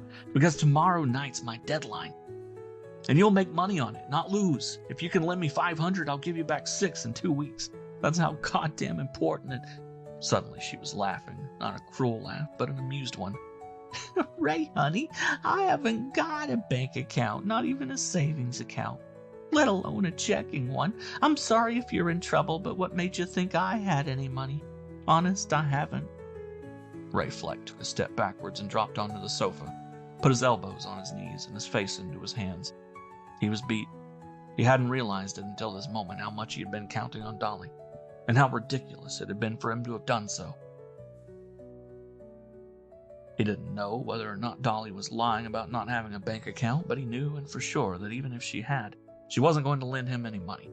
Not even $50 that he might manage to run up in the poker game. Let alone the $500 that it would take to bail him out of trouble. She didn't trust him that much, and it wouldn't do any good to plead. To offer her $1,000 back instead of $600, even if she had a checking account, she'd never admit now that she'd been lying and write him a check against it.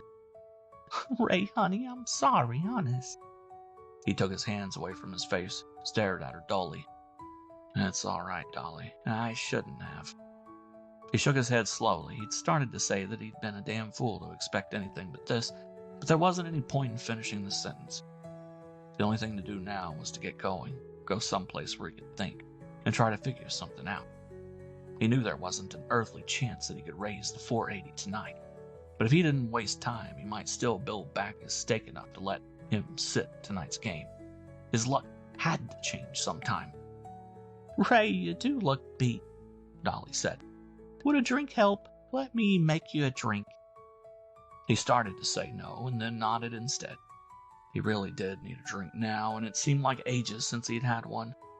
It had been at Connolly's before that horrible scene at Amico's. "Sure," he said. "Make it a strong one, huh?" "One strong drink coming up," Dolly said. She went around the screen that hid the kitchenette. He heard her taking down glasses from the little cupboard over the sink. What an ass he'd been to remember that short story about the mistress who had given her jewelry. Dolly had jewelry. He didn't know how much of it or how valuable it was, but it could be worth plenty. Not that she'd give or lend it to him, of course, but he knew where she kept it, or some of it. It was in a little hand-tooled leather box on top of the dresser in the bedroom. He'd never seen down inside it, but he'd seen her open it and put jewelry into it. The last time he'd been here, she'd been wearing long, dangling earrings with green stones. Emeralds? And she'd taken them off the last thing and put them in the box before she'd thrown herself face down on the bed and rolled over into his waiting arms. The jewelry in that little box might be worth plenty. Did he dare? There wouldn't be time now, even though the bedroom door stood ajar. It was clear across the living room from him, and she'd surely hear him moving if he tried to go there. He'd have to go to bed with her to get a chance at the box. But it would be easy then. She always went to the bathroom for a minute or two immediately after. Did he dare? Why not? He'd taken chances before, although never quite in this way. But then he'd never been in this bad a fix before either. Besides, it wouldn't really be stealing. It would be borrowing without telling Dolly about it. He'd make it up to her someday when he was solvent again. If he couldn't get her back the same jewelry, he could get her other stuff like it. Thank God he hadn't given her his right name. Fletcher instead of Fleck was a little close for comfort, but All she knew about him outside of his right first name was that he was a liquor salesman. But there were a lot of liquor salesmen in the city, and the police wouldn't know that he had given her his right first name since they could find out quickly enough that he hadn't given her right last one. Dolly came back with 2 drinks, both dark enough to show that she'd really made them strong. He took the drink she held out to him and downed half of it at a gulp. It was strong enough to burn on the way down, and it did help. It did make him feel better. Dolly sat down on the sofa beside him, not pulling the kimono closed, and snuggled up against him. "Ray, honey," she said, "there's something might make you feel even better than a drink." "A sure cure for everything?" he asked. "Maybe, Dolly, maybe it would help. But I gotta think a minute first, get something clear in my mind." He put his free arm around her, but made no move otherwise. He didn't want to take her to bed unless he was going to take the gamble of emptying that jewelry box. And if he made a pass or even kissed her, he'd be committing himself. Besides, he knew that if he could get aroused and let himself, he wouldn't have the willpower not to follow through, no matter what he decided about the jewels. But he had to decide quickly. Was the risk too great? Hell, he couldn't deny there was a risk. Why had he told Dolly what his job was? If he kept that under his hat too, it would be safe as houses. That would be pretty much of a lead, if the police really worked on it. And there was no reason why Dolly shouldn't and wouldn't report it to the police. Of course, if she didn't miss it for several days, she couldn't be sure who had taken it. But that was too much to hope for. Probably she wouldn't miss it tonight, but probably when she dressed for work in the morning, she'd go to the box for some piece of jewelry, costume or real, and that would be it. But it would still take the cops a while to get to him, and if he could get rid of the stuff first, and he thought he knew where and how to do that, there'd be no proof. It would be just his word against hers, and his reputation was at least as good as hers. Hell, he had friends on the force who would vouch for him. Maybe his reputation was better. He'd never been in cop trouble, and maybe Dolly had, and he thought of the trouble he'd be in if he didn't raise the money for a Miko. And suddenly he made up his mind. He'd take the gamble. That is, if he could. He took another slug of his drink and then put it down on the end table and leaned over and kissed Dolly. Her lips parted moistly, but nothing happened. To him, that is. Then his hand found one of her breasts and squeezed gently before he bent down and kissed the firm, erect nipple of the other one and ran his tongue around it. He felt something stir in his loins and knew that everything was going to be all right. He wasn't worried or scared enough to disgrace himself in bed. As a matter of fact, everything was better than all right. He found that the excitement of the risk he was going to take added to rather than took from his sexual excitement. It didn't last long, but while it lasted, it was wonderful. Dolly seemed to think so too.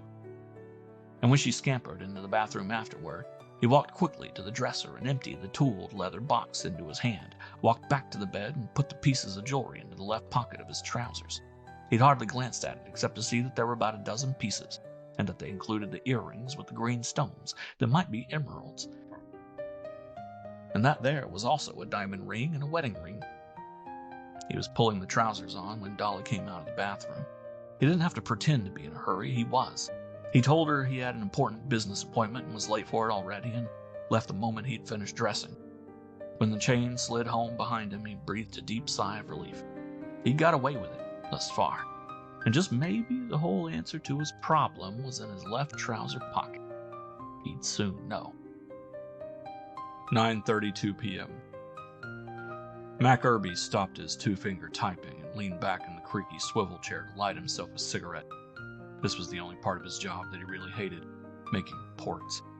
He'd rather tail a wife for her husband, or a husband 12 hours straight, than spend the half hour writing up a report on the activities of the suspected spouse. Whenever possible, he talked a client into settling for verbal reports, but it wasn't always possible to get a client to agree to that. Some of them insisted on having words on paper for their money. His dream was to have enough men under him so he could afford a stenographer bookkeeper to take down the reports as dictation. He wouldn't mind talking them, and to take care of sending out and paying bills and the rest of the paperwork. He wouldn't even insist that his office help be young and pretty. God, he had all the sex he wanted or needed with Dolly. He'd settle for anybody who could type. But it seemed as though even this modest dream was a long way from coming true. He did all right for himself, one way or another. Some of them not too honest, but strictly as a lone wolf operator. True, He had connections with other detective outfits that let him farm out work at times when he had more than he could handle alone, but he'd never had even one operative working under him full time. He'd never get rich, but most of the time he thought it was best that way. When you work alone, you can cut corners you wouldn't take the risk of telling someone else to cut for you. So in all probability, the nearest he'd ever have to office help was what he had already, a telephone answering service. That was an absolute must, since he spent so little of his working time actually in the office. He couldn't have operated without it. He took a deep drag of his cigarette, put it down on the edge of his desk, already scarred by 100 cigarette burns, and went back to his typing. Subject entered Krillin Bar at 3:15, looked around first, then went to bar and ordered a drink, talked apparently casually to the bartender while he drank it, but kept an eye on the door as though waiting for someone. At 3:25, the woman already described in previous report entered. She nodded to him and went to a booth. He joined her there and ordered drinks for both of them. At 3:47, the phone rang and he picked it up and said, "Mac Irby speaking." Mac, It was Dolly's voice. Fletcher just left and... "All right," he said, interrupting her to save time. "I'll be around, but I'm going to finish this one report first. I'll be there in about..." Wait, Mac, it's not just that. He stole my jewelry. The few things I had in that leather box on my dresser. Not worth much, but do you think I should call the police and report it? And if I do, maybe you shouldn't come. Maybe you shouldn't be here when they get here. What do you think? "Don't call the cops," he said flatly. But why not? Like I said, the stuff isn't worth much, but they might get it back for me. "They might, Doll, but I might be able to do even better than that. Sit tight. This report can wait till tomorrow. I'll be there in 5 minutes." He hung up the phone, got his hat and turned out the lights, locked the office and left. Downstairs, he got in his car. It was, as any car used for shadowing should be, inconspicuous. A 5-year-old Studebaker Commander, painted gray. But there was a bit of souping up under the hood, and it was kept in perfect condition. It could go over 100 if it had to. He drove the dozen blocks to Dolly's in 3 minutes flat. He let himself into the building with the key he carried, and it was exactly the 5 minutes he had predicted when he rapped lightly on Dolly's door. He heard her coming and called out, "It's me, Doll, Mac," to savor the business with the chain. She let him in. She was still, or again, wearing the red kimono she'd put on when he'd left at 9, and he wondered if she'd have had sense enough to have dressed before she called police, if he had let her call them. He kissed her and then firmly disentangled her. "This is business," he said, "so no monkey business. I'll sit here and you sit over there and don't distract me." All right, Mac, honey. But can I make us each a drink?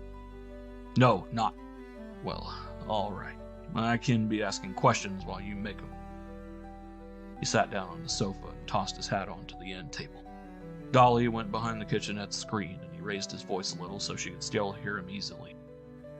"So the family jewels are gone. Point 1. Can you be absolutely positive this Fletcher took them?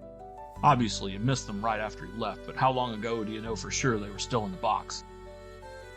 While you were still here, Mac, just before he came. Remember, I had on those costume earrings, the one with the green stones, and I took them off when I undressed. I hate earrings in bed, especially dangly ones, and I put them in the box on the dresser. The other things were there then too, or I'd have noticed. "That makes it sure all right. How come you missed the stuff so soon after he left? You weren't starting to get dressed again, were you?" Dolly came around the screen, again with the glass in each hand, and again the red kimono gaped open all the way down the front. Mac Irby took his drink from her, then resolutely averted his eyes. "Pull that damn kimono shut and sit down over there. Now, answer my last question." Dolly sat down across from him and obediently pulled the top of the kimono closed, but she crossed her legs and it fell away from them. Quite a lot of Dolly still showed. She said, No, I wasn't going to get dressed again. I just had a sudden hunch right after you left and just before I called you, and I looked around to see if anything was gone.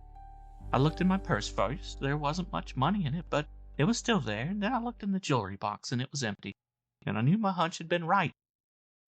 You see, Mac, he was in an awful hurry and furtive is the word, I guess, when he left. Almost like he was scared. And besides that, he's in some kind of a jam over money. What he really came here for was to try to borrow some from me. Mac Irby laughed shortly. He sure didn't know you, doll. What kind of money did he want? Did he mention an amount? 500. He offered to pay back 6 in a week or 2. That would have been fair enough if I knew him. But I probably don't even know his right name. And if Ray Fletcher is his right name, he could still be planning to blow town for all I know. You played it smart, I'd say. Offering that much interest is suspicious. And besides, the fact that he swipes your jewelry shows he ain't very honest. If you'd have lent him the money, you'd never have got it back. Now, you said the jewelry wasn't worth much. How much is not much? Well, it was mostly costume stuff. Some of the things maybe cost up to $20 a piece, but they wouldn't have any resale value. The wedding ring worth 10 or 15. I mean, that's what it would have cost new, not what he could get it for it. And that diamond ring, the one with the flaw, you remember it. Mac Irby remembered the ring. One of Dolly's friends had given it to her about a year ago. She had turned it over to Mac to have appraised, and maybe to sell it for her. It had looked like a good stone, and as though it might weigh almost a carat. They thought it might be worth several $100s, but the appraisal had been disappointing. Mac's jeweler friend had told him its diameter was deceptive. It was too shallow, cut too thin, and it had a bad flaw, one you could see with the naked eye if you looked at just the right angle. $75 was all he offered for it. And at that price, since it looked to be worth much more, Dolly had decided to keep it. Dolly seldom wore rings, but once in a while someone wanted to take her out of town for a weekend, and if the someone was a free enough spender, she sometimes went. Since they'd be registering as man and wife, she kept a plain wedding ring to wear on such occasions, and she thought that a diamond ring worn with it would look good and add verisimilitude. Mac said, if that's the lot, he won't get more than $50 from a fence. If a fence would be willing to bother with the stuff at all. If he needs 500, he's in for a disappointment. Alright, so much for the stuff. And now about Fletcher, I think we can take it for granted the name's a phony, or he wouldn't have risked robbing you. He thought for a moment. But there's still a possibility. If the jam he's in is so bad he's figuring on blowing town anyway, the name business might not worry him. Let's check something. He walked over to the telephone table and picked up the directory and opened it. After a minute, he said, there's only one Ray Fletcher listed. A Ray W. Fletcher, 7116 South Kramer. How long ago did your Ray Fletcher leave here? Dolly looked at her wristwatch and was suddenly glad she'd kept it on instead of taking it off as she sometimes did. It was a good watch, worth more than all the items she'd lost put together. She said, About 15 minutes ago. Max said, that address is to hell and gone on the south side. Take him at least half an hour to get there. So if that Ray Fletcher is home now, we can eliminate him. He picked up the phone and dialed. A man's voice answered. Ray Fletcher speaking? And Max said, sorry, wrong number, and put the phone down. He went back to the sofa. Not our boy, he's home. All right, what do we know about our boy? He told you he's a liquor salesman, and I'd say that's probably true, account of his bringing you a case of whiskey most of the times he brought you anything. Did he ever mention what outfit he works for? Dolly shook her head. The gardens the whiskey came in. Were they stamped with the name of a distributor? I didn't notice if they were, and the last carton got thrown out at least a month ago. But listen, the whiskey was always Bella Tennessee brand. Would that help? I mean, do all distributors handle all brands? That might help. It'll pretty well pinpoint him if it's a brand his outfit has exclusive franchise for. But, damn it, I won't be able to work that angle till tomorrow. And I want to get to him tonight if I possibly can while he's still got the stuff on him. We won't be in such a strong position if he's got rid of it, or even stashed it somewhere. He took another sip of his drink. All right, doll, start at the beginning. Where and how did you meet the guy? He called up one evening and said John Evans, that's a guy I was seeing once in a while then, had given him my name and phone number, and suggested he give me a ring sometime. Wanted to know if he could drop up and meet me and bring some liquor. I wasn't doing anything that evening, and it sounded nice over the phone, so I said sure. Know how to get in touch with this John Evans? No, I don't know what happened, but I haven't seen him in over a year. And John Evans was probably a phony name, too. Damn it, doll, this is a digression, but you ought to know the right names of the men you see. Not for blackmail or anything, I know you don't go in for anything like that, but just for your own protection. Like tonight. You can do it. Sooner or later, a guy goes in the can and leaves his pants outside, and all you got to do is take a quick gander in his wallet for his right name and address. And from then on, you'll know who he really is. But okay, let's get back to Ray Fletcher. Do you think he's married? I'm almost sure. He never took me out anywhere, for one thing, just came to the apartment. Single guys. I know a few of them, like to show me around, I'm decorative. And another thing, he never stayed all night. Usually left around 12 or 1. And other little things, yeah, I'm sure he's married. Know what kind of car he drives? She shook her head again. He must drive one, but he never brought it upstairs with him. You sure don't know much about him. All right, physical description. Don't see how that'll help tonight, but we might as well get it over with. Well, he's about your build. Maybe an inch taller. Go on. She giggled. He's about an inch taller, but you're about an inch longer, Mac. He looked at her disgustedly. A lot of help that is, unless I find him in a Turkish bath. Suddenly he snapped his fingers. Doll, was he wearing tonight a gray suit, white shirt, blue tie, sandy hair, no hat? How? Oh, sure, you must have passed him on your way out. He got here just a minute after you left. Good, then skip the rest of the description. I'll know him if I see him again. We passed in the doorway. But damn it, Doll, you haven't come up with anything yet that will let me find him tonight. And you gotta. Put down that drink and think hard. As many times as he was up here, he must have said or done something that'd give me a lead. Think hard. Dolly Mason closed her eyes and thought hard. After a minute, she said, He's a horse player. Usually has a race form with him in his pocket. At first, until I convinced him I don't bet, he used to give me tips on horses and offered to place bets for me if I wanted to take the tips. Keep going. Dolly's eyes opened wide. Mac, honey, I got something. I think Ray is his right first name. That helps. How do you know? One evening, maybe 6 months ago, he must have made up his mind suddenly to make a bet. He used my phone to call some bookie to phone in the bet. $20 to win. I don't remember the horse or the track. He started out by saying, "This is Ray." No last name, but the bookie must have known him from that. Oh, we're getting somewhere. Think hard. Did he call the bookie by any name? I think he did, but yeah, I remember. He said, "This is Ray, Joe," and then went on and gave the bet. Max said, I know 2 bookies named Joe. It couldn't be Joe Renfeld. He takes only cash bets, no phone business, runs a cigar store and books on the side. So it's Joe Amico. I'll know in a minute. He crossed to the telephone table, looked up a number and dialed it. When a voice answered, he said, This is Bill. Mac Irby. Is Joe there? Can I talk to him?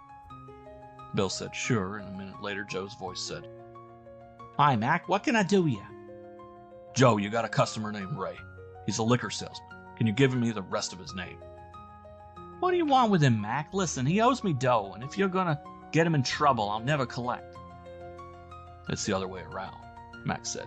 He's in trouble, all right, but he'll be in worse trouble if I don't find him right away tonight. He stole some jewelry from a client of mine. If I can get to him before he sells it, there'll be no beef. My client will settle for getting the stuff back. If he fences it before I get to him, it'll be too late for that, see? I can find him tomorrow easy enough. How many liquor salesmen are there in town named Ray? But that might be too late to keep him out of jail. Joe Amico grunted. Guess you got a point. And I guess I pushed him too hard. All right, his last name's Fleck. F-L-E-C-K. I don't remember his address offhand, but it's in the phone book. Attaboy, Joe. You wouldn't make a guess which fence he might head for. No, I wouldn't. I know some fences, and so do you. But I don't know which of them, if any, Ray might know or know about. Okay, one more thing. Got any idea where I might find him tonight? If he didn't head home, that is. I'll give his number a ring first. Best I could guess is some downtown tavern, almost any of them. He makes the rounds. Your best bet would be to make him too. Will you know him if you see him, Mac? Yeah. Thanks to hell and back, Joe. So long. He put down the phone and quickly looked up Ray Fleck in the phone book. He looked at the address first. Yes, it was close enough. If Fleck had headed straight for home, he'd be there by now. And just maybe that's what he'd done if he were scared. He dialed the number, and while it rang a dozen times, he held his hand over the mouthpiece and spoke to Dolly. Your boyfriend is Ray Fleck, 312 Covington Place. But I guess he didn't head for home. He cradled the telephone. So I go looking for him. Dolly ran over to him, put her arms around his neck, and pressed her body against his. Mac, honey, do you have to start right away? Would 15 to 20 minutes matter? Mac Irby laughed. All right. I don't guess 15 or 20 minutes will matter. The red kimono fell almost completely away as he picked her up and carried her into the bedroom. 9:59 p.m. Ray Fleck reached the edge of downtown afoot. He had walked in from Dolly's not to save the price of a taxi. What will one lousy buck mattered out of the 13 that was all the cash he had left? But simply because he hadn't seen a cruising cab. And by the time he reached the first place from which he could have phoned for one, he was so near town that he knew he'd get there sooner if he kept on walking than if he phoned and waited for a cab. He was still a bit scared at what he had done, but he was also excited. He didn't know what he had, and it might be anything. Maybe $1,000 worth of stuff for all he knew. At least a couple of $100 worth. He thought the diamond ring alone, from the quick glimpse he got of it, ought to be worth at least that much, even at a fence's price. And he felt certain that it at least was genuine. People just don't put glass or a rhinestone into that kind of a mounting like an engagement ring.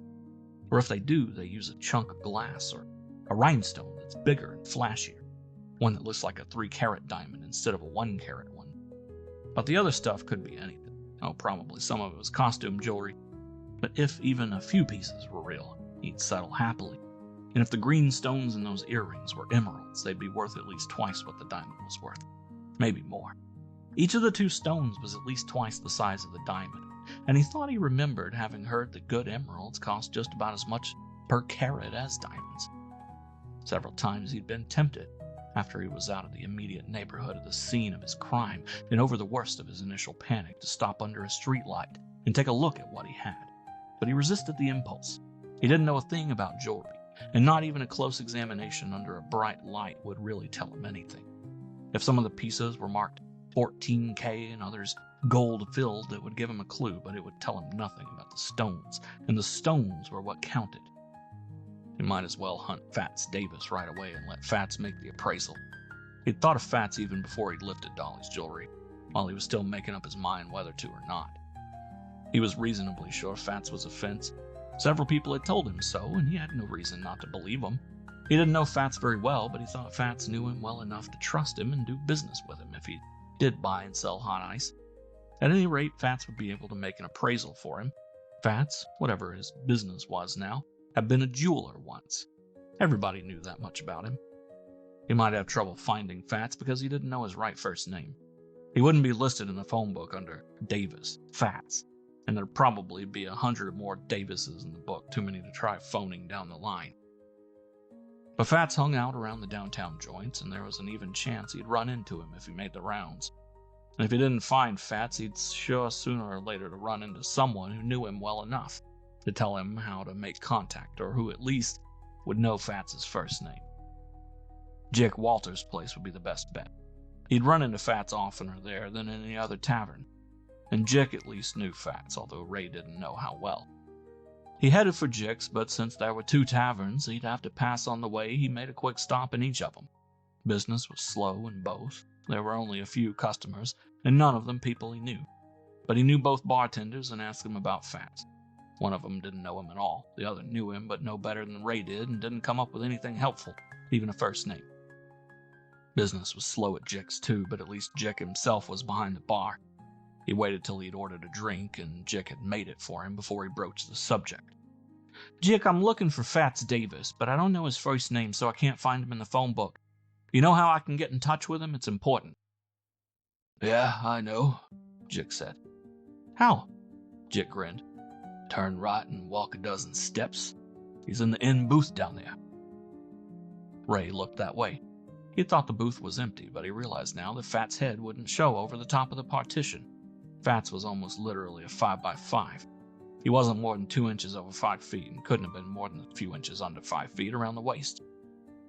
"Swell," Ray said. "What's he drinking? I'll take one over to him." "Straight shots, but go ahead, Ray. I'll bring his drink over." "Thanks, Jick." Ray picked up his own drink and strolled back. "Hi, Fats," he said. "Can I talk to you a minute?" Fats' little eyes weren't especially cordial when he looked up, but he nodded, and Ray slid into the other side of the booth facing the front of the tavern. want to ask you how much some stuff is worth," Ray said. "And if by any chance you want to buy it, that'd be swell." Got it with you? Ray nodded. "But I ordered you a drink when Jick told me you were here. Let's wait till he's..." But Jick was already there with a shot and a chaser and put them down on the table. When Ray had paid him and he'd gone back behind the bar, Fats asked, "More than one piece?" "Yeah," Ray said and reached for his pocket. But Fats said, "Wait a minute."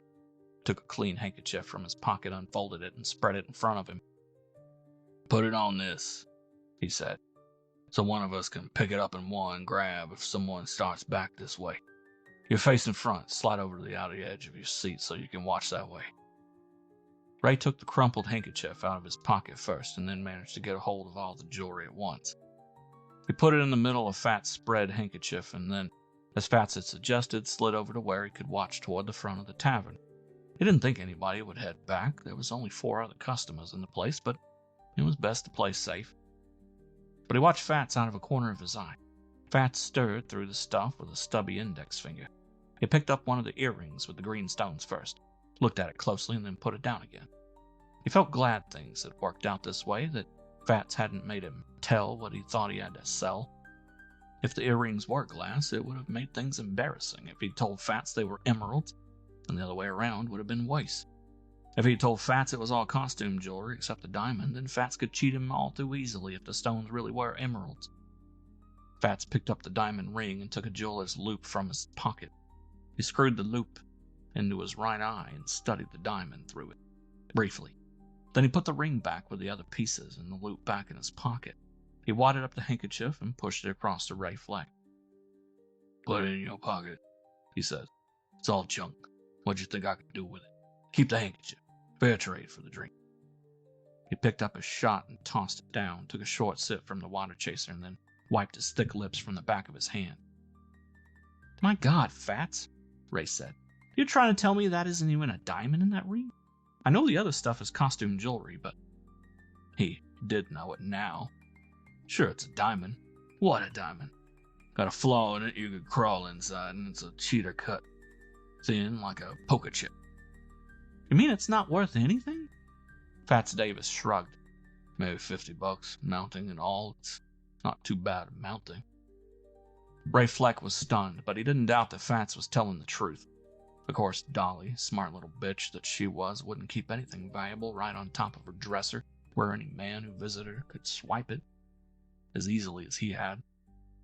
If she owned anything valuable in the way of jewelry, she'd at least keep it out of sight and probably locked up at that. Well, anyway, $50 would again put him in shape to sit in on the poker. He sighed. "Okay, Fats, I'll settle for $50. Fats shook his head. I don't want it. I said the ring might be worth that. I don't mess with peanut stuff. You take as much risk and don't make anything." "What risk?" Ray asked. "Damn it, Fats, I didn't steal his stuff. It's mine." He realized that sounded silly. "My wife's, I mean. But this is a community property state, and that makes it mine, too." "I'll buy that," Fats said. "But does she know you're selling it? There could still be a beef. She misses it and calls copper, and you got to go along with her, confess up, and tell her what you did to this stuff. And that gets my name on the blotter even if they can't hang a rap on me. Fleck." He shook his head again. "If the stuff was worth a couple $100,000, I'd take a chance maybe, but not for junk jewelry." "Fats, she knows about it. Gave it to me to see if I could get anything out of it when I told her I was in a jam. Listen, the costume pieces are stuff she was tired of, and she was married before, and the engagement and wedding rings are from her first marriage, and that's how come neither of us knew the diamond wasn't as good as it looked. We never had it appraised or anything." "Take it to a hawk shop if it's a clean deal. They'll give you as much as I offered on the diamond, maybe even a little something on the other junk, like the wedding band. You'll get old gold value for that, if nothing more." "But damn it, Fats, I need the money tonight. The hawk shops are closed." Fats sighed. "All right, get your wife on the phone and let me talk to her. If she says she gave you that ring to sell, I'll buy it, otherwise no dice." "She's out with friends, damn it. I can't reach her on the phone, but I'm telling you the truth, Fats." Fats slid out of the booth and stood up. "Sorry, pal, no dice." He turned to the front and said, "Ho ho, fuzz. Better get that back in your pocket. I'm getting out of here." Looking past Fats as he walked to the front, Ray saw that 2 uniformed policemen had just come in. One of them he knew, Hoff. The other he knew by sight as Hoff's partner. A momentary chill went down his spine, but then he realized they couldn't possibly be looking for him. Not possibly, just the same. He was relieved when Hoff caught his eye and waved a hand casually, then stopped at the bar with his partner. He quickly stuffed a handkerchief with the junk jewelry back in his pocket and stood up. He wanted to get out of here too, although he didn't know yet where he was going. He intended to walk past the 2 policemen, but Hoff stopped him by turning as he approached and saying, "Hi, Ray, have a drink." And it would have looked funny if he had turned it down. "Thanks, sure," he said. "How goes it?" Hoff nodded to Jick and then turned back. "Hell of a night. Psycho's out. Every squad car we've got is out, and they're ordering us around like crazy. We dropped in for a quickie." He had to pretend to be interested. "You mean he's killed another dame?" "No, not yet, but he's on the prowl. Made a try late this afternoon. Dame alone in a flat on Koenig. Knocked on the door and called out Western Union, and she opened up, but on a chain. When he saw or heard the chain, he ran fast. She didn't get a look at him. She phoned in, but he was out of the neighborhood by the time we got there." "Sounds like it was him, all right," Ray said. Jick had put a drink in front of him, and he said, "Thanks," and lifted his glass to Hoff. Hoff said, "And he made another try just a little while ago, or we think it was him anyway. Must have decided women weren't opening doors for him anymore. Dame in a cottage out on Outremont heard someone trying to break in a window and phoned in. Nobody when we got there, but there were chisel marks on a window, so she wasn't imagining things." "That could have been a burglar, couldn't it?" "Burglars don't break in lighted places with someone inside. He could have seen her from the window, he tried. And the phone, too. Quit trying the window and ran when he saw her dialing." Hoffman's partner leaned around him. "Well, we know now he drives a car anyway. She heard it start up while she was still talking over the phone." He clunked down his glass. "Hoffy, we gotta go. This was a quickie, remember?" "Can I buy you boys one?" Ray Fleck asked. Hoff said, "Thanks, Ray, but no, we're taking a chance being out of the squad car this long. If the radio operator calls our number and we don't answer, we're on the carpet plenty. So long." They went out. Ray looked at his glass and was surprised to find that it was empty. Morosely, for lack of a better idea, for lack of any place else to go or anything else to do, he put money on the bar and said, "One more, Jick." Jick picked up the glass. "Anything wrong, Ray? You look kinda, well, not good." "Everything's wonderful," Ray said. "It's a great, wide, wonderful world." Except, where was he going to get $480 by tomorrow night? 10:25 p.m. Benny Knox had left his newsstand early. Usually he didn't leave until 11 o'clock or when he'd sold out on papers, whichever came first. But tonight at 10:15 there'd been only a few papers left, and he'd decided not to wait any longer. He'd waited that long only because Mr. Hoff had told him to finish out the evening and then go to the police station to turn himself in. That had disappointed him. He had hoped that Mr. Hoff and his partner would take him in themselves in the squad car, with the siren going and the red light flashing. He had had rides in automobiles only a few times in his life, and never one in a squad car. Now, inside the police station, he stood in front of the tall receiving desk at which a gray-haired man was busily writing. The man hadn't looked up yet. That is, he looked up when Benny had come in, but then had looked down and started writing again.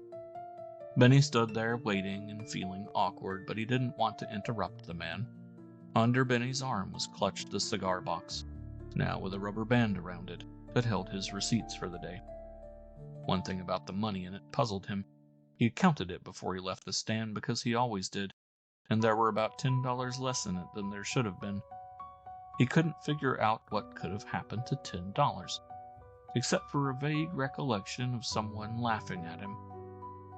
He remembered feeling angry about that, but he couldn't remember who the someone had been or how it connected with the $10.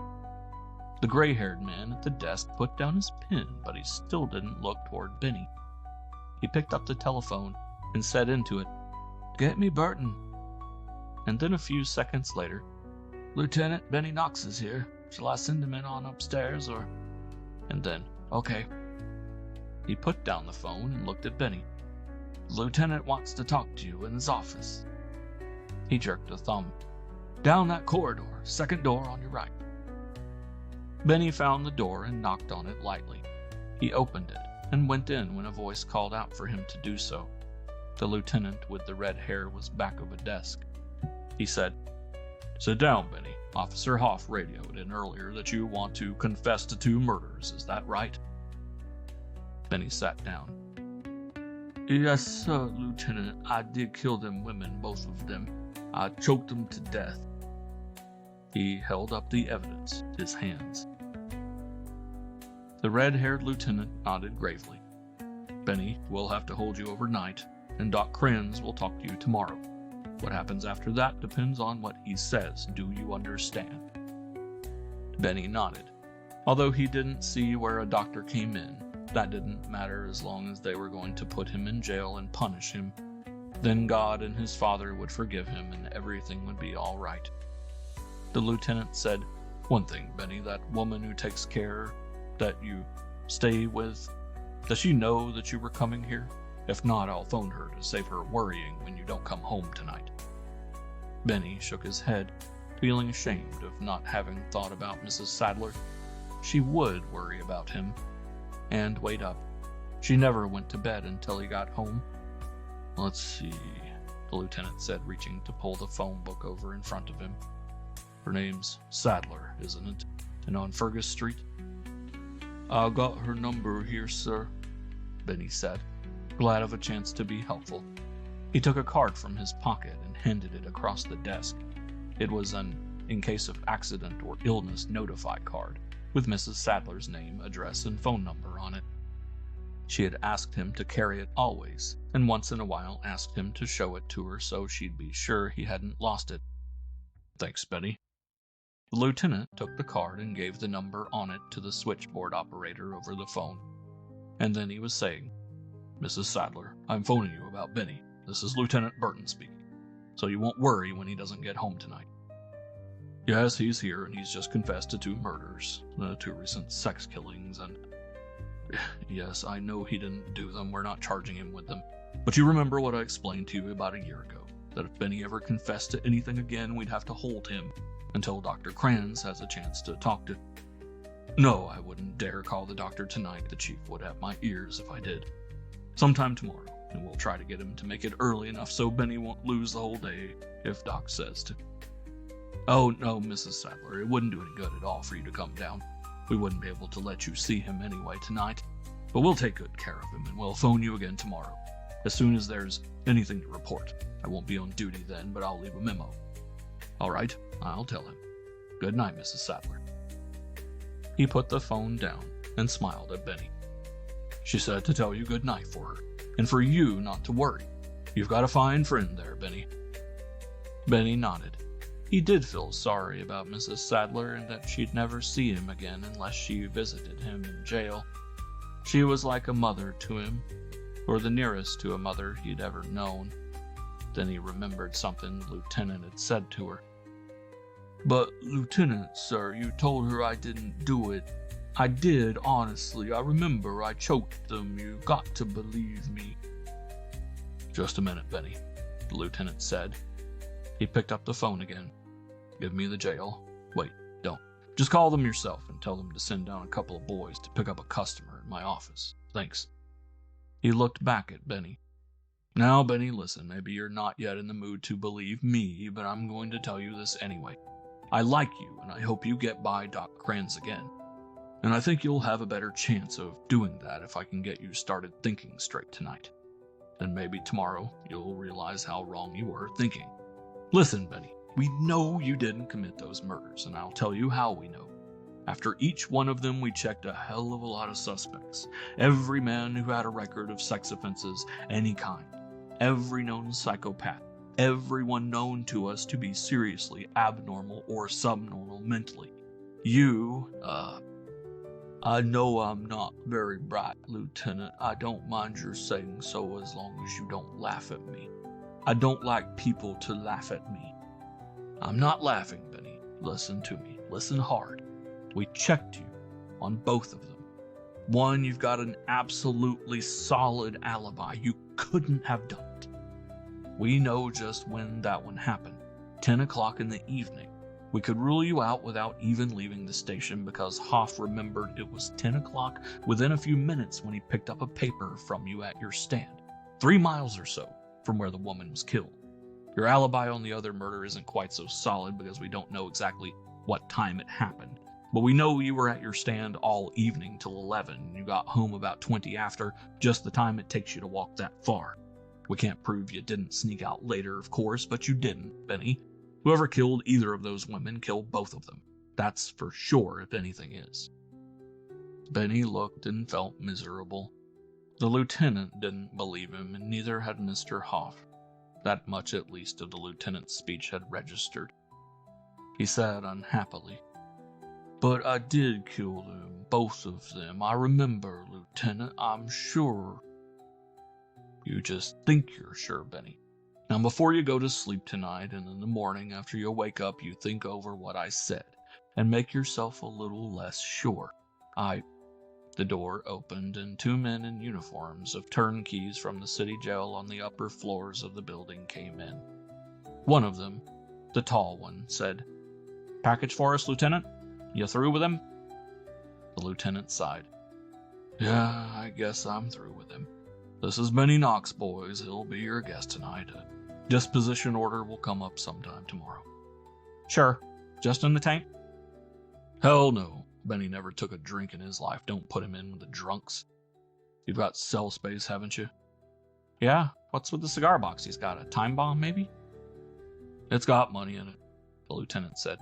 "And be sure there's the same amount when you turn it in." The tall turnkey grinned. "Why, Lieutenant, have you frisked him otherwise?" "No, Benny wouldn't be carrying it." "Oh, I suppose we might as well protect ourselves by following the routine. He just might get a funny idea at that. You take care of it." "All right, chum," the turnkey said to Benny. "Come on, we'll take care of you. We'll give you the bridal suite, and you can be making up your mind whether you want a blonde or a brunette to go with it." Benny realized that was a joke, so he didn't try to answer. He went with them along 2 corridors and up several flights in an elevator, then along another corridor, and through a door into an office in which there was a desk with a young male clerk behind it. At the desk, they asked him for the cigar box. They opened it, and the clerk counted it. When he called out and wrote down the total, it was the same amount Benny himself had counted it to be just before he'd left the newsstand. Meanwhile, the turnkeys had asked him to empty his pockets onto the desk, and he had. They patted him a few places, and then gave him back what he'd taken out of his pockets except for one thing. A small penknife he used for cutting the rope around bundles of papers and for cleaning his fingernails. They asked him to take off his belt, and he did. He wasn't wearing a necktie, he never wore one except to church, and they didn't take his shoelaces because he was wearing moccasins. Hard shoes hurt his feet, and he always wore moccasins except on Sunday. Then they took him down another corridor, through a still door, past the barred doors of cells. Then they opened a cell door, and the tall turnkey said, "All right, chum, this is it. Home sweet home." Benny went in, and they closed the door behind him. The closing door made a loud clang, and someone somewhere yelled out, "Quiet, you bastards!" And then they went away and left him alone. The cell was long and narrow, about 6 feet by 15. Enough light came in from the corridor through the bars so he could see his way around. There was a double-decker bunk bed, with no one in either the upper nor the lower. 2 chairs, and back in the far corner, a commode. That was all, or it was all that he could see now in the dimness. He sighed and took off his suit coat, hung it over the back of one of the chairs, and put his moccasins under the chair. He started to get into the lower bunk and then remembered that he'd never slept in a high bed, an upper bunk, in his life, and he wondered if it would feel any different, so he climbed into the upper and stretched himself out. The lieutenant had told him there was something he should think about tonight, and he tried to remember what it was. But within seconds, and before he could remember, he was asleep. 10:45 p.m. Ray Fleck still stood at the bar in Jick's, where Hoff and his partner had left him, nursing a drink and moodily making wet circles on the bar with the bottom of his glass. Twice, Jick, who wasn't very busy, had said something to him, but he'd answered briefly, and without looking up, so Jick knew he hadn't wanted to talk, and had moved along the bar to someone else. He was thinking about the poker game that would be starting soon now, and he was blowing hot and cold on the idea of trying to get into it. There was still one chance that he could. The diamond ring. It was a strictly cash game, no checks cashed and no borrowing, but he might be able to make an exception to the borrowing rule if he had security like that to offer. Sure, he could. He remembered now one night when Luke Everts had gone broke and had managed to keep going a while by borrowing $35 from Doc Corlin, putting up the security an almost new and quite expensive wristwatch. And the diamond ring, damn it, looked good.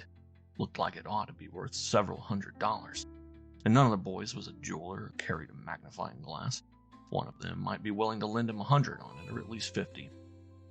Of course, it would be embarrassing as hell to have to go up there to Harry Brombaugh's flat with no money at all, and have to try to raise money on whatever security to get into the game. Much more embarrassing than going there with a reasonable amount of money and raising more, as Luke had done with the wristwatch after losing it. It would really be embarrassing if he went there and was unable to play at all, if no one would lend him even 50 on the damn ring. But that wasn't the important reason why he was beginning to blow cold on the poker, and as bad a jam as he was in a little embarrassment, losing a little face was something he could put up with. If he didn't raise Amiko's money, he was going to lose worse than face. He was beginning to worry about his luck as far as tonight was concerned. Everything, but everything, had gone sour on him. He thought. He didn't know that his real troubles hadn't started yet. Bad luck runs in streaks, and he didn't have the slightest indication that his was going to change tonight. And a better idea had come to him, standing there at the bar. He could go home soon, even now, and be there, sober, when Ruth got home around midnight. She'd be surprised to see him after their quarrel, and maybe even pleased if she was over her mad. But whether she was still mad or not, he wouldn't let it develop into a quarrel again. He'd be calm and patient with her, and he'd be able to explain this time what he'd not been able to explain this afternoon. Exactly what Joe Amico's ultimatum had been. Exactly what Joe's deadline was, and what he'd do if the money wasn't given to him by then. She'd listen. He'd make her listen. She was a stubborn bitch, all right, and that damn policy was the thing she was most stubborn about. She did have common sense. If he could explain to her and convince her, and he thought he could, that his keeping his job depended completely on his having $500 tomorrow, she'd at least see that her own selfish interests were, in this case, identical with his. Jack Walters was across the bar from him again. He didn't say anything, but he glanced interrogatively at Ray's glass, and Ray saw it was empty. Ray nodded and put money on the bar while Jick made him another drink. He could do it, he thought. He could talk Ruth into it. If he could avoid losing his temper and stay calm and reasonable, keep her that way. And thank God the home office of her insurance company was right here. They could go to it together any time tomorrow, and she'd be able to get a check while they waited. No sweat at all about Amiko's deadline.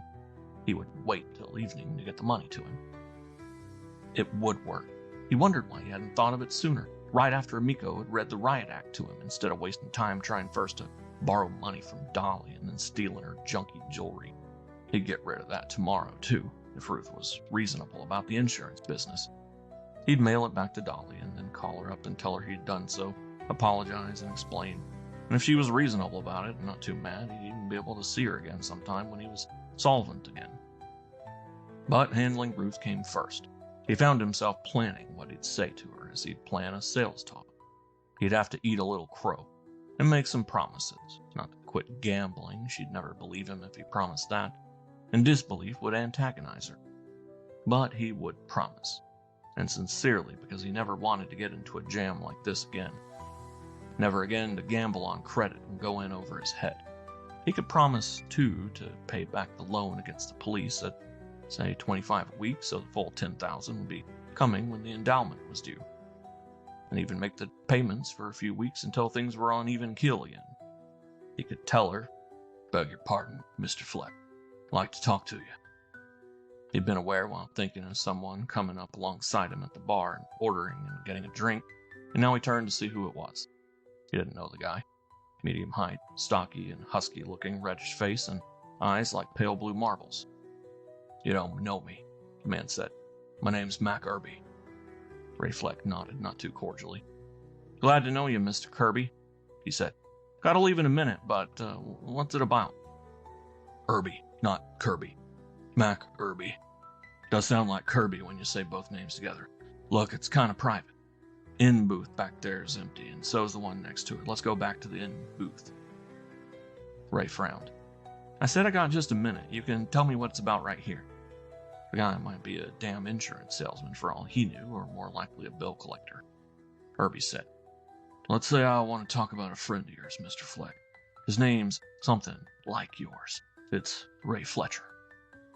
Ray winced. He knew that the wince was visible, even obvious, but he couldn't help it. The shock had been too great. Here was trouble, new trouble, just when he thought he had figured a safe answer to the problem of his debt to the bookie. Now this. He had no doubt what it concerned. At various times in his life, and for various reasons, he'd used a name other than his own, but not always the same one. To no one but Dolly Mason had he ever given his name as Fletcher. But how could he have been found so quickly? The only thing he could think of was that Dolly must have known all along, or for a long time, what his real identity was. There had been times, not tonight, when she'd been briefly alone with his clothes while he'd gone into the bathroom. On any of those occasions, she could have taken a quick look at identification in his wallet or papers in his pocket. Just what a girl like Dolly would do. Why hadn't he thought of... "Well, Fleck?" There was an edge of impatience in Irby's voice now. "Want to talk in the back booth or down at headquarters?" "The booth," Ray said. His voice didn't come out quite right, but he picked up his glass and started toward the rear of the tavern. And a sudden thought came, and with it a sudden hope that this wasn't as bad a jam as he had feared. It wasn't a pinch, at least not yet. The cop, he must be a cop, he looked and acted like one, hadn't simply pinched him. He wanted to talk and in private. That meant Dolly hadn't simply called the police, given his name and description, and reported the theft.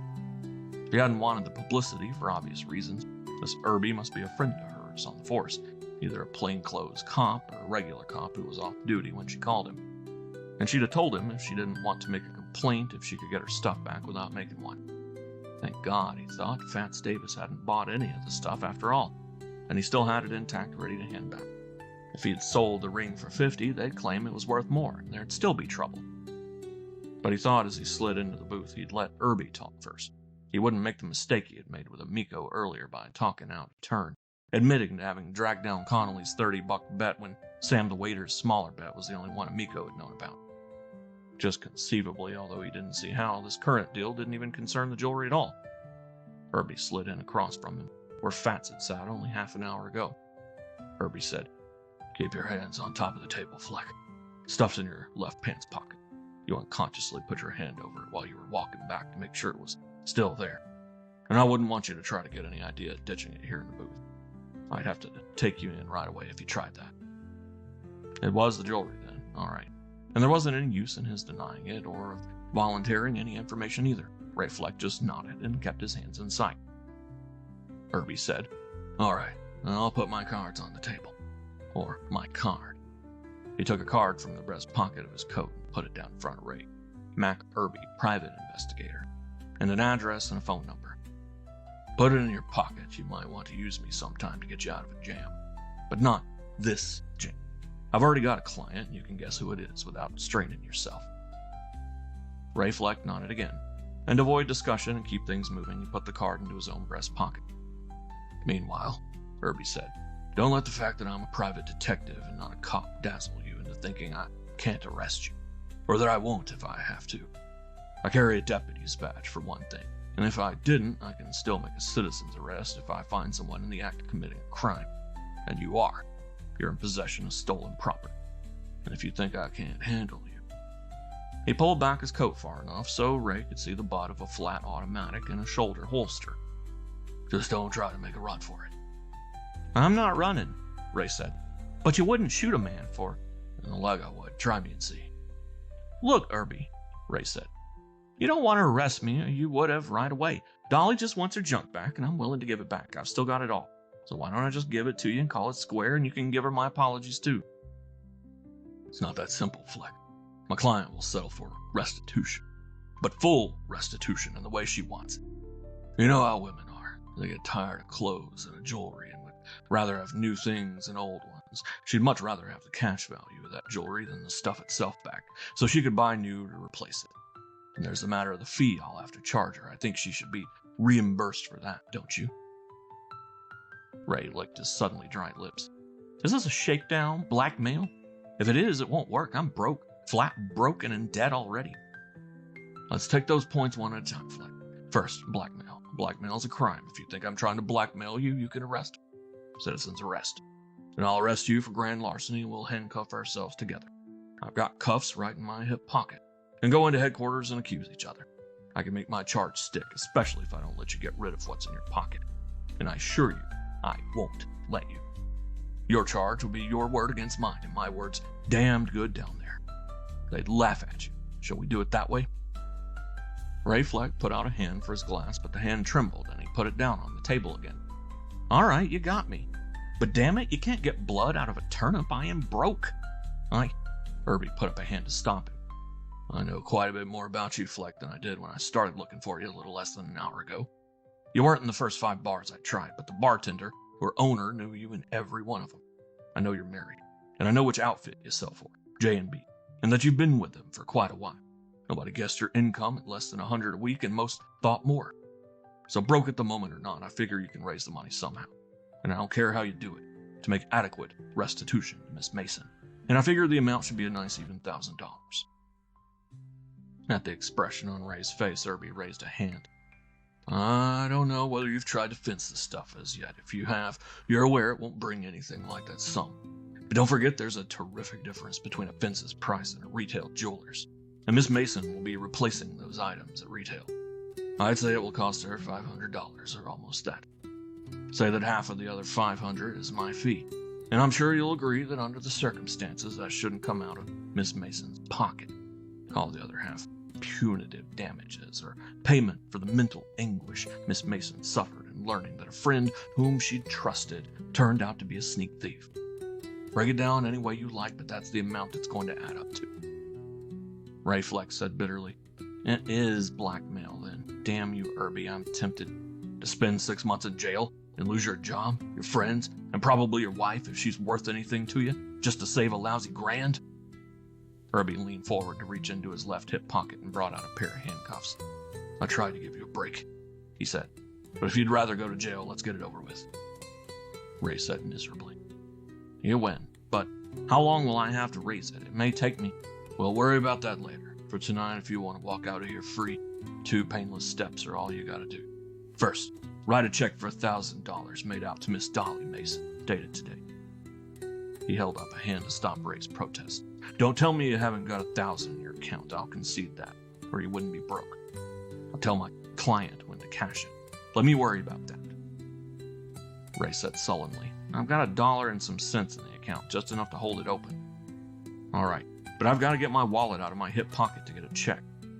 Irby nodded, and he took out his wallet and took from it one of several blank checks he kept folded in one of the compartments. Irby offered him a pen, but he shook his head and took his own from his inside coat pocket and wrote the check.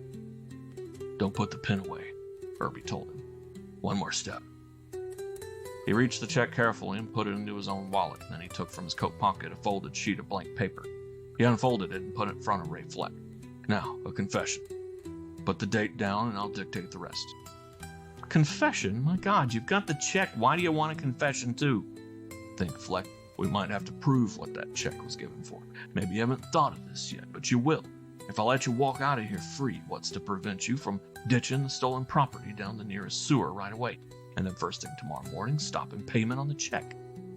And if she tried to make trouble, your story, you'd think of it, would be you'd give her the check on a drunken, generous impulse, and had reconsidered, especially when you sobered up and realized you didn't have money in the bank to cover it. It'd be embarrassing for you to have to tell a story like that, but how could Dolly disprove it?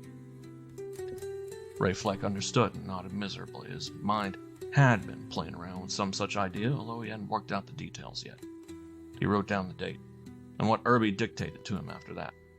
It wasn't long, but it sewed him up completely and left no loopholes. It even accounted for the fact that Restitution was being made by check instead of return of the jewelry by stating that he had already disposed of several items of the stolen property. It didn't incriminate Dolly in any way by implying that he had ever been intimate with her. He signed it and pushed it across. Herbie folded the paper and put it in his pocket. He said, "Okay, you can have this back when my client has cashed the check." Ray Fleck stared miserably down into his glass, not wanting to look at his tormentor. It was going to take him months, he was thinking, to get himself out of this, even if Ruth came through and took him off the hook on his gambling debt. He heard Herbie slide out of the booth, and then standing outside, Herbie bent over the end of the table. "By the way, Fleck," he said, "you owe Joe Amico some money too. That's only a gambling debt, and this is a larceny rap. This comes first, understand?" Startled, Ray looked up into those light blue marble-like eyes. He said, "Good God, man, I've only got till tomorrow evening on that. I can't possibly raise $1,000 in a day. It'll take me weeks." "It better not," Herbie said. "This comes ahead of a gambling debt, and I'm not kidding. If you're paying off Amico tomorrow evening, you're paying this off sooner. Tomorrow's Friday, and it's not going to wait over the weekend. Your bank closes at 3 tomorrow, and Miss Mason will be there just before then with a check. If it's insufficient funds, the confession and the check both go to the police." "God, Herbie, I can't possibly." "You better, and I don't care how. See a loan shark, sell your house, your car, your wife, anything. Rob a bank for all I care. But this check will be presented for cashing at your bank at 3 o'clock tomorrow." He turned and walked away as casually as though he hadn't left a desperate man behind him. Ray Fleck reached for his drink. His hand shook badly, but there was so little left in the glass that he didn't spill any. He drank it at a gulp. He wanted to get out, away from everybody. To walk the night alone and try to think. But he wanted Herbie to have time to get clear first. He strode to the front of the tavern and stood looking out the window. He saw Herbie get into a car parked across the street and drive away. Then he himself left and walked. It's not even a car to drive in tonight, he thought, feeling sorry for himself, and as though thinking about that one little trouble would help him forget his real troubles. But he didn't dare try to forget them. He realized he had to find an answer, if there was an answer.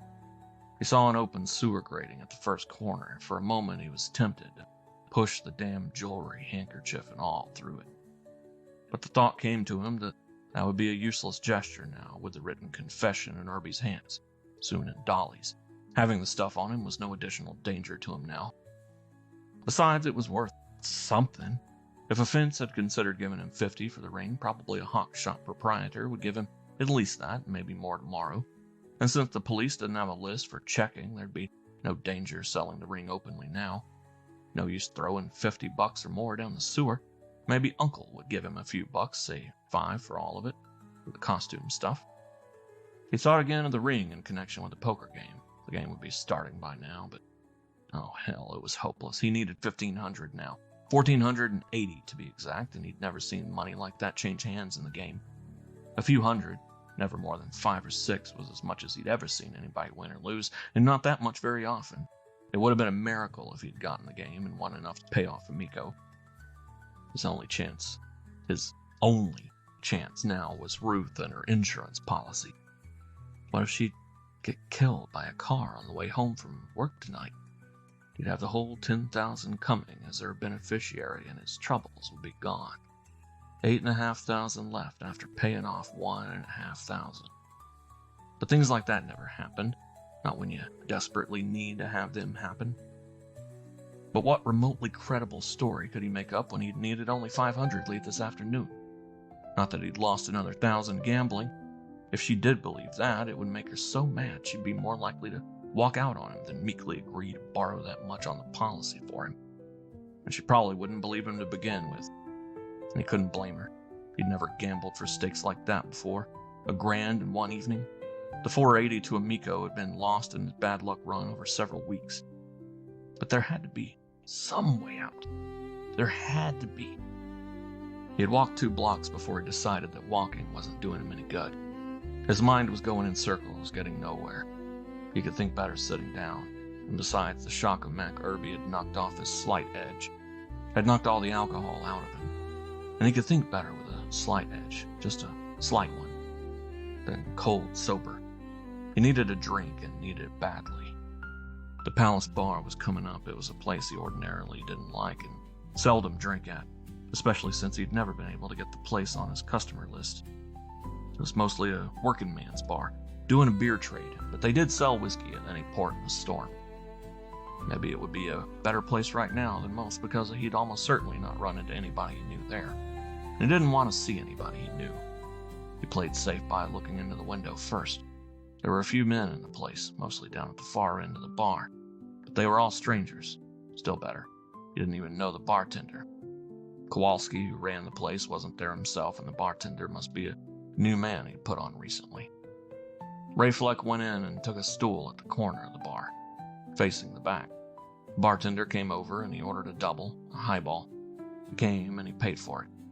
He sipped at it and tried to think, but nothing came. Nothing constructive. He thought, damn Amico. If Amico hadn't put the heat on him, if Amico hadn't been so tough, he'd still be all right. He'd have got Amico paid off sooner or later, and he wouldn't have been tempted to steal Dolly's stuff. And damn Dolly and double damn Irby. If he hadn't had time to get to her place yet, but soon they'd be celebrating his check and confession and laughing at him, and then going to bed together to celebrate some more. Irby hadn't fooled him by calling his client Miss Mason. He was one of her men, all right, and probably her steady. He wondered how many other shakedown rackets they'd worked together. Most of all, damn Ruth. It had all started by her being selfish and unreasonable this afternoon, refusing him the $500 he'd needed then.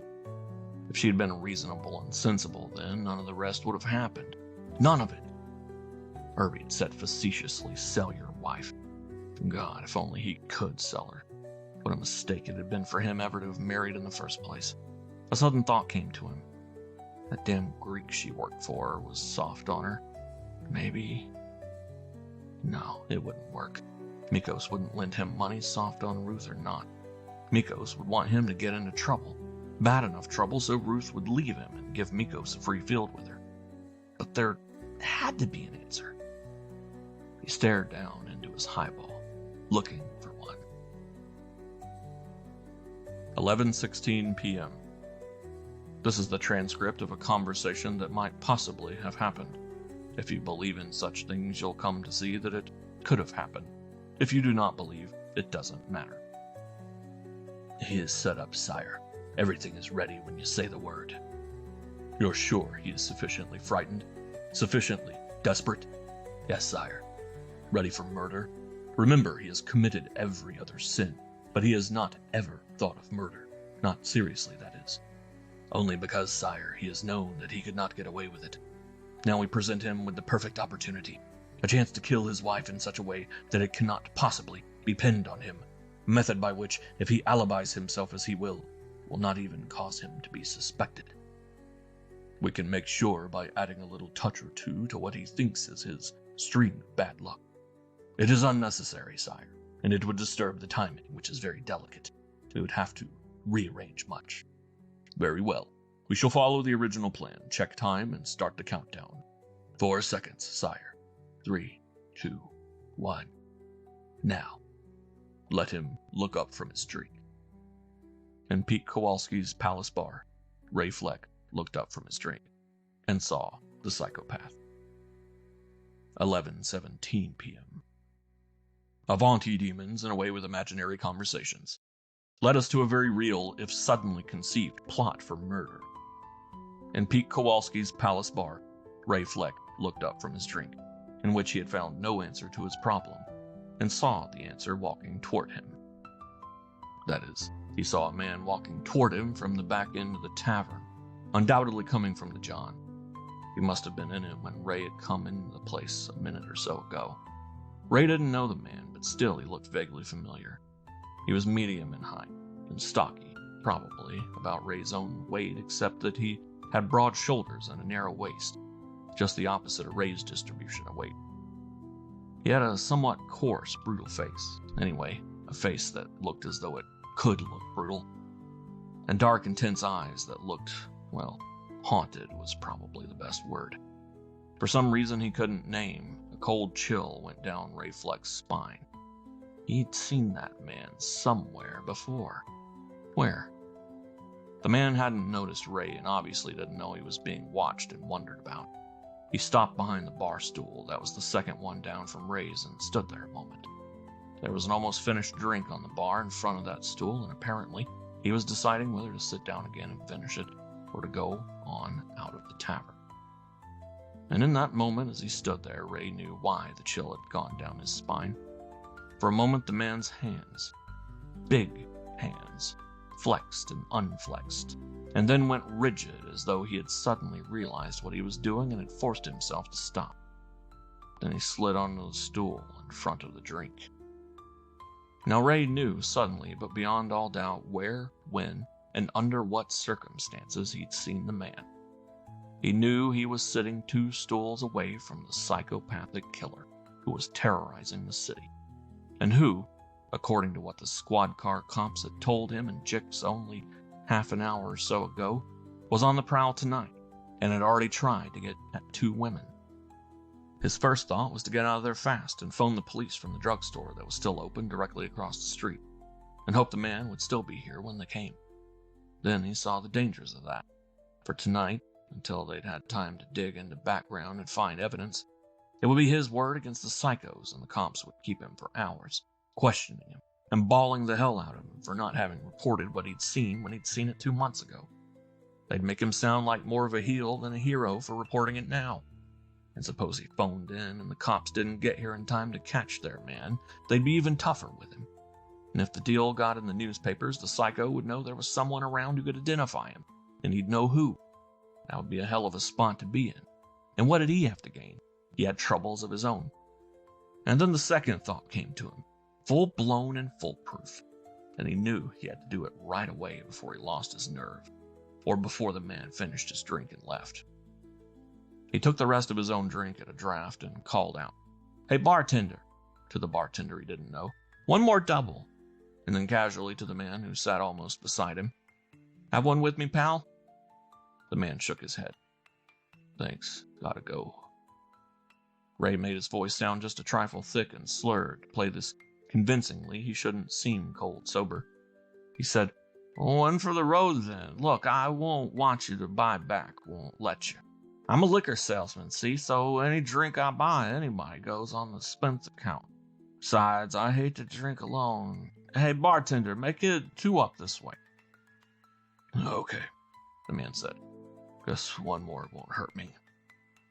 Ray pretended to look at his wristwatch. "One's about all I'll have time for myself. Gotta get in an all-night poker game, and it's starting about now. Say, my name's Ray Fleck. Don't tell me yours, because I'm lousy on names and won't remember it anyway. I'll call you Bill. You married, Bill?" The man shook his head, and the bartender came with their drinks. Ray paid him and left his wallet on top of the bar. He was going to need it in a minute. "Well, I am," he said. "Married, I mean. Got the prettiest, sweetest little wife in town. And you know it worries me with what's been happening to leave her all alone in a building all by herself while I play all-night poker, but hell, a man's got to get out once in a while, and I think this is my lucky night." He was thinking, it could be if this works. The man picked up his glass. "Thanks," he said. "Here's how." "Bumps," Ray said. He took a pull from his own glass. "Yeah," he said. "All alone in the building. The whole damn building, that's what worries me a little. We live in a 3rd floor, top floor flat over a store, see? And the 2nd floor flat's vacant right now. People moving in on the 1st of the month, but that's a week yet. And she's the prettiest. Say, let me show you." He opened a compartment of his wallet and took out 2 snapshots of his wife. He always carried them. Not out of sentiment, but because so many other men carry pictures of their wives or kids or both, and he didn't want to be left out if it came to a photo showing match. Besides, Ruth was damn pretty. One of the photos was a close-up and made her look sweet and tender. The other had been snapped at the beach, Ruth in a bathing suit. She'd probably have been annoyed that he carried that one and showed it to other men who usually whistled when they saw it. But what she didn't know didn't hurt her. He pushed the pictures over to the man and used the motion as an excuse to slide over one stool and sit next to him. "That's Ruth," he said. "Ruth Fleck, if you forgot my name. Ain't she a honey?" "Sure is." The man was bent over the photographs on the bar, studying them as closely as though he were nearsighted. Ray Fleck couldn't see his eyes, which was perhaps just as well. They might have unnerved him, and he needed every bit of nerve and every bit of acting ability he had to put this over. He asked casually, "Ever eat at a restaurant called Miko's out on North Broadmoor?" The man still didn't look up. "Know where it is. I've driven past, but I never ate there. Why?" "Just that if you had, you might have seen Ruth. She's working there just temporarily. Waitress on the evening shift till 11:30. Gets home about midnight." The man pushed the pictures back. He still didn't look at Ray. Now he was looking at his drink and put a hand around it, moving the glass in slow circles. "Good looking, all right, but what are you worrying about? You got a chain bolt on the door, ain't you? Everybody has, somebody told me." Suddenly, Ray's mouth felt dry, and he knew he was winning. He had to wait a second to get saliva in his mouth so he could talk naturally. "Ordinary bolt, not a chain bolt, but she has to open up when I come." He broke off and laughed suddenly. What the hell? I clean forgot. We got a system, Ruth and me. A code knock so she knows it's me if I get home after she does. She don't open the door otherwise, but I haven't had to use it for a few weeks, and I clean forgot about it till the minute. He took a sip of his drink and put the glass down again. Imagine me forgetting. When we picked a code, I couldn't forget, same as our address. We live at 312 Covington Place, see? 3 knocks, then 1, then 2. That way I don't have to yell out my name or anything. And anyway, somebody else could say it's Ray, so that wouldn't mean anything. Say, who do you think will be playing in the series this year? The man shrugged. I don't follow baseball. I don't either much, Ray said. But I'd sure like to see the Yankees lose a pennant for once. Spoils baseball, same team winning every year in one league. Yeah, the man said. I'll go along on that. He finished his drink and slid off the stool. Well, I gotta go, unless you'll let me buy back. No, this better be my last if I'm gonna play poker. Okay then, thanks. Ray didn't turn as the man walked behind and past him to the door. But after the man was outside, he turned just slightly and managed to watch out of the corner of his eye through the window without appearing to be watching. The man crossed the street and went into the drugstore. He headed for the phone booth and started thumbing through the phone book that hung on a chain beside it, checking up on what Ray had told him about verifying the address in the phone book. Could be. But then the man looked up another number, thumbing to another part of the directory, and then entering the phone booth and closed the door behind him. What call would he be making? Ray wondered. To Ray's own phone number, just to verify that no one answered there? That wouldn't prove much, calling someone to tell them that he wouldn't be home till later. That didn't seem too likely. He probably lived alone, and besides, he'd had to look up a number. He'd certainly know the number wherever he lived. Then Ray realized what the man would be making. He was checking Ray's story down the line. First, he'd looked up Ray's listing just to make sure of the address. Then he'd looked up Mikos' restaurant and was now calling it.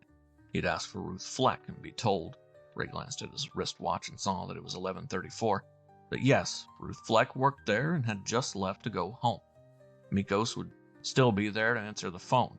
He knew enough about restaurant routine to know that Mikos always stayed at least a little while after Ruth left to check the cash register, maybe put chairs on the tables, do whatever else had to be done to shut up shop for the night. He reached out a hand for his drink and saw that the hand was shaking so badly from the reaction that he put it quickly down on the bar instead. He had to get himself under control now and stay that way. He didn't dare let himself think about what was going to happen to Ruth. The die was cast now, and there was no way he could call back what he had done. All that remained was to sit there until he was calm again and think things out. He needed an alibi. Ruth would die any time after midnight, and so, from midnight on, he had to have a solid, airtight, unbreakable alibi, one with lots of witnesses, with a $10,000 motive for killing his wife. The police would be utter fools if they didn't at least slightly suspect him of having done the murder himself using the psycho's modus operandi. Knockout, rape, strangling, in that order. And so his alibi had to be above suspicion. Already he knew approximately how he was going to work it, but there were still a few details to think out. And his nerves. But they'd be all right. They were probably all right now. He lifted his hand from the bar and reached for his drink. It still trembled a little, but not so badly. In a few more minutes, he'd be completely okay. If he could keep himself from thinking about Ruth. 11:34 p.m. Ruth Fleck had not yet left the restaurant. George had told her to go at 11:30, but the last customer at the counter had obviously been within a minute or two of finishing, and she had decided to wait. It had paid off, too, with a 2-bit tip that he probably wouldn't have left if he had seen her leave. He wouldn't have known that George would hold the tip for her and give it to her tomorrow evening. She had carried his dishes back and was putting on the light summer coat over her uniform dress when she heard the phone ring up front. She didn't hurry because George was up there starting to check the cash register. And anyway, the call was unlikely to be for her. Nobody she knew would be calling her at this hour except possibly Ray. And if he looked at his watch before calling, he'd think that she had already left. But George's voice called out, "Ruth, for you." And she called back, "Coming," and hurried a bit. George was back at the register when she came through the swinging doors, and the wall phone was off the hook, dangling on its cord. She went to it and said, "Hello?" But no voice answered, and after a second she realized that the faint buzz she heard was a dial tone. She hung up the phone and looked toward George. "That's funny," she said. "Nobody's on the line. It must have been Ray, but he must have been cut off. Maybe I should wait around a few more minutes to see if he tries again." There was a sudden peculiar expression on George Mikos' face. He left the register and came around the counter. "That wasn't your husband," he said. "He's called often enough for me to know his voice." This voice was deeper. "But I think you better wait a minute anyway. Sit down." Ruth was puzzled, but she pulled a chair out from under the nearest table and sat. George sat on one of the counter stools and stared at her. "Ruth, outside of Ray, do you know anyone at all who might have any reason at all for calling you at this time?" Ruth thought and shook her head slowly. "No," she admitted. "No man, anyway. Just what did he say? Could he have got the wrong number and you misunderstood the name he asked for?" "No, and the conversation was so short I can give it to you verbatim. He said, 'Is Ruth Fleck there?' Incidentally, that's proof, besides the voice, that it wasn't your husband. The several times he's called when I've answered, he's always said, 'Hi, George, can I talk to Ruth?' Knows my voice and calls me by name and never bothers adding the Fleck to yours. But back to this call, I said, 'She's just about to leave, but she's still here, just a minute.' And then I called out to you and went back to the register, and that's all." "He couldn't have misunderstood you and thought you said I'd just left?" "Pretty unlikely, Ruth. My diction is at least passable, and it was a good connection. Besides, although my mouth was away from the mouthpiece when I called you, I called loudly enough and was still close enough that he'd surely have heard that."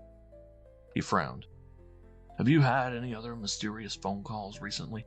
Such as answering the phone and having someone hang up when he hears your voice?"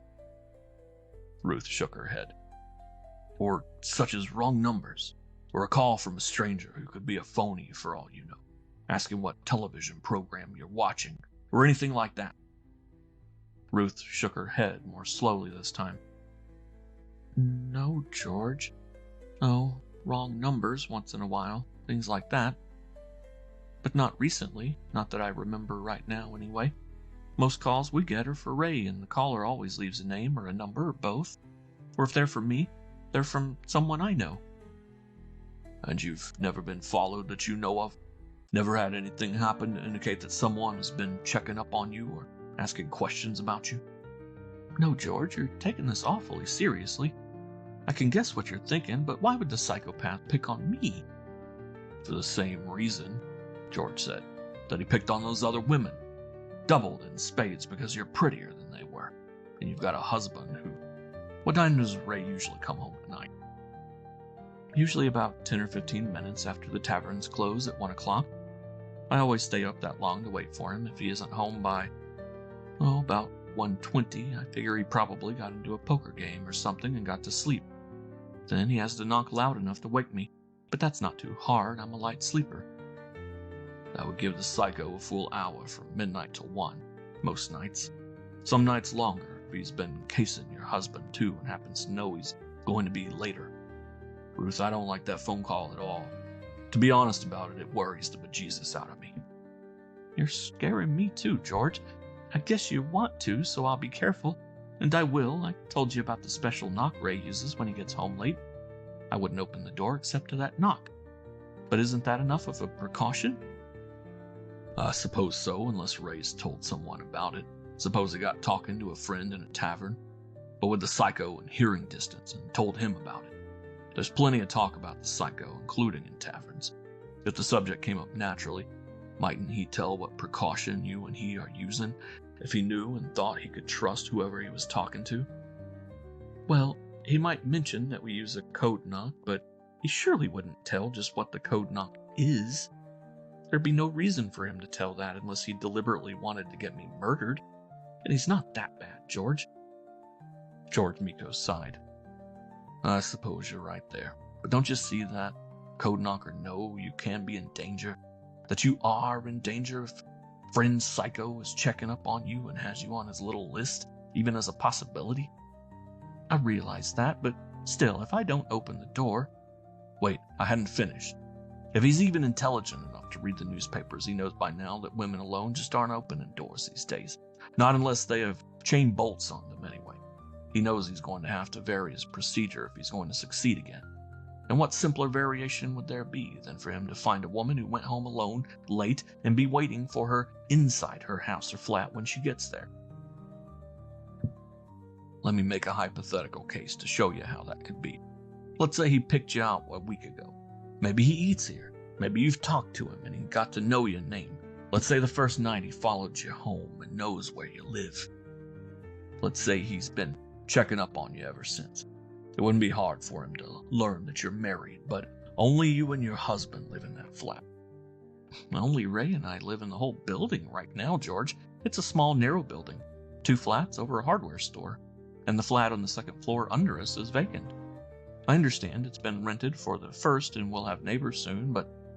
Well, that makes it a perfect setup for him, Ruth. Better than he could have hoped for. He wouldn't have to come in the restaurant here again or follow you home again. Let's say he's just been keeping an eye on your building late evenings and nights since. He's seen you get home about midnight every night, and he's seen Ray. How long has it been since Ray has got home early, before a few minutes after 1? Not for over a week. All right, then he knows you get home at midnight, and Ray doesn't get home until after 1. Since there are only 2 of you in the whole building, he wouldn't have to know Ray even by sight to know that the man who came in an hour more after you got home is your husband. He wouldn't have to know a thing about Ray, except that he gets home after 1. He probably figure Ray holds a night job somewhere, and that's when he gets off. So he's even surer than he should be that Ray isn't going to get home earlier. Are you following me, Ruth? I'm getting plenty scared, if that's what you mean. So he knows he's got an hour with you there alone, and that's probably a lot more time than he needs. His attacks are probably as quick as they are sudden and brutal. So all he has to do is break into your flat any time before midnight and wait for you. Break in, or let himself in with a skeleton key or something. How good is your lock? Just an ordinary one, and of course the bolt isn't thrown inside the door when no one's there. I guess a skeleton key would get him in. He could be in there right now waiting for you. And that call for you here, he could have made it right from your phone just to assure himself that you were getting off on time and not working late. He must have expected me to say that you'd just left, and when I said you were still here, he couldn't think quickly enough of anything unsuspicious to say to you. So he hung up before you got to the phone. And he did learn that you'll be there soon. I gave him that information gratuitously when I told him you were still here, but just about to leave. George, this is horrible.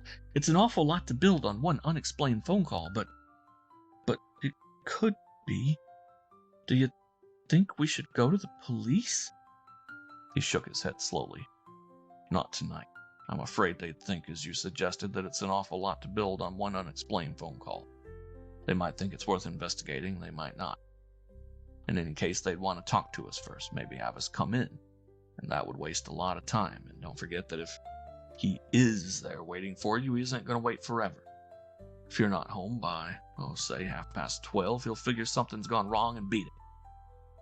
No, I'm going to handle it myself tonight. I'm going to drive you home. You're going to give me your key and then wait in the car till I go up and check your flat thoroughly You go up only when I tell you it's safe as houses. And then lock yourself in and don't open the door till your husband uses his trick knock. And bolt the door again after him. That way you'll be safe for tonight. And we'll worry about the police tomorrow, unless by then we found some explanation of that phone call. And I'll go right to my homicide captain friend and lay it in his lap. If he takes this as seriously as I do, you'll be under police protection from then on. I'd call him tonight, but I happen to know he's out of town until tomorrow morning. And I don't want to mess with any lesser lights. Come on. He stood up and went to the front door to double check that it was locked. My car's out back, we'll go that way. Ruth had stood, but she said, George, I don't like this. You're going up there alone. I mean, if he's there, he's dangerous. You don't know how big and strong he may be. He grinned. I know how big and strong I am, and clothed in armor of righteousness at that. Believe me, nothing would make me happier than finding him. But he might be armed. Do you have a gun? He probably isn't. People who kill with their hands seldom carry other weapons. But yes, I've got a gun, back in the sanctum. I'll take it along if only to make you feel easier. And a flashlight, to help me find wall switches and look under beds. Come on. This time she followed him and waited in the kitchen while he went briefly into his office. They turned out the rest of the lights and left. In the car, which was parked on a vacant lot across the alley, she gave him the address and directions, since he had never been there before. It was only 5 minutes by car, she thought. She'd be getting home earlier than usual instead of later. The bus took half an hour because it was roundabout, and she had to transfer once. She had a thought as he started. George, what if Ray came home early and is there? What are you going to tell him? The truth, what else? And he'll have no cause for suspicion if that's what you're worrying about. If I were taking you there for an assassination, I'd hardly leave you in the car and go up alone, would I? Besides, next to the psycho, I'd like to find him there. I'd feel safer about leaving you. And there's a possibility, just a possibility, that he could tell us something about that mysterious phone call. For some reason or another, he might have asked or told someone to call you, and the hanging up could have been a misunderstanding or an accidental disconnection. Why did you ask? He isn't jealous of me, is he? I've never given him any cause to be. I mean, I haven't talked about you too much or anything like that. He knows I think you're nice and generous and a good employer. Uh-huh. Do you have any reason for thinking he might come home earlier than usual tonight? Or for that matter, later? Well, there could be either way. I told you about our quarrel this afternoon because I wouldn't borrow money against the policy for him. It was pretty bitter. He might deliberately stay out later because of that if he's still mad. Or he might come home early or be there already for the opposite reason. I mean, if he's repentant or wants to apologize. But I doubt that. If he is home early, it's more likely to reopen the argument and have another try at convincing me. Or, this is Thursday, isn't it? Yes, what's that got to do with it? Only that quite frequently he plays poker Thursday nights, all night or quite late. But he probably won't play tonight. He didn't have too much money, and I guess it's a pretty steep game, one he wouldn't try to get into with a few dollars. He might have borrowed some. But skip Ray, tell me something about the flat I'll be casing in a minute. Has it got a fire escape? Could it be broken into from the outside? No fire escape. There's a front and back door. The back door leads to stairs that go down to the alley. But it's kept bolted, and I never use it except to take down garbage or trash. I won't do that tonight. Nor tomorrow either. You're going to be extra careful in all directions, at least until I've had a talk with my friend in homicide, and see what we can work out with him. How many windows? 5. No, 6. 2 at the front that look on the street, 3 along one side, and 1 kitchen window at the back. But he couldn't get at any of them without using a long ladder, and I can't picture him taking the risk of carrying one around. George said, just the same, I'm going to see that all windows are closed and locked when I go up there. It's a coolish night, and you can survive without ventilation for that long. How about access to or from the roof? There's a trap door, but it's outside the kitchen door. If he came through it, he still wouldn't be inside the flat. Besides, it's kept fastened on the inside. This the right block? Yes, 3rd building from the next corner on your right. She started fishing in her handbag for her key and had it ready for him by the time the car stopped directly in front. He got out and closed the door, spoke through the open window. Don't leave the car. If he's by any chance watching from somewhere and approaches the car, if anyone approaches the car, start yelling like hell, loud enough for me to hear you up there. Not that your yelling wouldn't make him run in any case." He left her, and Ruth Fleck lighted a cigarette and waited till he came back. This time he came to her side of the car and opened the door for her. "False alarm," he said cheerfully. "Not a psycho in sight, and I checked carefully. Closets, under the bed, anywhere a man could hide." She got out of the car. "Thanks, George. I can't tell you how much I—" "Don't try then. And I'm not leaving you this second anyway. Escort service right to your door. And I want to hear the bolt slide when you've closed it after you. Here's your key." He stopped at the door of the flat and didn't try to enter after her. She turned to face him. "Good night, George. And thanks again, a million." "Forget it. But listen a moment. My guess is that he might be waiting here for you was wrong, but I'm still worried, and I guess you are too. Would you feel safer spending the night in a hotel room? You could write a note for Ray. I'd have had to bring you here to do that in any case, and then I could drive you on downtown. It might be the safest thing." She shook her head. "No, I'll be all right here." "Okay, but one final instruction, and I don't mean not to open the door except for your husband, you know that. It's this. If you hear anyone trying to get in either door or at a window, if you even think you hear anything suspicious, don't waste time phoning the police. You could be dead by the time they get here. Just open a front window, lean out, and start screaming bloody murder at the top of your lungs, loud enough to carry 6 blocks away. He wouldn't follow through on trying to get in while you're doing that. Okay, good night. And let me hear that bolt slide."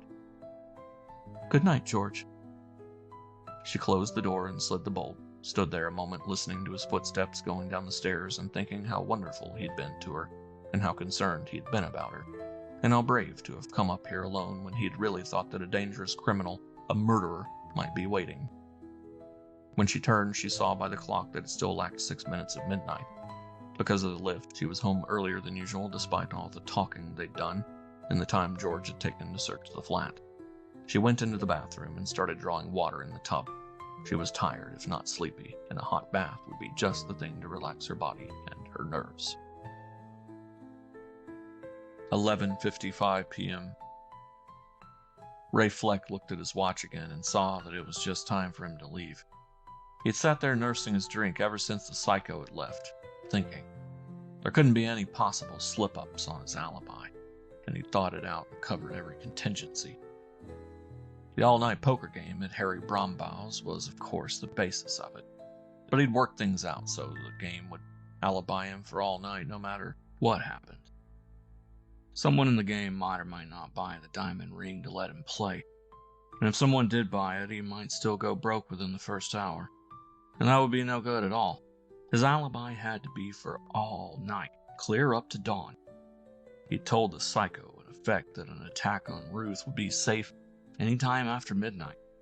He couldn't possibly pinpoint it by suggesting a specific time or even a deadline. And for all Ray knew, the guy might as easily make his call at 2 or 3 in the morning as at 12:30. Besides, even if he had any way of timing it, he didn't dare get home too soon after the psycho had left. The minute he got home and found Ruth dead, he'd have to call the police. And if she were freshly dead, they'd still suspect him of having killed her, and having done it in such a way as to throw suspicion on the psycho. He didn't dare find her until she'd been dead at least a couple of hours, and with him having a solid alibi for the time at which she had died. To be safe, he didn't dare get home before 5 in the morning, and 6 would be better. So since the psycho had left, he had been planning carefully. He was going to have an all-night alibi from Harry and whoever else was in the game, whether or not he could sell the ring and whether or not he went broke quickly if he did sell it. All it took was the right build-up. Harry had a downtown apartment, only a block and a half from here. 5 minutes walk, and if he left at 5:12, he could establish the time of his arrival by saying, "Cold on the stroke of midnight," when he walked into the room. That wouldn't sound suspicious, or as though he was trying to establish an alibi, because it was a phrase he often used anyway. So did some of the other boys. It was a quotation from a poem or something, and it was a cliche that fitted in any time the question of time came up at or within a minute of midnight. Second step. The minute he got in, he'd tell Harry he felt lousy, had an upset stomach, and a headache.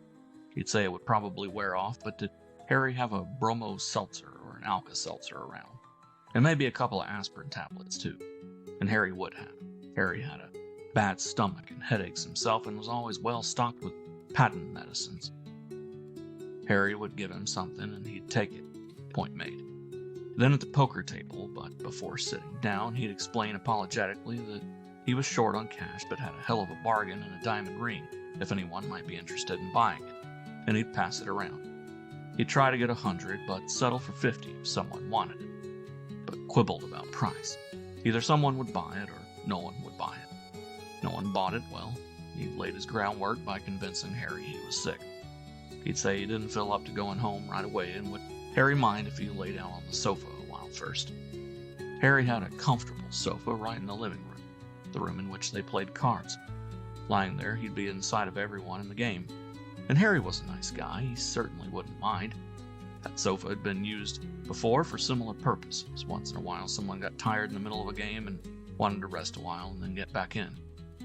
So he'd pretend to go to sleep on the sofa, or really go to sleep if he could, and stay there till the game broke up, which was never before 5 o'clock. Same deal with a minor variation if he sold the ring, but lost the money too soon. His upset stomach and headache would come back by then. He'd take more Alka-Seltzer and aspirin and then lie down a while to give them a chance to work. It would work. Parts of the story might sound mildly strange to the police when they questioned him, but there'd be too many witnesses for them to have any serious doubts, especially if Milt Corbett was there as one of the witnesses, as he probably would be. Milt was a prominent member of the city council, and the strength of his word would be as the strength of 10 to the police. He left a $1 tip on the bar to make the bartender remember him. It wouldn't hurt to be able to extend his alibi backward a bit in case Ruth died very shortly after midnight, and left. He had timed it right. It was midnight on the head when he rang the bell of Harry Brownbow's apartment. Stella, Brownbow's wife, opened the door.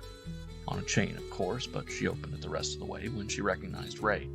He was a little surprised to see that she was wearing a robe and had her iron gray hair in pin curlers. Usually she stayed dressed and made coffee and sandwiches about 1 o'clock, and then went to bed. "Cold on the stroke of midnight," Ray said. "Game been going on long?" Ray, I tried to call you, but you weren't home. There isn't any game. Harry got a telegram while we were eating tonight. His brother is seriously hurt in a car accident, and he had to leave right away. The first plane. He gave me a list of 6 men to call up, and I got all of them except you. Ray frowned, thinking frantically. "Mrs. Brownbow, I wonder if you could give me that list. I know all the boys on it, but not all their phone numbers. And maybe we could still get a game going, especially if you'd let me use your phone so I can call them right away." She shook her head. "I might find the list in the wastebasket, but it wouldn't work anyway, Ray. 3 of them said they wouldn't have been able to make it tonight anyway. I don't know whether Harry would have played four-handed or not. He'd probably have postponed it.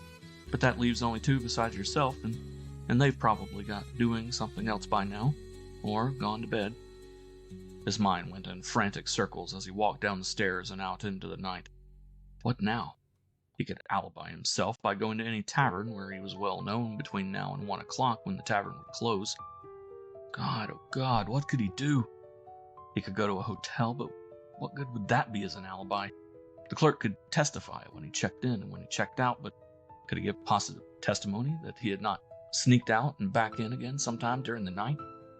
Of course, if he picked up a woman and took her to a hotel or to her own place, he considered that and abandoned it reluctantly. The testimony of a woman like that would be of only slight value for one thing. For another, the chances of his finding such a woman were slight, especially since he had less than an hour to do it in.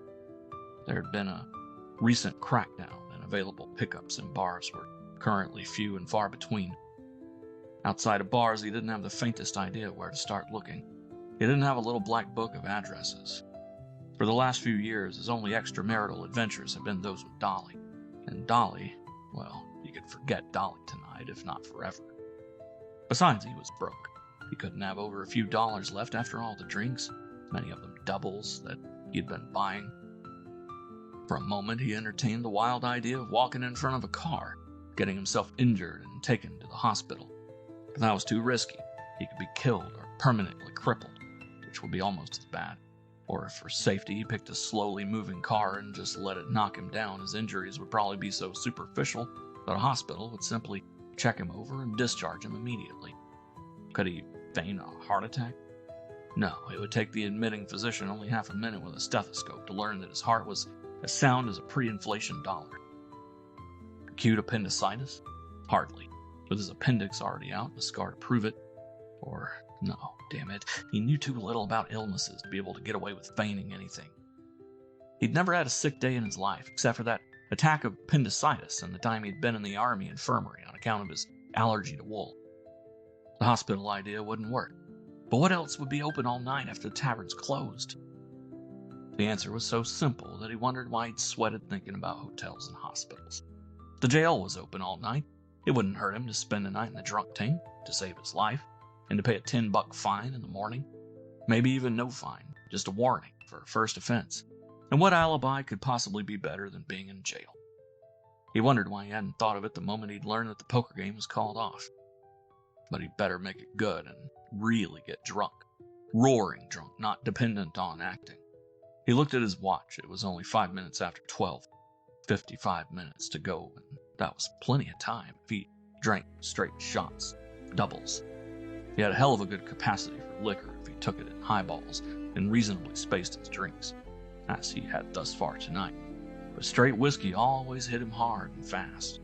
With the slight edge he already had, 5 or 6 straight doubles would be plenty if he took them no more than 5 minutes apart. Money wouldn't be a problem, even though he had only $2, enough for 2 doubles left. Since he'd never done so before, he could borrow 5 or 10 from almost any bar owner or bartender in town. And even 5 with what he had would get him 7 doubles. More than enough. He had been walking without thinking where he was going, but now he looked to see where he was. Half a block from the log cabin run by Jerry Dean. It would be as good a place as any. He was known there at least as well as at any other tavern, and Jerry was at least as likely to lend him money as anyone else. He'd spent hundreds of dollars in Jerry's. Jerry was behind the bar, and Ray was glad to see. So was his son Shorty Dean, whom Jerry was teaching to be a bartender. 2 witnesses would be better than 1, and he might as well establish the time right away. He put $1 on the bar and asked for a straight double. Then while Jerry was pouring it, he glanced up at the wall clock. "Hey, your clock's half an hour off." Jerry looked up at the clock and then at his own watch. 7 after 12, that's what I got. How about you, Shorty? Shorty had 5 after, but said his watch had been running a minute or 2 slow a day. Then 7 after must be right, Ray said. He held his own watch to his ear. Hell, mine stopped. Must have forgot to wind it. He wound it and pretended to set it. Say, Jerry, I ran short of cash tonight. Can you spare a sawbuck just till tomorrow night? Sure, Ray. Jerry pulled out a wallet. Can even make it a double saw if you want. Swell, Ray said. He left the bill on the bar and tossed off his double. It tasted like hell to him. He didn't like the taste of raw whiskey, but he ordered another. 20 minutes and 4 drinks later, he was feeling high. Definitely high. His tongue was thick, and if he stared fixedly at anything or anybody, he found himself seeing double. To keep his eyes focused, he had to move them frequently, and he knew that the full force of the drinks hadn't hit him yet. 15 minutes or half an hour more, and he'd feel them a lot worse. 1 more, he said. Listen, Ray, you've had plenty. Don't you think you'd better call it off for tonight? Jerry sounded genuinely concerned. Are you driving? Nope, car's being worked on, so 1 more, then I'll call it off, okay? But he sat staring at the 1 more, and he was realizing that maybe getting arrested for being drunk wasn't as easy as getting drunk was. How do you get arrested if there isn't a cop around? Was he going to have to start trouble or a fight so Jerry would have to call the cops? He hated trouble and he hated fights worse, but... And then the answer came through the door. Officer Hoff and his squad car partner, the pair he had talked to earlier in Chick's place, came in. Hoff said, Hi, Jerry. 2 damn quick quickies. Hi, Ray. How goes it? This was his chance. With drunken dignity, Ray got off the stool and started back toward the jukebox. He tried to stagger, and found that he didn't have to try. He almost fell, caught himself with a hand against the wall, and apparently forgot where he'd been going and came back to his stool, but stood there behind it, swaying. He reached for his drink and spilled half of it, got the rest down, and dropped the glass. He swayed back onto the stool. He was exaggerating, acting, but not much, and sat there glowering at Hoff. Goddamn cop, he said thickly. God, how I hate cops. Look, Huffy, Jerry said conciliatingly. He's drunk, so don't get mad. Don't blame me. He's been in here only 20 minutes or so, and he acted cold sober till just now. I'd hate to see him get jugged. Ray's a nice guy. Could you guys spare time to run him home and get him out of trouble? Hoff said, Sure, Jerry. Ray's all right. It can happen to any of us. He downed his shot quickly and then came back and put his hand on Ray's arm. Come on, Ray, time for Betty Bye. Where do you live? Ray slid off the stool and jerked away. If only violence was going to get him arrested, then he might as well get it over with. Keep your goddamn hands off me. Mind your own damn business. And he started a roundhouse swing. He didn't really know whether or not he was trying to make it connect, but it didn't. And then he saw Hoff's fist coming up in a short, sharp uppercut for his own chin. Saw it, but not in time to duck. The lights went out. He came to the sound and motion of a car. Thank God it had worked. They were taking him in. He shook his head to clear it a little and saw that Hoff was sitting beside him in the back seat. The partner was driving. Hoff said, Take it easy, Ray. I can handle you, but I don't want to have to hurt you. And you're not pinched this time. I got your address from your wallet and put your money that was on the bar in. We're taking you home to the little wifey. Oh, God, he thought. This can't be happening. They can't take me home now. It's only 12:30 or a few minutes after. It's too early. It's hours too early. Under an alcoholic haze, part of his mind worked. It scuttled like a rat trying to get out of a trap, and it found a hole. A dangerous hole, but still a hole. He reached into his left pants pocket and pulled out a handkerchief, unfolded it. As they passed a street light, Jules flashed. Look at Hoffy, Ray said. Why, I was getting drunk, stole this. Conscience, give myself up. Hoff called out, Hey, Willie, pull into the curb and give me the dome light on. On the way back downtown, the way toward the police station, Hoff kept questioning him, and he kept ducking. Yeah, he'd stolen the jewels, didn't remember who from. Drunk, needed sleep. Let him tell him everything tomorrow when he'd sobered up. He played drunker than he was, and he was thinking that he hadn't really given anything away. Tomorrow he could deny everything. He could say he had found the jewelry in a handkerchief just as it was, and how could they prove he hadn't? They'd doubt him, but they couldn't prove a thing. Dolly and Irby weren't reporting the robbery now that they had the check and confession, so there'd be no theft report to match the stuff. Why then had he told Hoff he had stolen it? How did he know why? He was drunk, didn't remember anything after taking a swing at Hoff and Jerry's place. Some drunken impulse must have made him tell Hoff that, but he couldn't remember what it was, couldn't even remember having been in a squad car. He was safe. They might doubt him, but they couldn't prove a thing except the drunk and disorderly charge, and they certainly wouldn't press even that after they had to tell him that his wife had been killed during the night by the psycho. And on that angle, he was even safer. His alibi was solid from 7 minutes after 12 on. From midnight on, really. Stella Brownbaugh could testify she talked to him cold on the stroke of midnight, and just 7 minutes away from Jerry's log cabin. Even farther back than that, if the dollar tip had made the bartender at the Palace Bar remember him, and remember what times he'd been there, but even midnight was safe enough. Ruth didn't even get home until then. Hoff said, Ray, we've got to take you in. Want me to phone your wife so she'll know where you are? God, no, Ray said, and then made his voice calmer. She won't worry about me. Thinks I'm in an all-night poker game, so won't expect me home anyhow. Okay, we're gonna have to book you on suspicion of theft. Want a lawyer? He might get you out on bail right away. Hell no, Hoffy. Too drunk to do any good if I did get out. Too drunk, too sleepy. Just book me and jug me and let me get some sleep. If that's the way you want it, Hoff said. The squad car pulled up in front of the station. 1:01 a.m. Bare feet tucked under her, Ruth Fleck sat on the sofa in the living room. After her leisurely bath, she'd put on pajamas and a quilted housecoat, but no slippers.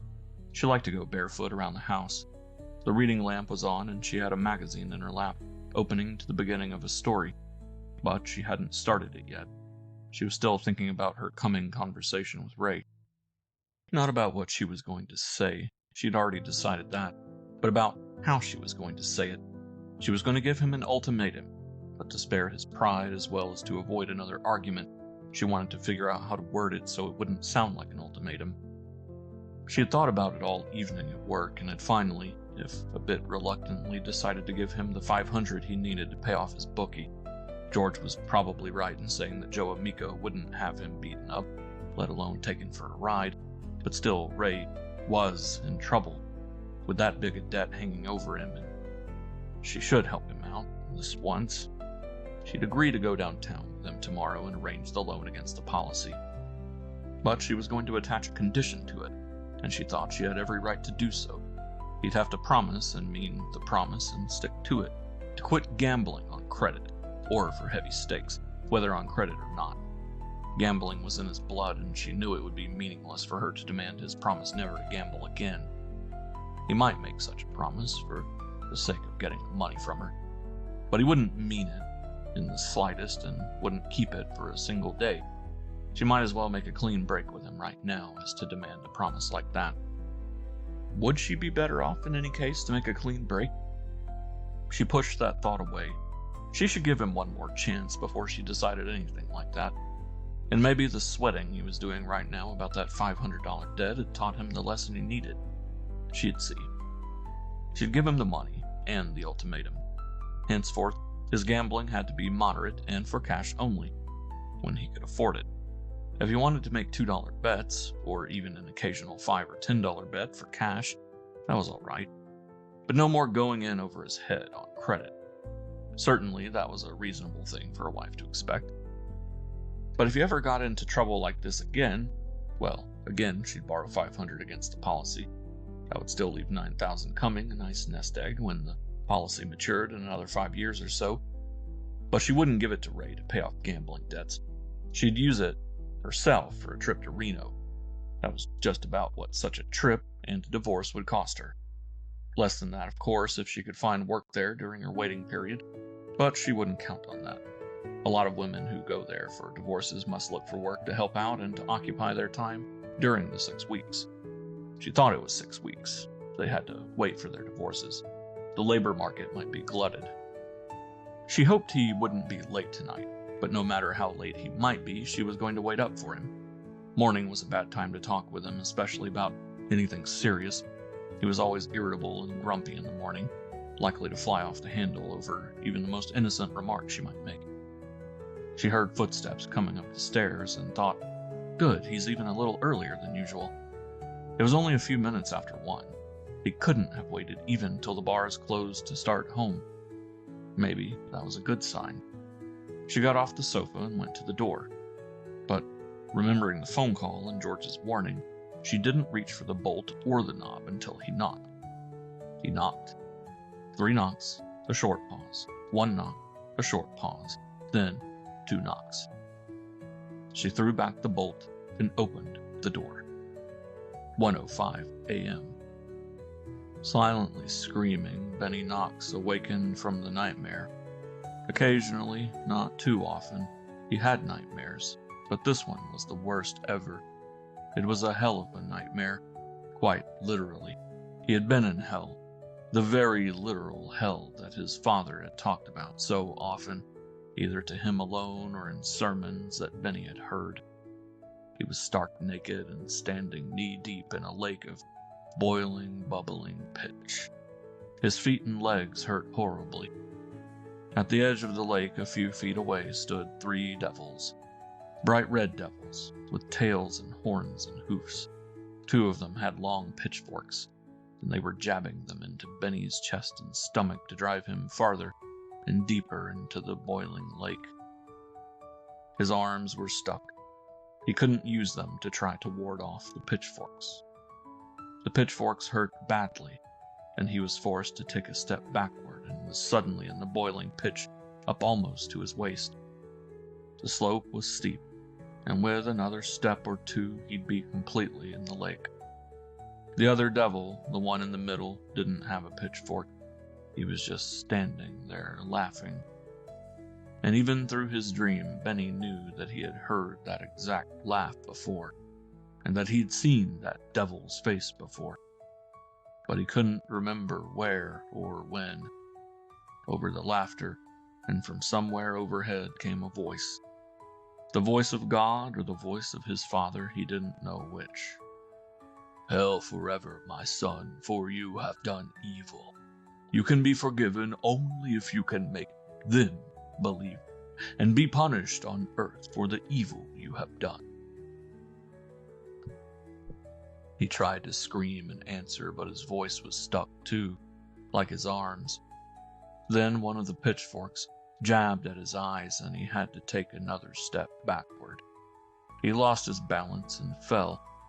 As the boiling pitch closed over his head, he awoke. Or, had it been just a dream, might not it have been a vision sent him by God or by his Father in heaven to warn him, to instruct him? He lay there sweating in the upper bunk, and then he remembered what Mrs. Sadler had told him to do whenever he awakened from a nightmare. Get up and walk. Walk till you're wide awake again, and the nightmare goes away. He climbed down from the upper bunk and walked as far as he could in the cell. 3 paces one way and 3 back, and 3 paces one way and 3 paces back. But the dream, if it had been a dream, stayed with him, more vivid than any of his memories of anything else that had happened to him that day or recently. A sound made him pause in his pacing and look into the lower bunk. The sound was a snore. He saw that he was no longer alone in the cell. While he had slept, they had put someone else there, and he was now lying in the lower bunk, fully dressed as Benny was, except for shoes and coat. Even in the dim light of the cell, the man looked familiar to him. Benny bent over him. It was Mr. Fleck. That surprised him, but what surprised him 1,000 times more, that it was also the devil in his nightmare or vision, the devil without a pitchfork, the one who had laughed at him.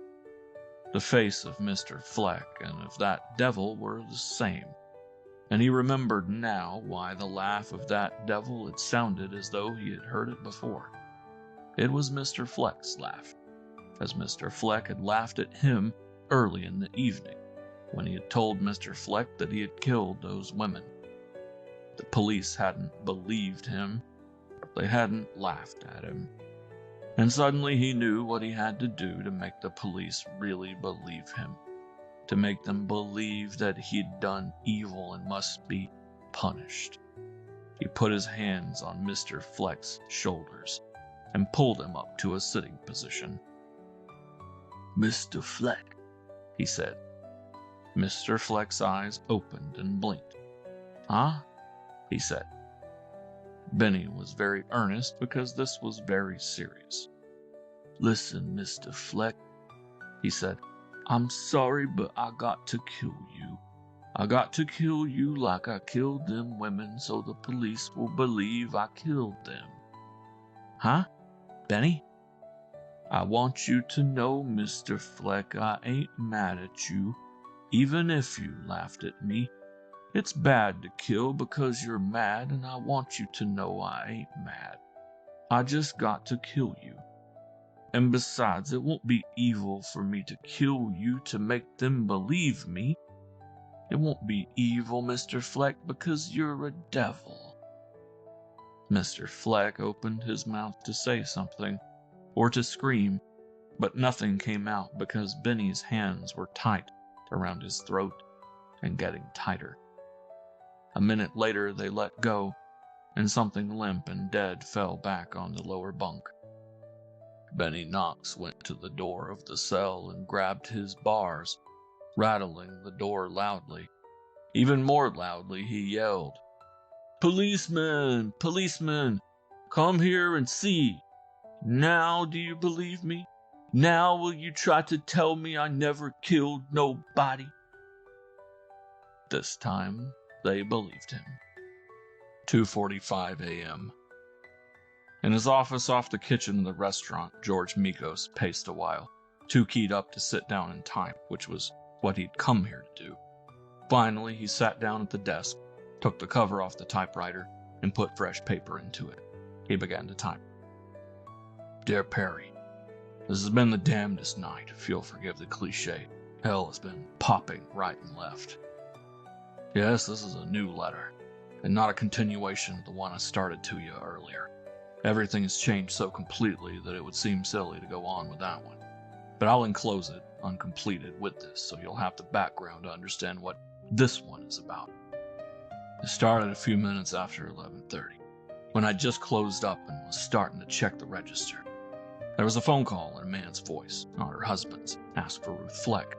She was still here, getting ready to leave. I called her to the phone, but there was no one on the line when she got there.